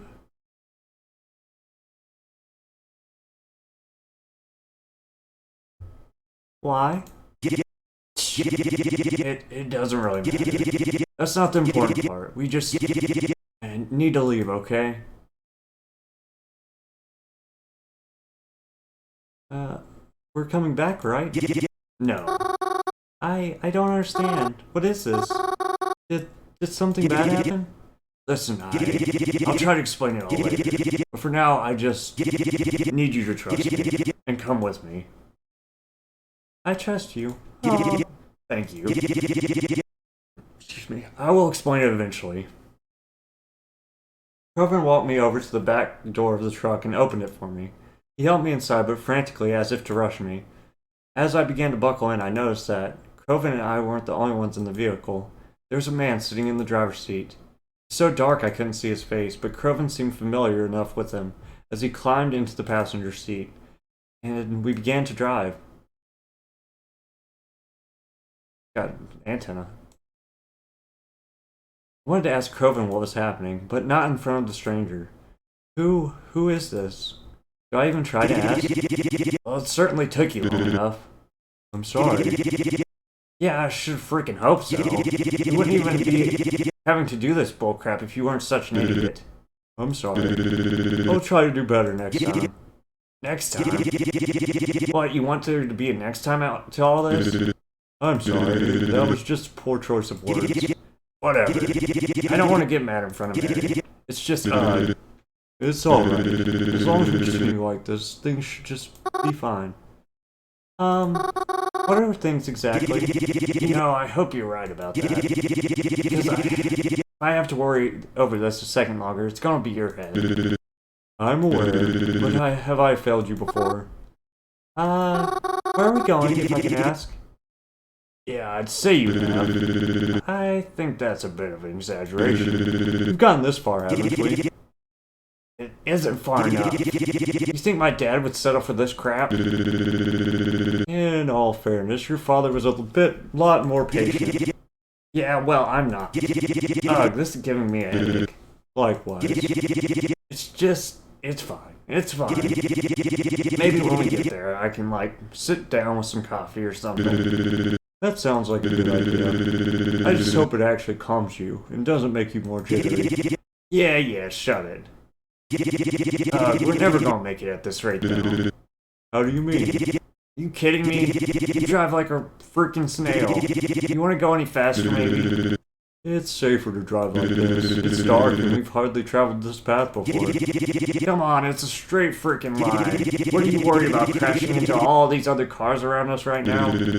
I gave my reason. We will get there regardless. Yeah, but it'll be sunrise already when we do. Freaking... Give me that. Croven suddenly grasped the steering wheel, much to the shock and worry of both me and the driver. What the heck are you doing? Let me freaking drive. Stop the car and let me drive if you're not going to listen. Let go of the wheel. What is that? Eyeball. Well, we're dead again. God dang it, dude. I freaking this was gonna happen. I knew it. I told we shouldn't done it this way. What do you expect to do then, huh? I'm after them. With what? I don't care. You where they're headed, right? Not letting get away. What about Mary? She was breathing, nothing broken, right? So you take care of her. Ain't you used to that job by now? I'm not sticking around. I have no idea what's going on. Ben! God darn it! Mary, can you hear me? Come on, let's get you home safe.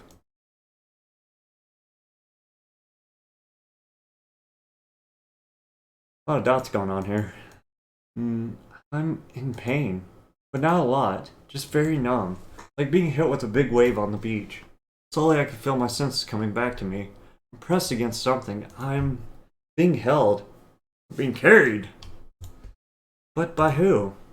Open your eyes, bright eyes. Who is that? Oh hey, you're awake. Is that her uncle? Ah. Huh. Oh? Who are you? Whoa, easy now. The man left me standing on my own 2 feet, and I quickly backed away from him. Who, where? Mary, calm down. It's me, remember? In the car with Croven. I was driving. Ah, that's... I recognize your voice. That makes me feel a lot better. But, may I ask what happened to Croven? Well, it's gonna be a long story. Walk with me. I'm so confused. So first, how much do you remember? Oh, we were driving somewhere. You guys were talking weird. Ah, right. You're viewing it from an outside perspective, so it wouldn't make much sense to you. Then Croven got really mad and wanted to drive the car himself, and we hit something or swerved. It's a bit foggy. You're walking fine. You're not in any pain, are you? I think I'm okay. I just feel a little numb. You were in the back of the car, which really wasn't really damaged. I think you may have hit your head, though. I guess that's why I blacked out. Even though it wasn't too much damage, the car is no longer in any shape to drive us anywhere. And we can't exactly turn back now. So our only choice is to keep walking until we get to the next town. I wasn't sure when you were going to wake up.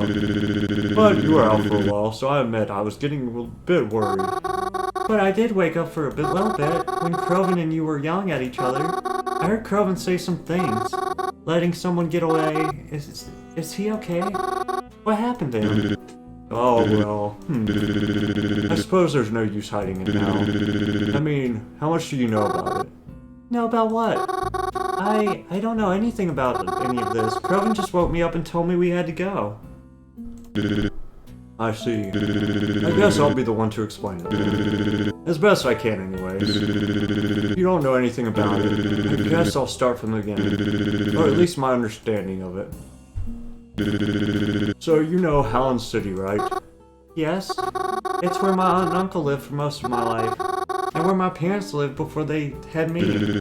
That's right. Well, how do I say this? Picture this with me, if you will. Mob, gang, criminal organization, use whichever words please. There were 2 of them centered in Hallen City. Okay, so we have a mafia gang, and then the owl chick has a mafia gang, right? That's a pretty crazy twist. The first we'll refer to as the Congress, and the second we'll refer to as the Parliament.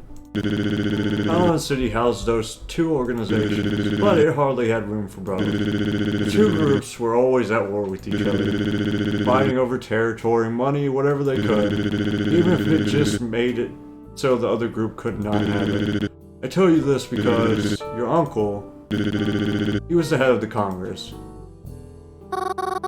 You're joking. You can't be serious. Uncle Cross was such a sweet man. You wouldn't hurt a fly. Haven't you ever questioned why he wore that eye patch? It was from his time in the army. He was in a war. Oh, I see. Please continue. Eventually the Congress had to overpower the Parliament. The Parliament was pushed to Blackwood. The Congress now had full control over Hallam City, and weren't worried about the Parliament interfering with their plans anymore. I wish I could say that's where the story ended, but if it was, we wouldn't be here right now. Your mother, Mary. My mom? What about her? Your mother was a good friend of Cross. Long-time friends. I believe they've known each other from back when your mother was still a child. Yes, I knew that. That's why I started calling him my uncle to begin with. Because he was such a good friend of Mom's. Was Mom involved? Please tell me. Yes, she knew. And your father knew too. But they were never involved in any of it. Until recently. Huh? Let me finish explaining. After the Congress had completed control of Hallam City, your uncle, aunt, and parents lived there peacefully. More or less. For a while. But your mother had wanted to open her own restaurant, diner, eating establishment. And the perfect location she was looking for was in Blackwood. Tense state. Your uncle and aunt begged her not to make the move. They were scared of the Parliament of potentially targeting her, even if she was never involved in their business. But if she wanted that restaurant, it was her only option. Not to mention, she was expecting a child. And well, believe it or not, back in the day, Blackwood used to be a lot cleaner than Hallam City was. Even when the Parliament was there, even with the Parliament there, tables certainly turned, don't they? So despite their warnings, your parents moved to Blackwood to start their restaurant. And well, their family. Your aunt and uncle were still worried, but you guys actually seemed to stay pretty safe. And we didn't really have any reason to worry. They even felt comfortable visiting you guys from time to time. They even joke about how the Parliament may not even exist anymore. But they showed us that they were still alive and kicking soon enough. A few years ago is when things really began to spark again. We received reports of gang activity beginning to pick up in Blackwood. That alone may not have concerned us much, but when we first started getting we started getting reports of any gang members parading themselves around Hallam City, calling themselves the Parliament. That really made our sirens go off. Then, out of almost nowhere, your aunt and uncle's home was broken into. They were unsure if it was related. Well, it's not like they were going to take their chances. Shirley ended up moving into a safe house there, as you could call it. Even though it was closer to Blackwood than it was Hallam City, it seemed like the safest bet. Wait, the cabin? The cabin in the woods? The one you picked me up from? That's right. I had always wondered why they moved there. They always had such a nice house in Hallam City. I never understood why they moved to such a cramped little space in the woods. They lived there quietly for a few years, but, well, you know that. Yeah, I was happy Cren was so much closer than before, but I didn't know this was why. Things only started to go really wrong quite recently. Your aunt and uncle, they came into contact with the head of Parliament. This head figure had promised to meet them to discuss a sort of treaty or truce, some deal or arrangement. Told them that they'd meet somewhere public, so there was no worry of anything insidious. And after a while, they finally agreed to meet them. But, well, you know what, that went south. And that more or less covers most of it. I see. Are you alright? It's just a lot to take in.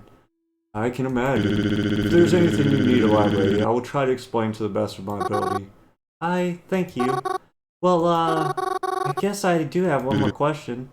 Yes? Who are you? Oh, he's a text guy. I apologize. I didn't realize I never introduced myself. I'm Ovidius. I was like the first lieutenant, you could say. Right-hand man to your uncle. Or, well, the right-hand man to Cren. Now. Croven's involved with all this too, right? Unfortunately, yes. He's always known. We just didn't expect him to inherit the Congress like this. At least not yet. And Croven, he ran off? Yes. We believed we were being followed by the Parliament. Claimed the car that quickly drove past us after the crash must have belonged to them. And he ran after it. I don't know what he thinks that will help, but I couldn't go after him. My priority was watching out for you. Have you been in contact with him at all? No. As I said, my priority was taking care of you. Maybe I should try messaging him. After everything you just told me, I don't feel comfortable knowing he's on his own out there. Oh, you should give me your number too then. In case you... I already have it. In case you wind up separated somehow. Unnecessary. Huh? You already have it. I knew it. I already have it? Wait a minute. Then that means... Ah, hey! You were the strange number that I've been texting. The one I messaged nearly every night. Yes, that's correct. Why didn't you tell me that from the beginning? More so, why were you so creepy over the phone? You scared the living daylights out of me. I apologize. I didn't mean to. Truly, I tried as best I could to not come off malicious. But I see it didn't work. I'm just not good when it comes to cellular communication. Perhaps I should explain a bit more of why I'm even here. You see, back when the gang activity first began to pick up again in Blackwood, your uncle assigned me to the task of looking out for you, just to make sure that you were kept safe from all of this. Of course I accepted the task. Made sure you were never involved in any of this, up until now, that is. Wait. Why? Why? Because you and your family were important to Cross. So he wanted to protect you. But what about you? Me? Why did you accept? You don't even know me. I know enough to know you are someone worth protecting, and I'm glad I was able to meet you finally. Even if these are not the best circumstances. Wait. If you're not with Croven, and you're also the mystery number, then that means you know where my parents are. And that they're okay. That's right. Let me continue explaining. You see, keeping you safe within the city wasn't my only mission. I was also tasked with bringing you out of the city, should things go awry. And well, that happened. And I was instructed that if something like that should happen, I was to take you and your family out of Blackwood and bring you somewhere safer. However, what nobody told me was... you were staying with Croven. I came to pick you up and your parents. Pick up you and your parents, but you were not there. I never got news that there was a rumor of a murder in Blackwood, so I had no reason to believe you might be staying somewhere else. Your parents only told me once I'd arrived there.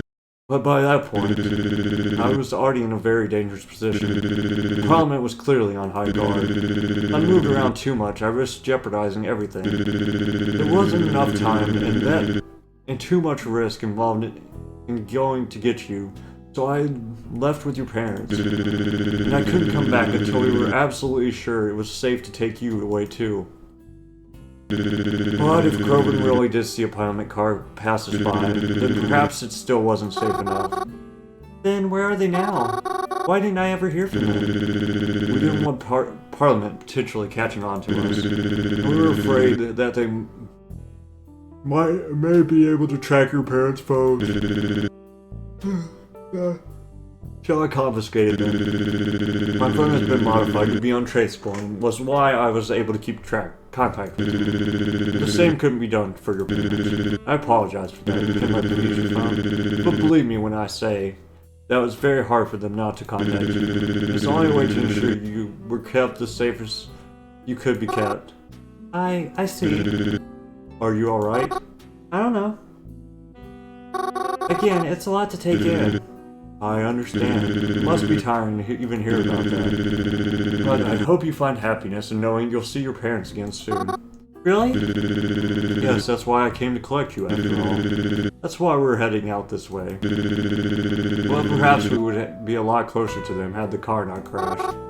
Ah, right. Even if Krogan does appear a bit frantic right now, I request that you not be mad at him. He wasn't even supposed to be with us, truthfully, but he wanted to come to see for himself that you got there safely. And I'm sure he still wants to see that too, even if he's not beside us right now. Really? Really. Most of the walk after was silent and awkward. How was I supposed to talk in this situation? Processing was a huge thing to take on already. I had tried messaging Krogan, but we didn't hear anything back. I didn't really expect to, but it was worth a shot. I did wonder where he ended up, though. I haven't seen a trace of him on the forest trail since all the time we've been walking. All the time we've been walking. Are you alright? Huh? You're slowing down. Oh, sorry. I'm very tired. How long have we been walking for? I can't say for certain. I didn't check the time when we started walking. Would you like me to carry you again? No, that's okay. You don't really don't have to. I hope we can get there soon. It's still plenty dark out. Indeed it is. But I wouldn't be surprised if the sun starts to rise soon. Really? I was hoping we'd be there by daybreak. Maybe if we still had the car. Wait. Uh-oh. He stopped. Do you hear that? I did. Uh-oh. We turned behind us. There was a car slowly driving in our direction. It's still a bit away from us, but would catch up to us soon. I'm going to wave them down. See if they can give us a ride. Stay behind me. I took a step back, and I noticed Ovidius reaching into the side of his jacket. He was carrying a weapon on him. I silently prayed to myself he wouldn't have to use it. The car slowly rolled to a halt beside us, and the window rolled down. I felt a bit more relaxed when I saw the driver behind the wheel. He was an elderly fellow with plenty of wrinkles.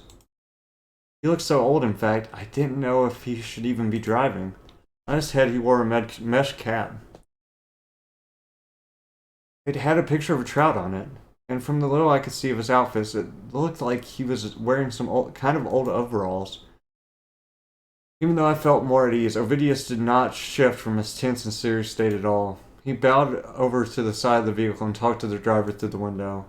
I couldn't really hear what they were saying, but after a few moments I heard the old man laugh, and Ovidius turned to me and told me it was alright to get into the car. So I climbed into the back seat and buckled myself in, and then we were off. Thank you again, sir. Hey, no problem. It's heading that ways anyways. Frankly, I'm just surprised you guys are walking. I ain't ever seen nobody on this old path. Perhaps it ain't as well kept secret as I thought. Well, we didn't really have much of a choice. Our car kinda crashed. Haw! So it was you bozers who had that car wrecked back there. Was wondering where the passengers went. Yes, that's correct. We swerved trying to avoid a deer. That's why you gotta keep your eyes and ears peeled in these woods. Though I suppose it's a little bit too late to tell you that. Anyways, what business do y'all have in Greenbark? Greenbark? Video shot me a look. Oh, right. We're,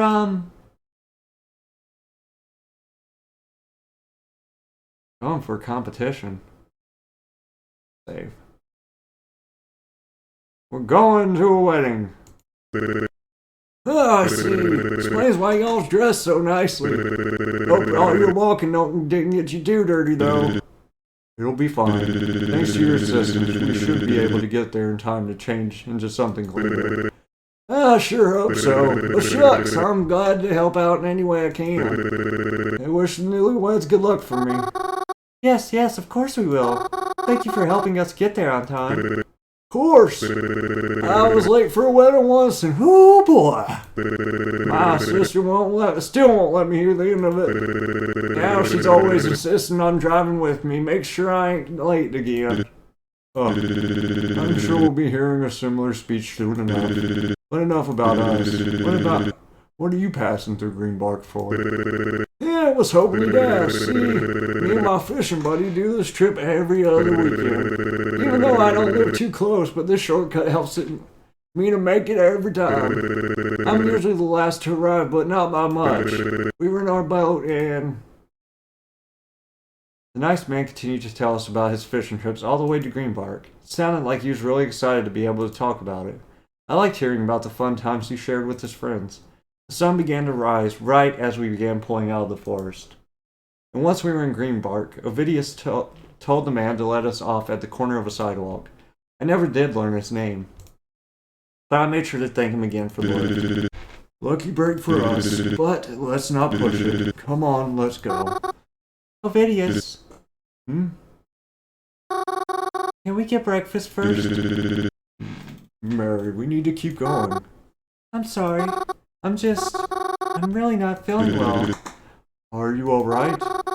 Yeah, it's all just a lot, you know? And I think it's all catching up to me.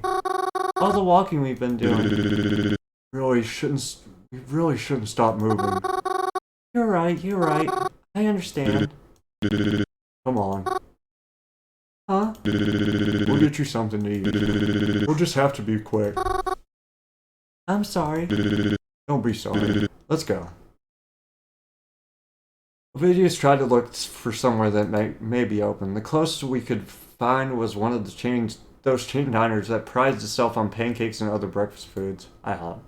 They seemed to be the only place open anyhow, or Denny's. Luckily, they weren't packed at all, so we were seated right away. I was happy about that. And please be quick. This girl's practically dying over here.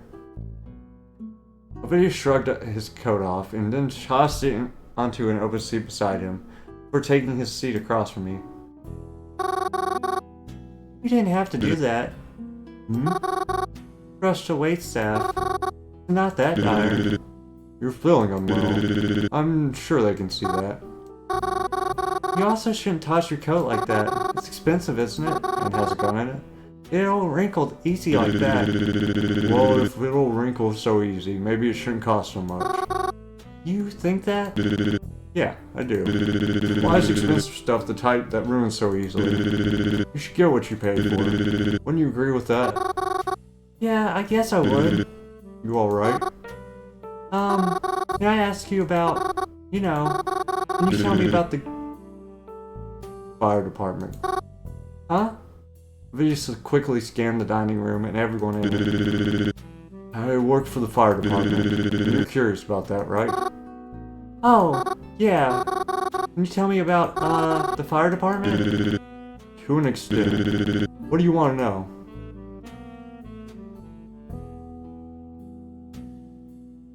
Have you always wanted to be a fireman?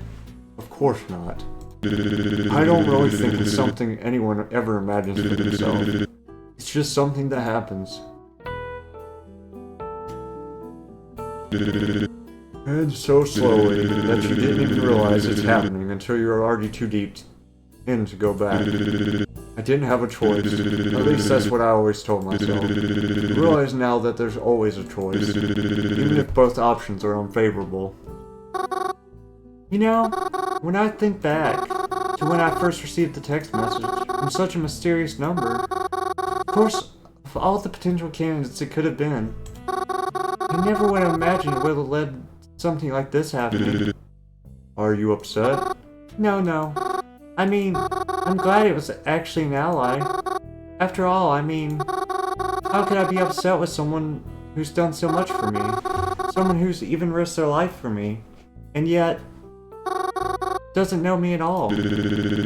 I wouldn't say I don't know you. Not anymore. We messaged one another almost every night, didn't we? Even though it might not have been much, I feel like I learned a lot about you. Besides, even though you didn't know me in return, you were always coming back to me, or looking to me when you were in trouble.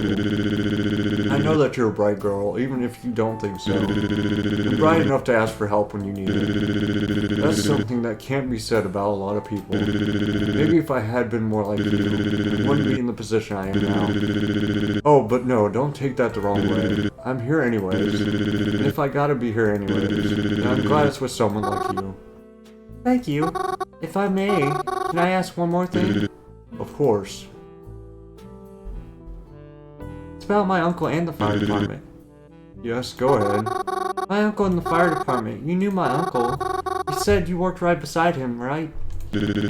Yes, I did. My uncle, was he a good person? You silent for a moment. Listen, man, your uncle. I owe my life to your uncle. And I'm sure many others do too. And just because I am loyal to him doesn't mean that he wasn't exactly a good person either. Your uncle did a lot for me and for the rest of the fire department. But there is no such thing as a good firefighter. I guess I didn't realize how that'd sound out loud. Thank you, Ovidius. For everything you've been doing for us. I don't know if Croven ever tells you, but really, thank you so much. Of course. There's no one else I'd rather do it for. Felt much better after I was fed. Physically better, but I think the emotional toll was also a bit easier to digest. Come on, let's head out. Once we get past this point, we should be in the clear. So we no longer had our vehicle. Ovidius and I had to find a bus stop. We'd have to take the bus after bus until we could make a path to wherever we were supposed to be going. That's okay though. I was used to riding on a bus. You look tired. Nah, don't worry about me. I'm fine. Are you sure? Got bags under his X-eye. Yes. Are you really sure? Yes. We'll be on this bus for a while. You can take a nap if you'd like. That doesn't seem safe. What if we run into trouble? Then I'll wake you up. Promise? Promise.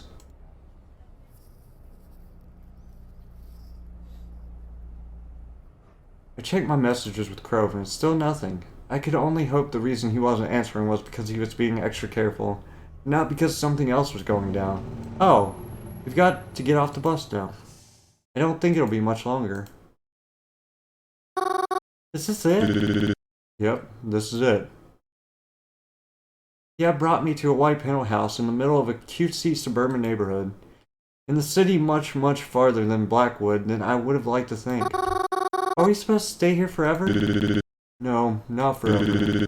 Just for a while. Until we can get things under control. Aren't you happy? Your parents are safe, and you're going to get to be with them again. I know, but I like Blackwood and Croven. Don't worry about Croven. Don't worry about Blackwood. Both of those. They're my job. And I've never been bad at my job before. I'm going to take care of it. I'm sure you'll be back in Blackwood before you know it. I approached the front door of the house. My parents, who had been missing for so long. They're really right behind this door? Ovidius stood back on the sidewalk. I don't know if it was because he didn't want to feel like he was pushing himself into the picture, or because he wanted to be able to leave as soon as he saw that I was safe. Everything that's happened, does it really end here? Knock on the door. There's only one thing left to do. I lifted my hand to the door and knocked. Once, twice, 3 times. The knob slowly turned, but when it opened... Oh, that was scary, actually. Well, hello, miss. What brings you knocking on our door, Lost your way? Oh, don't be silly. You were here looking for Mommy and Daddy, isn't that right? They're sorry, they stepped out for a moment. But we're more than happy to babysit you until they get back. Mary! It's this freaking dude from the dang party. I was grabbed by the stranger and they began to cover my mouth with the cloth. It smelled of something I couldn't quite recognize, but I already knew what was happening. I tried calling out to Ovidius, but my mouth was covered. You don't mind if we take her out for a little play date, right? Let her go. Yeah, I don't think so. And I wouldn't even try reaching for that gun of yours. Unless you're in the mood for a Bloody Mary, haha. Mary, listen to me. It's going to be okay. My vision was beginning to fade. Of course it'd never be. I'm not going to let them hurt you. I promise you that. I'm good at what I do.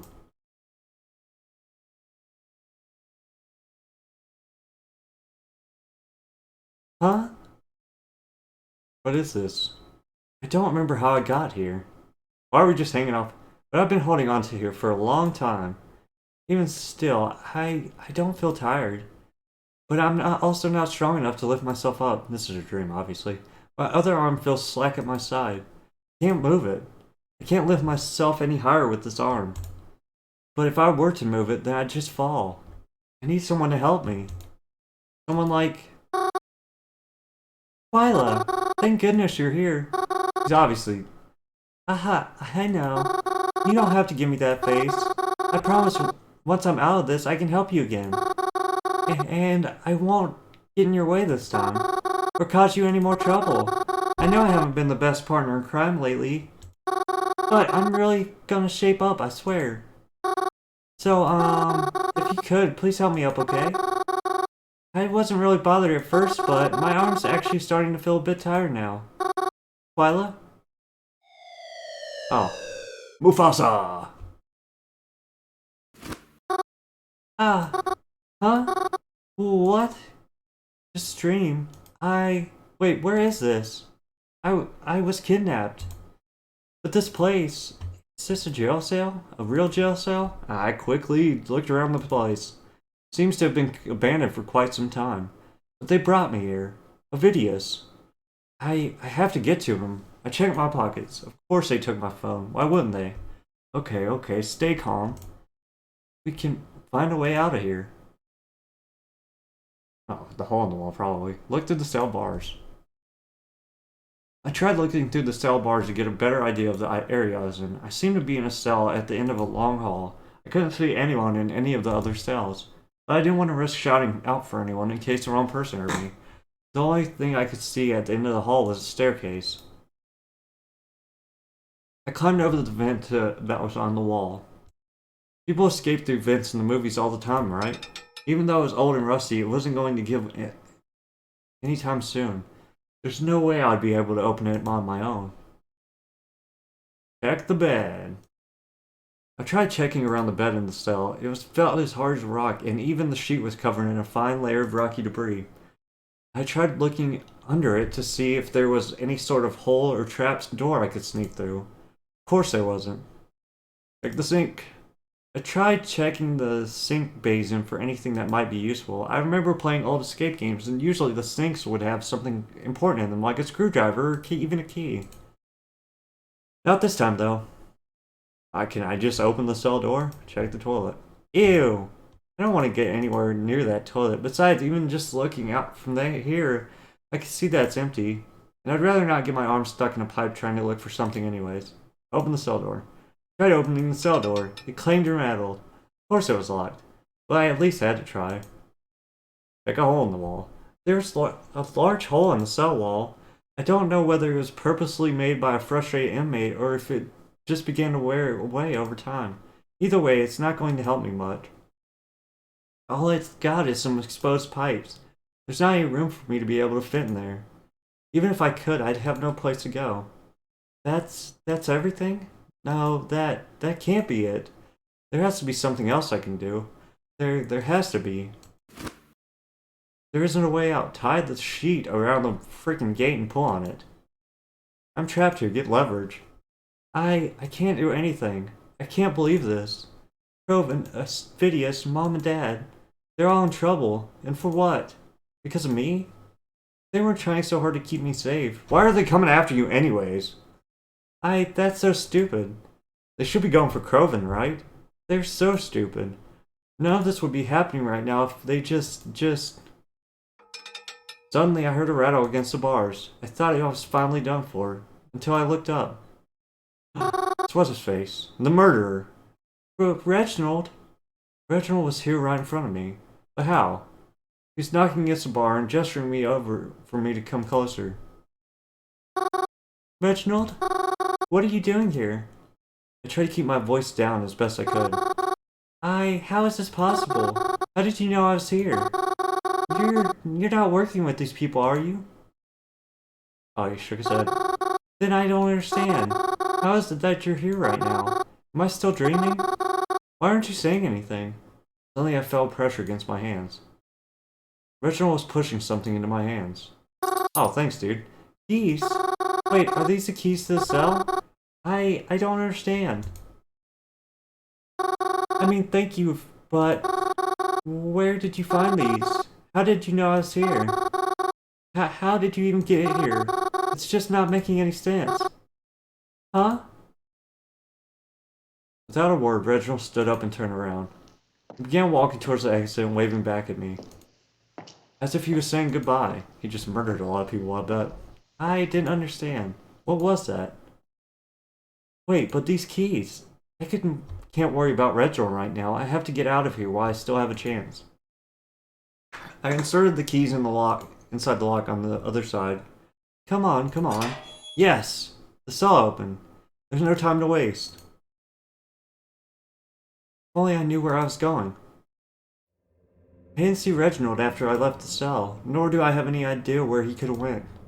The place seemed so big and empty. But I knew that couldn't be the case. There had to be people lurking around here somewhere. I just didn't know where. I tried to listen for them just in case I needed to hide. But I couldn't hear anything. Just where is this anyways? Spec cells. I looked into some of the cells that lined the walls. I wondered if I would see someone else, trapped in a similar position to mine. Alas, there were none.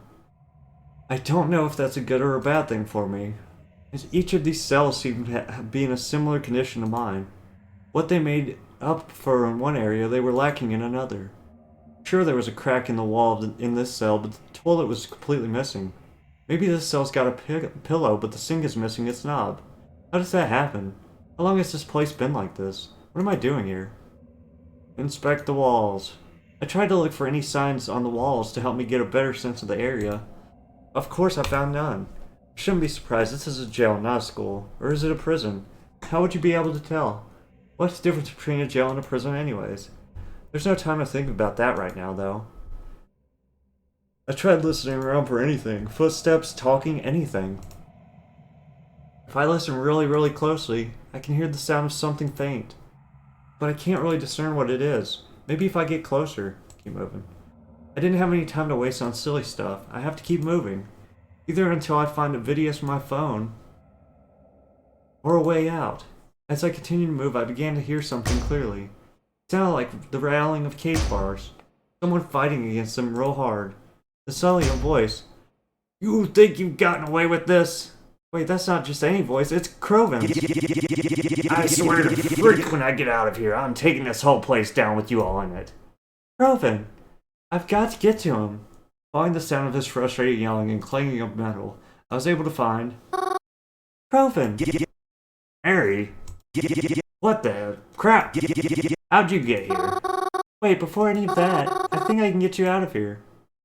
I used the keys Reginald gave me and the keyhole for Crovin's cell. Could they really? Yes! It opened. Hey! Not bad.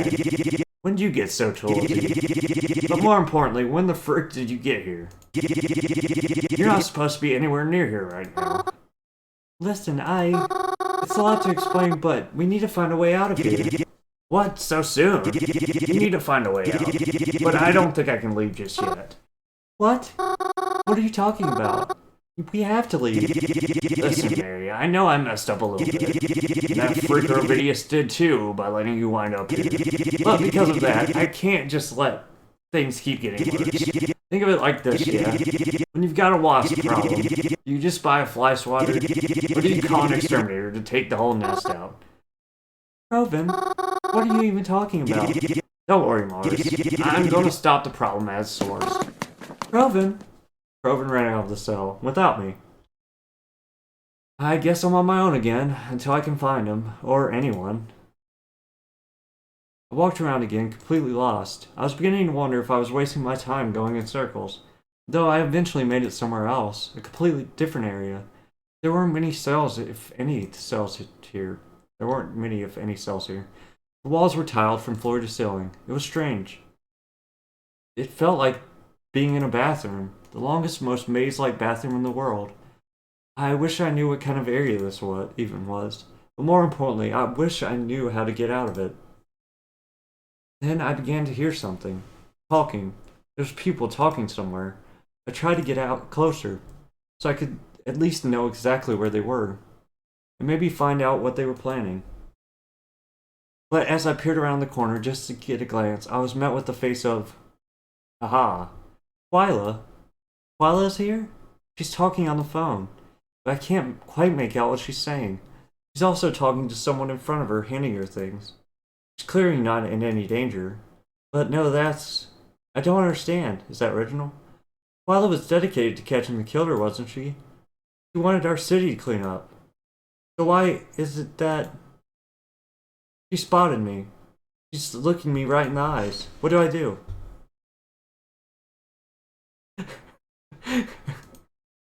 Yeah, I'm going to do it. I waved to her. I don't know why. I mean, what else could I do? I shouldn't have waved. What's wrong with me? Even though Twila clearly saw me, she did not out me to the person in front of her.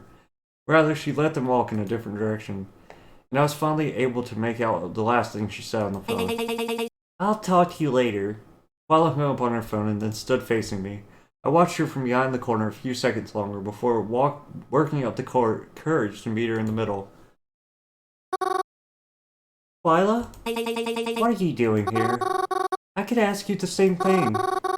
You're not really involved with these people, are you? I thought you wanted to keep things clean in our city. You hated crime, and that's why... It's all very complicated. I wouldn't expect you to understand. This is why Croven never wanted me around you. He knew that you were with these people who wanted to hurt us. Do you think he's innocent in all this? That he isn't trying to hurt us as well? We simply do what we need to do. And as for me, I'm in all of this because of my uncle. Your uncle? He's in charge. Then he's just like... But you don't have to be involved in any of this. Twila, didn't you say it yourself? I want to keep our city clean. Why don't I help you out of this? Wait, really? Mm-hmm. You don't have to be here. I'll show you the way out. Yeah, okay. Really? Mm-hmm. Don't you trust me? Even if you don't. Well, reach your hand out to me. Do you have any other choice?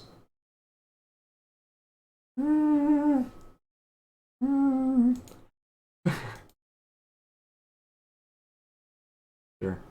Before I can answer her, a gunshot rang out throughout the building. I guess it doesn't matter. We both turned to face where the noise came from. Twila ran in the direction of the noise, and I followed her. When we got to the destination, without hesitation, Twila slammed the door open, and the source of the sound stood right in front of us. Freaking piece of crap. And that one's for Ma. Oh, she killed his uncle? Croven? What are you doing? What? What's the matter? I felt like I could throw up. The smell of blood already began to permeate the room. Come on, Mars, don't give me that look. You should be happy. Happy? How can I be happy over something like this? Because this Ricker killed my parents, god darn it. You can't take a life if you ain't prepared to lose your own. Haha. Oh? What the frick are you laughing at? Croven, it's nothing, it's nothing, I just Ha ha ha ha. Oh, she already laughing. Oh, ha ha ha ha ha. It's just so funny to me. So funny that you thought he was still in control after all this time. And then Mary.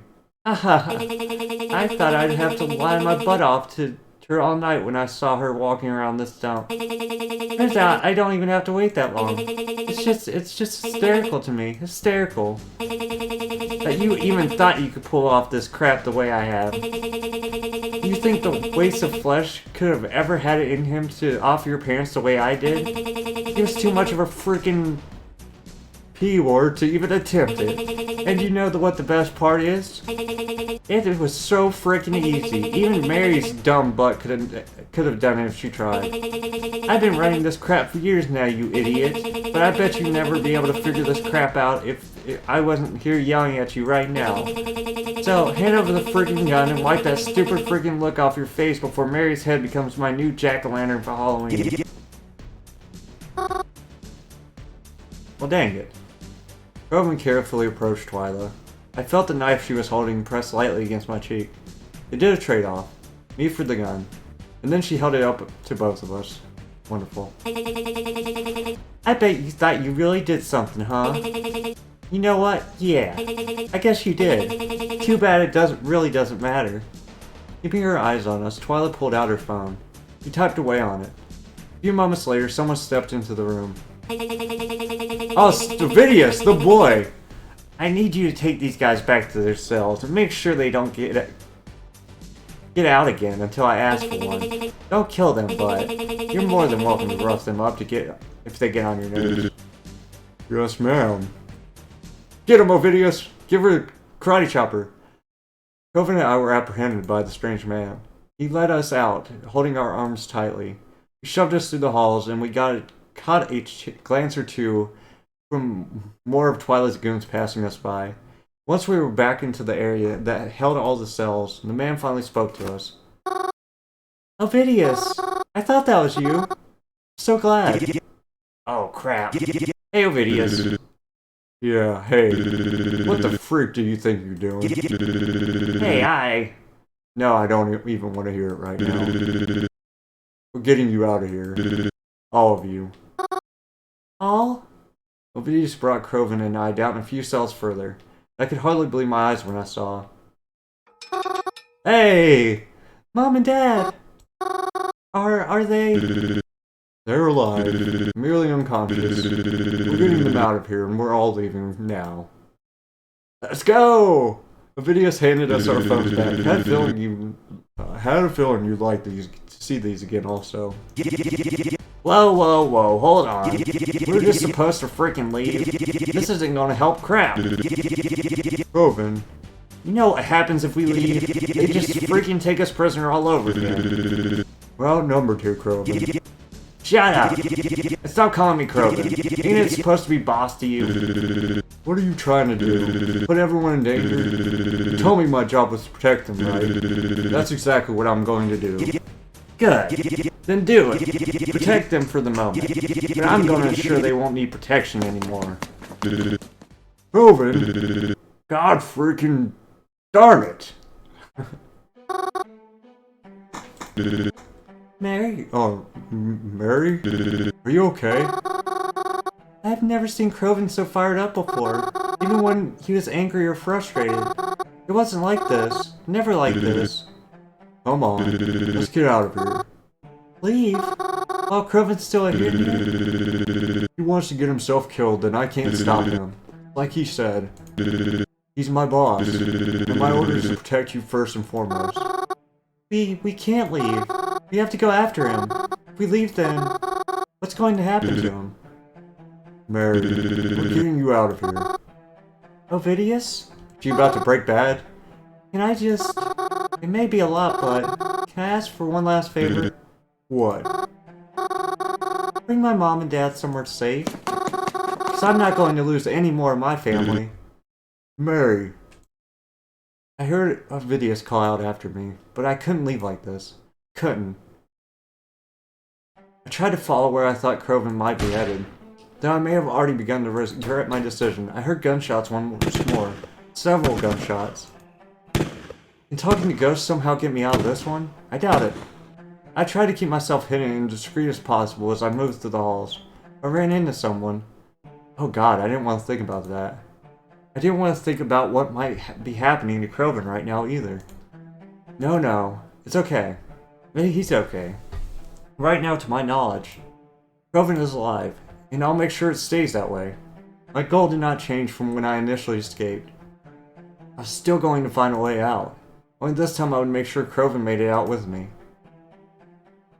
I was lucky not to run into anyone as I made my way around.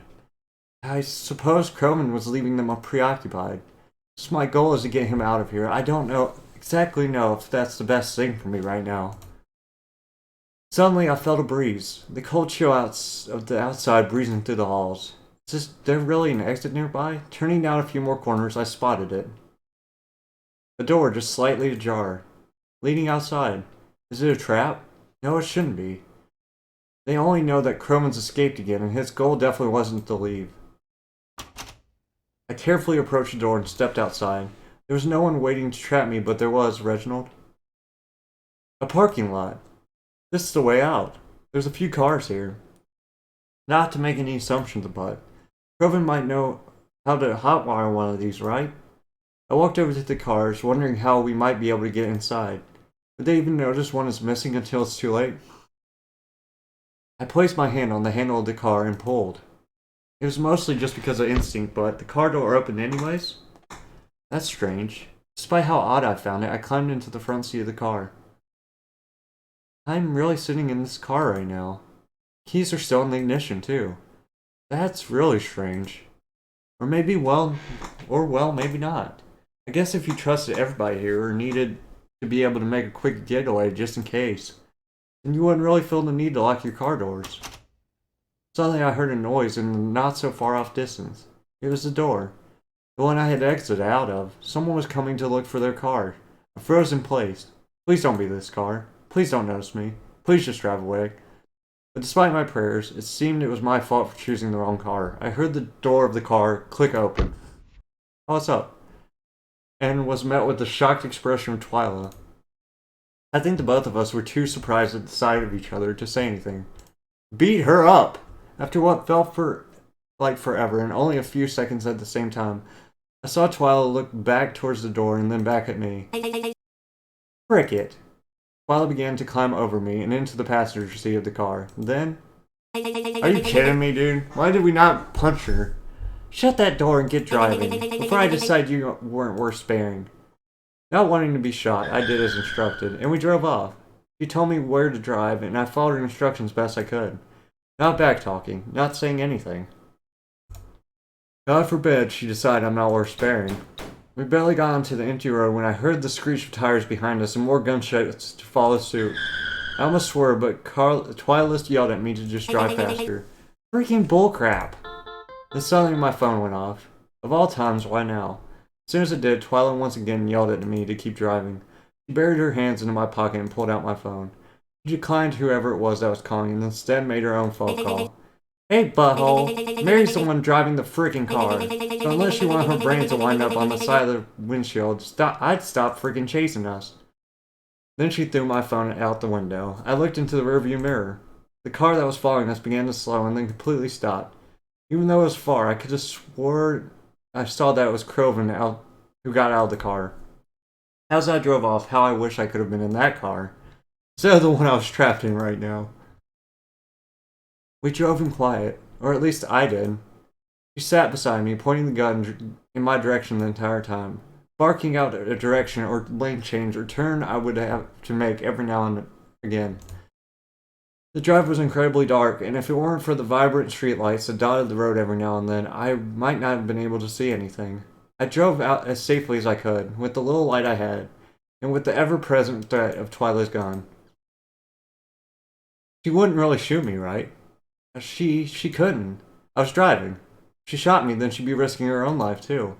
So maybe it's okay to talk to her. Even if this Twila is entirely different from the person I thought she was. Twila? What? You didn't sound happy or patient. Who are you? That's a stupid question. Who are you? Who's anyone? Does it matter? It doesn't change anything right now. I can't even fathom why you would want to do something like this. Like what? Like being the head of a criminal like kidnapping my family. Oh, don't take it so personally. It doesn't matter if it was you or him or anyone else. You're all just sticks in the same campfire. It was merely a means to get ahead. The opportunity was available to me, and I took it. It was never about you. Twila. Were you going to kill Croven? Turn at this right. I followed suit. The traffic light was green, so I just sped through it before it could change again. I haven't seen a single other car on these roads. To answer your question, it was the plan. Wipe him out and then be done with it already. It's been causing us so much trouble after all. Wouldn't it be easiest just to have him out of the way? But then I realized if I could control him, it'd be much more worthwhile than killing him. So I've kept him alive. Is that why you kidnapped him? No. It's why I kidnapped you. We continued to drive for a long time. As we did, I noticed the surroundings starting to become more familiar. Before too much longer, I realized we were entering Blackwood once again. Anyway. Bye. Keep driving until I tell you to stop. I did as she instructed. I drove slower, following her increasingly confusing instructions. Turn right, then left, then straight, then left again. Until she had me park the car on an unfamiliar street. She then got out of the car but pointed her gun at me the entire time. I guess it was in case I tried to escape. Oh, now we fight her. She opened my door and grabbed me by the wrist. Get up. As soon as I exited the vehicle, Twila began running with me in tow. Oh, this was familiar. I felt myself tripping over my own 2 feet as I struggled to keep up with her speed. I thought about yelling, but the threat of her violence prevented me from doing anything of the things I would have liked to do. I couldn't exactly see where we were running to, so I quickly in the dark. Until we approached the gates, the cemetery. We're at the cemetery. I didn't say anything as Twilight dragged me inside and ran through. She moved with a purpose. She had a specific location in mind, the mausoleum. But she couldn't possibly be running towards... It's the mausoleum! The mausoleum! The one place in the cemetery I never had access to, but she does? I heard an unlocking sound. Come on. She grabbed me once again and began pushing me through the double doors. Even though inside, I didn't readjust, my butt hurts, sitting in this chair, was an immediate staircase down. I heard her lock the door behind us and then hurried me down the stairs. When we got to the bottom, what the? What is all this? Underneath the mausoleum was this strange bunker? For how long? Was it always like this? Was anyone ever kept here at all? Lila ran straight for the computers in the back, and I followed her. She typed rapidly, and I couldn't quite understand what she was doing. But she also left her gun on the chair. She just left it. Grab it! Did she realize? Grab it. Grab it. Hell yeah, take the gun. Before she could realize what she did, I picked up the gun from the chair. She turned to face me as I pointed it at her. Gotcha. Oh, and what do we have here? Twila, I can't let you do this. What's that? You can't let me do this? What are you going to do? Are you going to shoot me? If... Heck yeah. If what? Come on, Mary. You both know that you'd never forgive yourself if you did. I'm gonna shoot the hell out of her. But if you insist, then I'll give you an open shot. Well, what are you waiting for? Go on then. Try it. You must not have any bullets. Heck yeah, I'm gonna shoot her.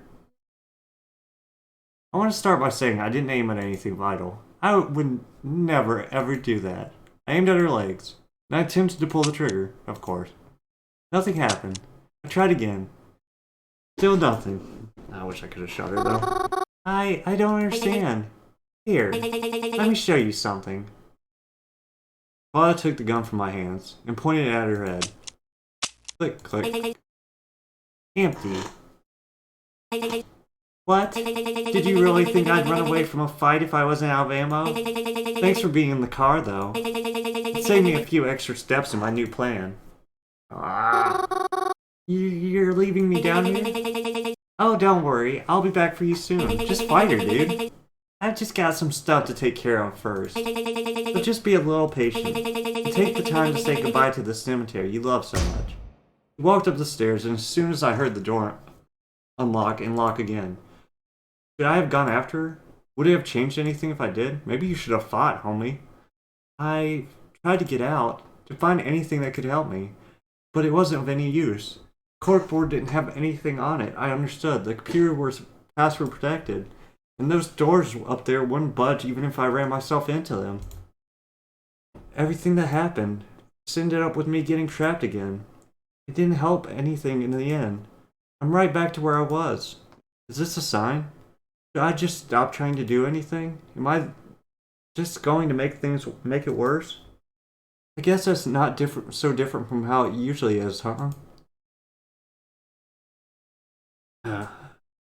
Reginald's gonna come to save the day. He's the coffin maker. What's that so bad for anyways? Who's Sonny? Oh, is that the old lady? If they die, that just means they get to be with us. What's scary about that? That isn't the point. I know you're worried, but it seems like you've done all you can. Whatever happens, aren't you happy it'll soon be over with? No, I can't be. I mean, how do I even know this is what the afterlife is really like? You're talking to us, aren't you? But are you even real? How do you mean? We wouldn't be here if we weren't real. I guess. I don't know. I don't want to come back here. For a different reason than usual. Oh, you poor little thing. You don't belong here. It's a unicorn reaper. Why are you here again? Because of that silly little book, right? Stranger kept talking. And as he approached me, it was as if the world around the two of us began to distort. And all I could comprehend was him. And me. Why are you unicorn? But you know something?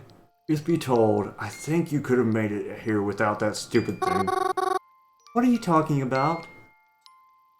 Who are you?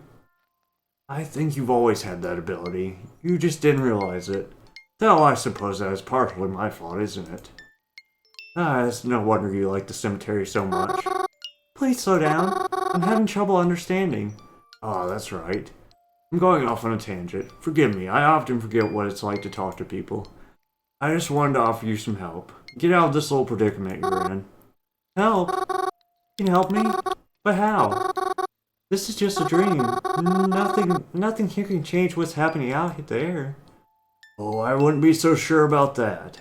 Don't you believe that anything is possible? By now you've surely seen it for yourself. Then how do you plan to help me? That's the secret. But I can promise you I can make it happen. It just needs a bit of a push, that's all.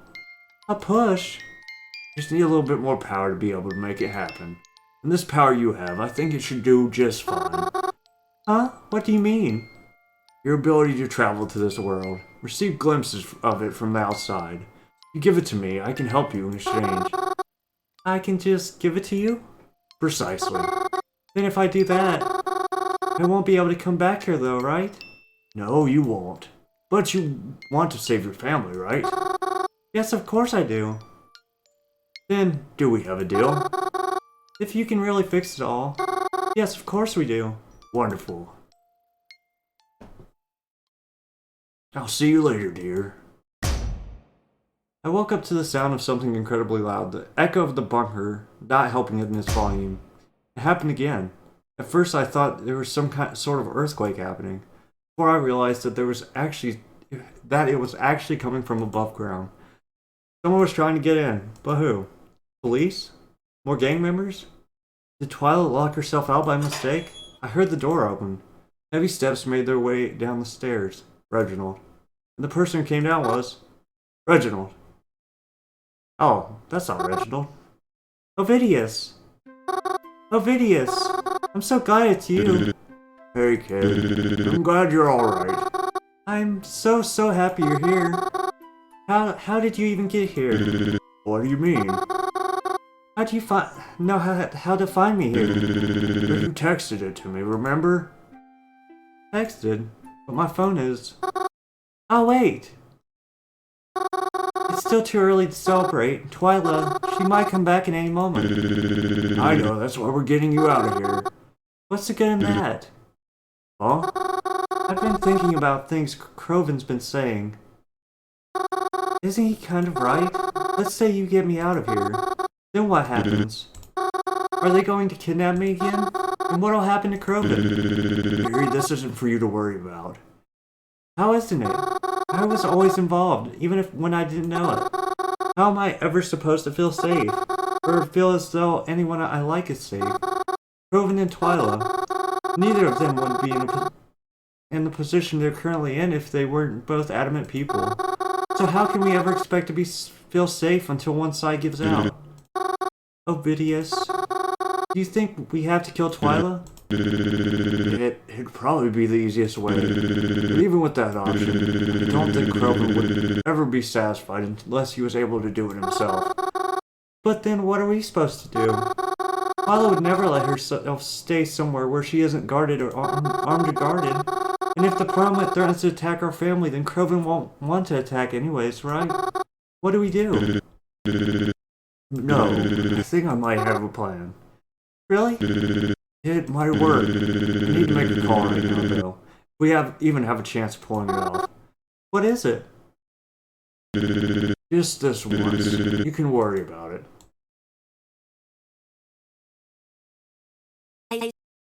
Oh? What is this now? I thought I locked the door when I left. Have you been playing stupid with me this whole time? Or do you just know the cemetery even better than I thought you did? Really? You're trying to threaten me with that again? What's the point of that? I already know the gun's empty. No, it's not. Ha! Got her! Let's go! But you managed to find some bullets for it, huh? Well, it's a good thing I came back with this. Now you don't want to do anything reckless, right? Oh. Cause, well, let's face it, Mary. We both know I've got much better aim than you. When it comes down to chance, do you really fancy your odds? I don't know if she likes hers, but I sure like mine. Let's go! It's a showdown at the OK Corral. The good, the bad, and ugly. Croven and I cornered Twila. We stood in a straight line with Twila in the middle. Huh. Well played. I admit, I've got no idea how you managed to pull this off. Well, what are you waiting for? Shoot me then. What? Well, wait, no. Really, Croven? Isn't that what you've been waiting for? Are you really that much of a coward? After all this time and all this chase? You're just not going to do anything? I thought you wanted to kill me. Go on then. Shoot. I mean, those are both the same option. Where's the... Shoot her! Don't listen to her. Croven, don't listen to her. She's just trying to get into your head. You don't have to kill her. Please, I don't want to see you as a murderer. I mean, a little bit late. Despite all that's happened, I know that the Croven I know isn't a bad person. So please don't shoot her. You're not going to shoot me then. What am I even holding back for? I could just shoot you both right now with no consequences then, right? Because Mary won't shoot me, and if you won't either, then what am I worried for? Do you ever keep your freaking mouth shut? You're so freaking annoying.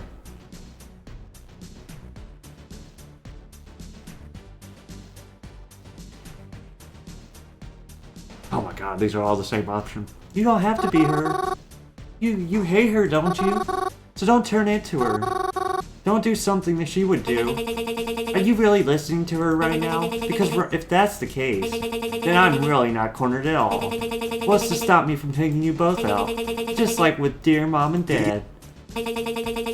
They were easy, you know. Like throwing a rock at a bird's nest. One clear shot, and then they're gone. Oh, we're recording this for the police.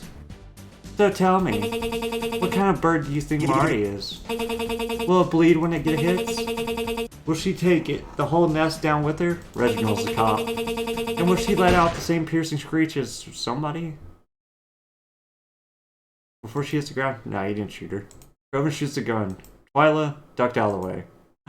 Oh, dang! So there was nothing standing between me and the bullet. It's all white. Dude, you shot me! But I didn't feel any pain. I didn't feel anything. I didn't get shot. Ovidius! Twila ran off out the cemetery and Croven followed her. I began to hear distant shots of their guns as they ran off, but I was more concerned with... Ovidius, I thought you were going to grab her. There wasn't a good time. I couldn't. When I saw Crone's face, I knew he... Well, where's your phone?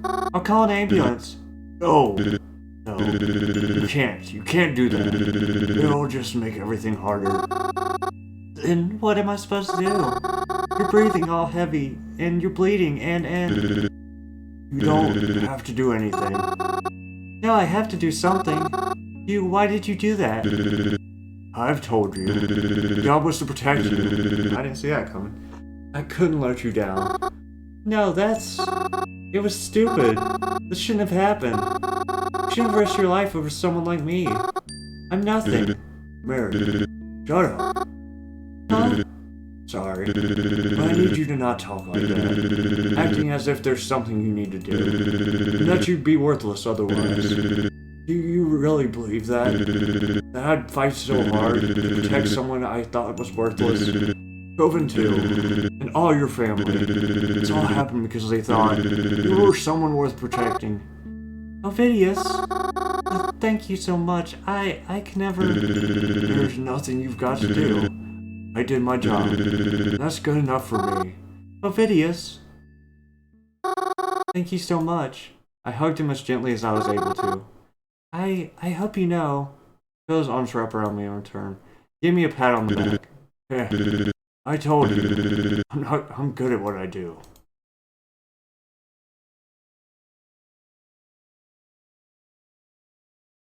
I don't know how long I stayed there. I just knew I didn't want to let him go. All the time, he had wanted to help me. And the place that got him. No, I couldn't think of it that way. That's not what he wanted for me. And I won't disrespect his memory. The sun began to rise, and with it, something else returned. I heard his limping footsteps down the sidewalk. A stomp, then a scrape, then a stomp, and then a scrape. Why is this happening? The closer he got, the more I could hear the raggedness in his breathing. And as I picked my head up, I noticed the blood that stained him. Croven! What happened? Please say something. You said you didn't want to see me as a murderer, right?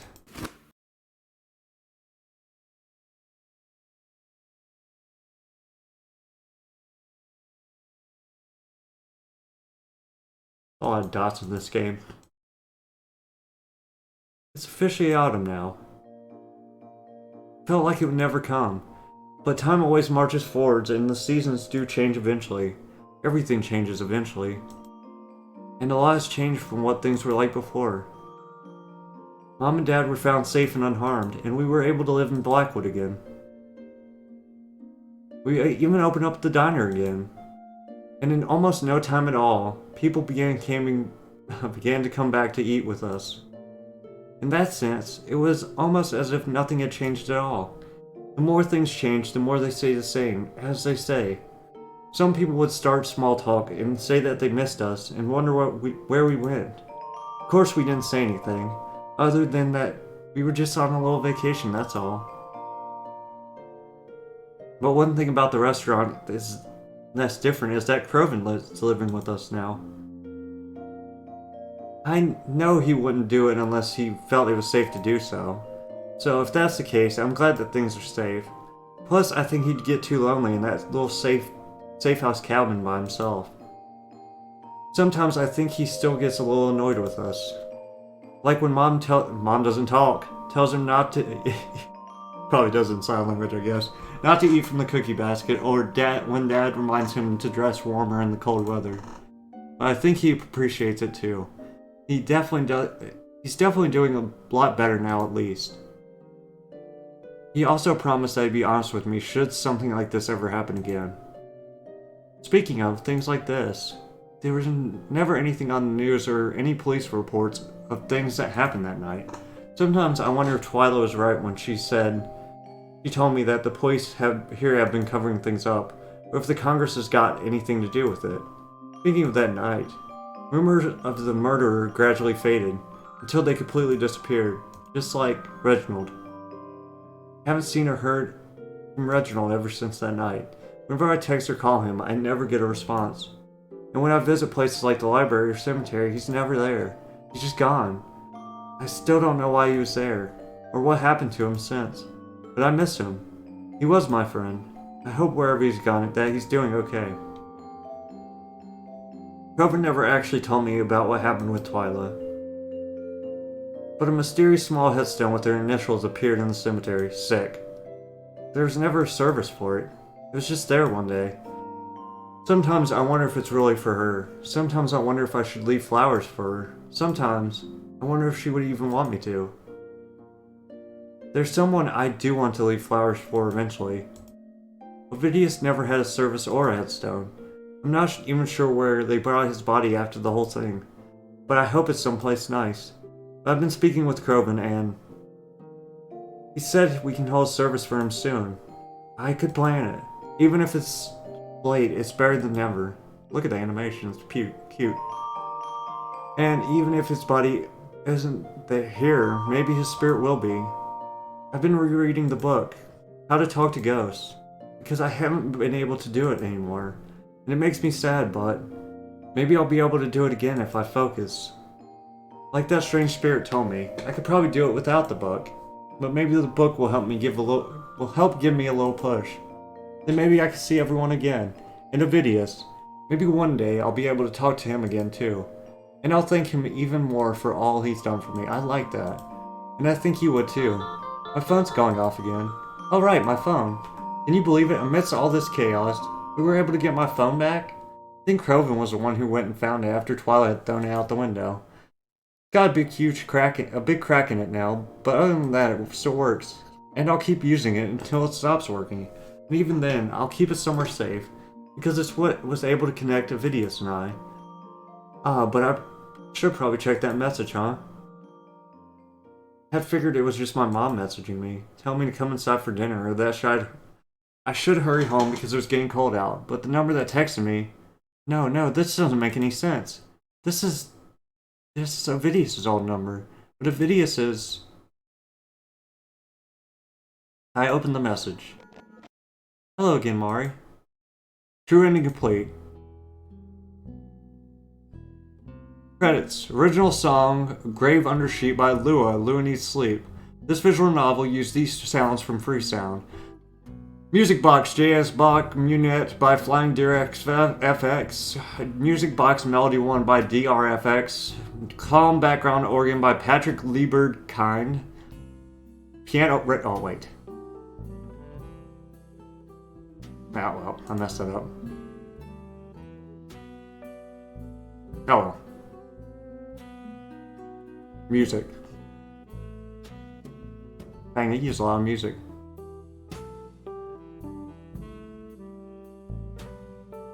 Guests are provided by Gooey Bones and Belle in this non-specific holiday movie, a Mallhawk movie. James Kikaro. Simply Caboose by Brandon Caboose. 2 PM Ghost. Malt Fox. Nose is stuffed up.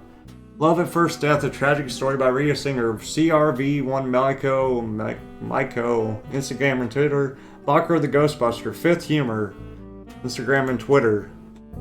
Orca Serial Killer Maelstrom. Lydia R. Zippers for Real. Borderoy Jones Confectionery, Instagram and Twitter. Madeline the Crab Bear Sinclair, Starcroft Lover's Lane,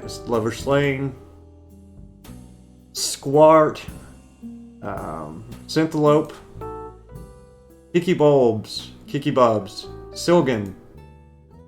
Thank you for playing. Oh. About. I want to check something real quick.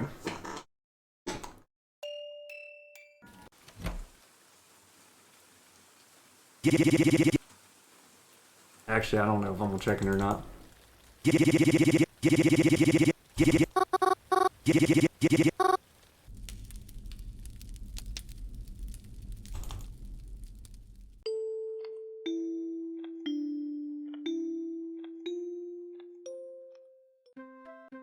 Well, I'm not gonna actually. I wanted to go back through it and see like what happened with Reginald's ending, but it take too long, and I'm hungry.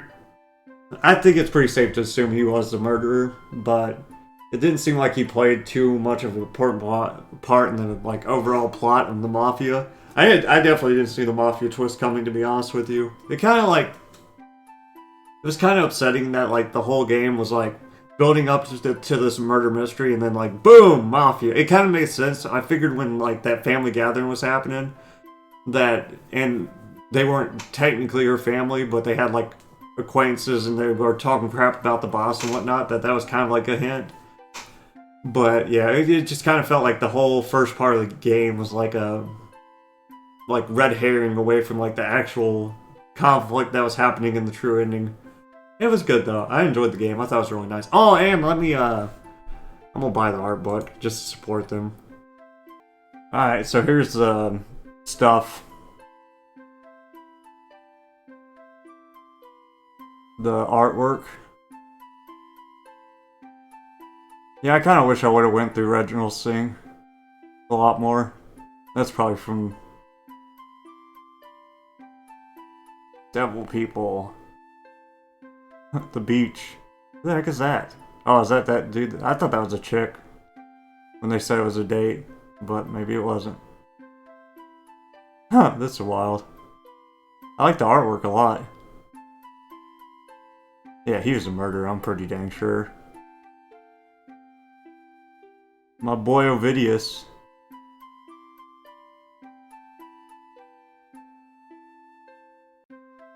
Oh, is it like Lupin? Each side a long day at work, the poet. Just business, aquarium date, cemetery Mary.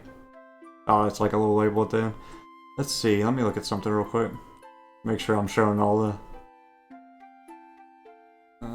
new DLC in store. Bonus art book. Oh.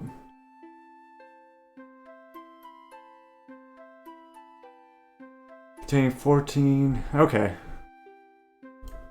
Alright guys, thanks for watching as always. Hope you enjoyed the video. I know it was a long one, but we made it. Oh. Alright, bye! I'd probably give it like a...